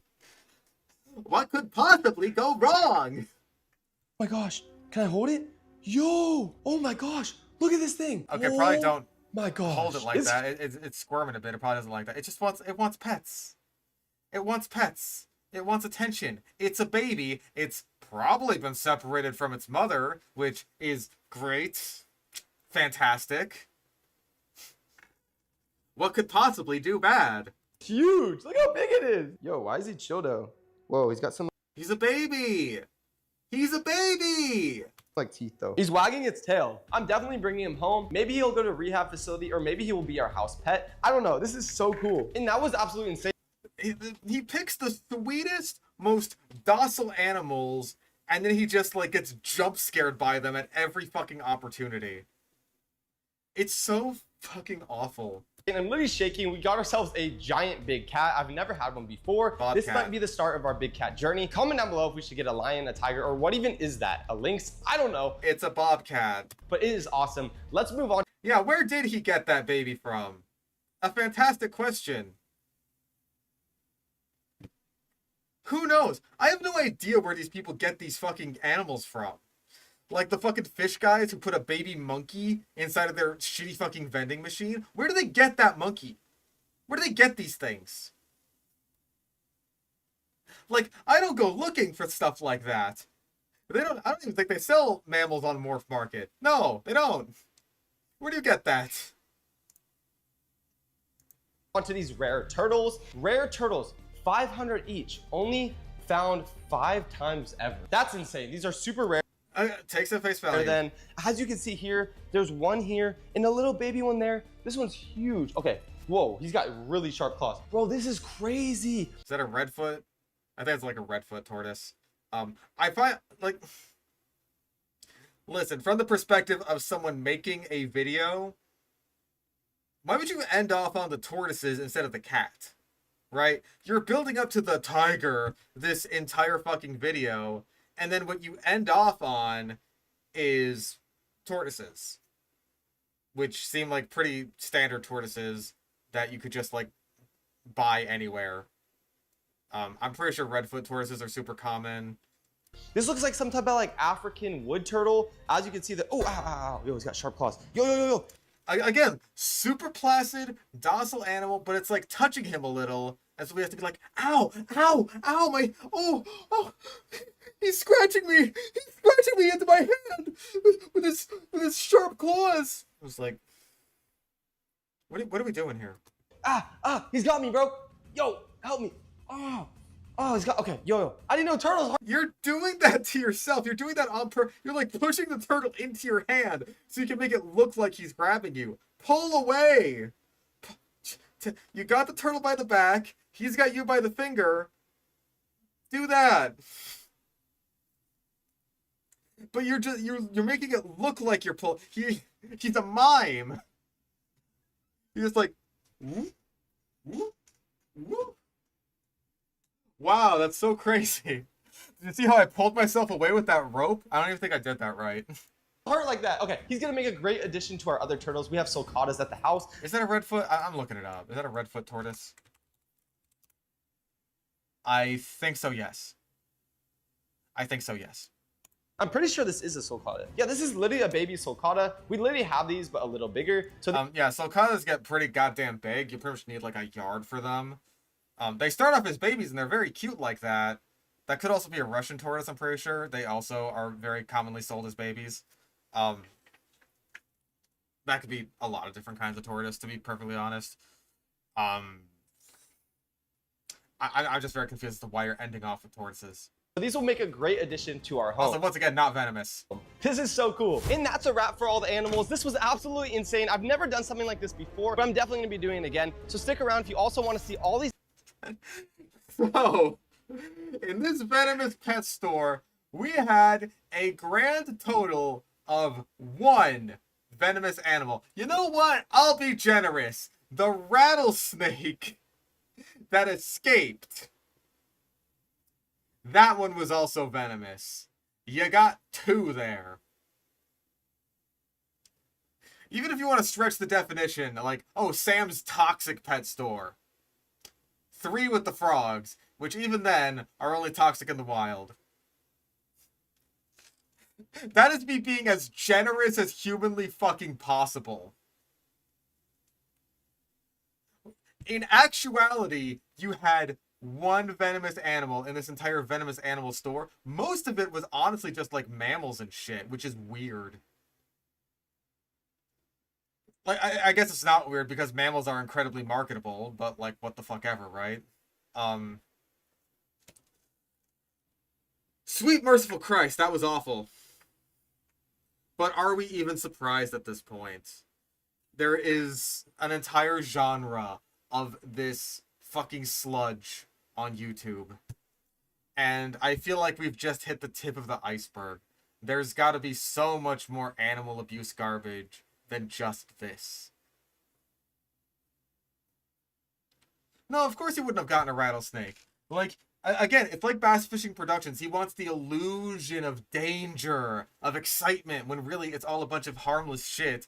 And also, for the most part, incredibly common shit. Like a fucking crested gecko, or a redfoot tortoise, or a fucking pink-toed tarantula. Like, outside of, like, the bobcat and the hedgehog, I want to say most of the animals in this video, you can, and the prairie dog, I guess. Like, most of the animals in this video, you could just, like, buy at Petco. like no questions asked, no big deal. Like the fucking what do we got? What do we actually have here? Like yeah, prairie dog. That's a bit of a rare one. Pink-toed tarantula, seen at Petco all the time. What was this one? Oh, the possum. Yeah, like all the mammals. The mammals were the outliers here. I don't know what this turtle was, like a mud turtle or something. Could be a Petco thing. Dart frogs I've seen at Petco now. Okay, and the caiman. And the caiman. Oh yeah, fake animal rescue videos. Those are good. I genuinely can't even watch those. Like, there is the benefit of the doubt that maybe all of these poor fucking animals will be rehomed somewhere nice afterwards. Like, this is just temporary for a bit, for a video, right? And that this guy isn't going to try and keep all these fucking animals in his apartment building or whatever. I genuinely cannot watch those fake rescue videos. They break my fucking heart.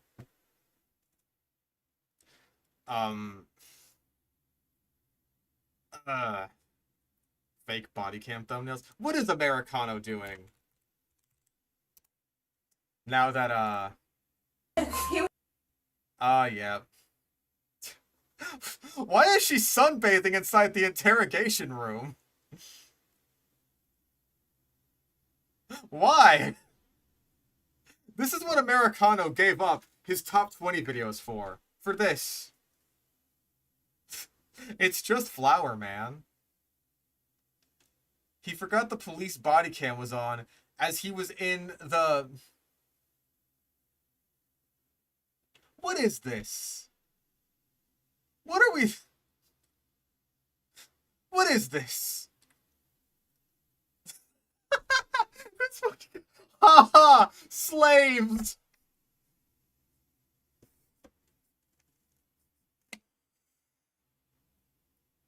Ha ha! Slaves! We can't do better. Can't do better.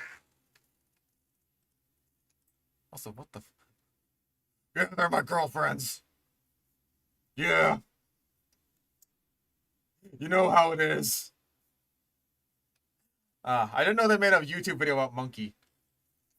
Just, haha, slaves. Oh my goodness. That is fucking comedy gold. That is spectacular.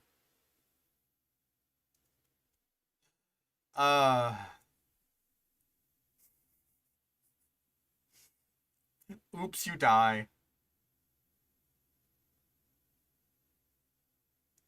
You know what, Americano?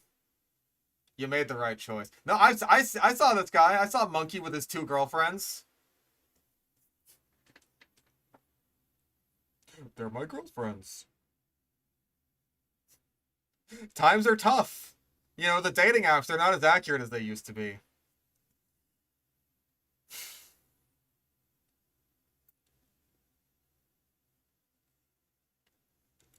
My goodness. This was a day. We definitely did some sludge. We had just a regular bad one from this dingus. We had one that strung me along and then slapped me in the face with the Cretaceous cockroach. And then we had Mr. Exotic. Which, that was something. Listen, I'm throwing stones in glass houses by saying that slop content like this is like an hour long, right? Slop content that's an hour long gets me like an extra $1,000 a month. I can't exactly... I'm throwing stones in glass houses, if I say anything about that. But these thumbnails, I could talk about until I'm blue in the fucking face. I think we can quite definitively say that's our sludge. Sludge it up. We've seen some shit, man. It's been a wild ride. But I think we'll call it there. I don't think we can do anymore. I don't think we should do anymore. I think we've I think we've hit our limit. New game for Wednesday? We'll see. I may start that Nuzlocke thing I was talking about. The autism lock. I may start some other things. But I think there's only one thing that can close us out. It's me, for stick on a stick. You should subscribe to my channel. What do I have on my channel? Well, I got poop, and I have to poop, and Good Weapon Academy. And I love impressions, I also love the kunai. It is not overpowered, because my friend Ross said so. Also, I love Upward and the M. Night Shyamalan movie, Avatar: The Last Airbender. Anyway, make sure to subscribe, guys. I love Zenith, they also heavy smiley face. Good night, everybody. Face. Well, she's old phrase. I don't know why I repeat the face. What do I have on my channel? Well, I got poop and I have to poop. And Good This should be Weapon the outro for every selection. Academy. You're right about that. And I love it impressions. I also love the kunai. It is not overpowered. Love Upward in the M. Night Shyamalan movie, Avatar: The Last Airbender. Anyway, make sure to subscribe, guys. I love Zenith, also heavy smiley face.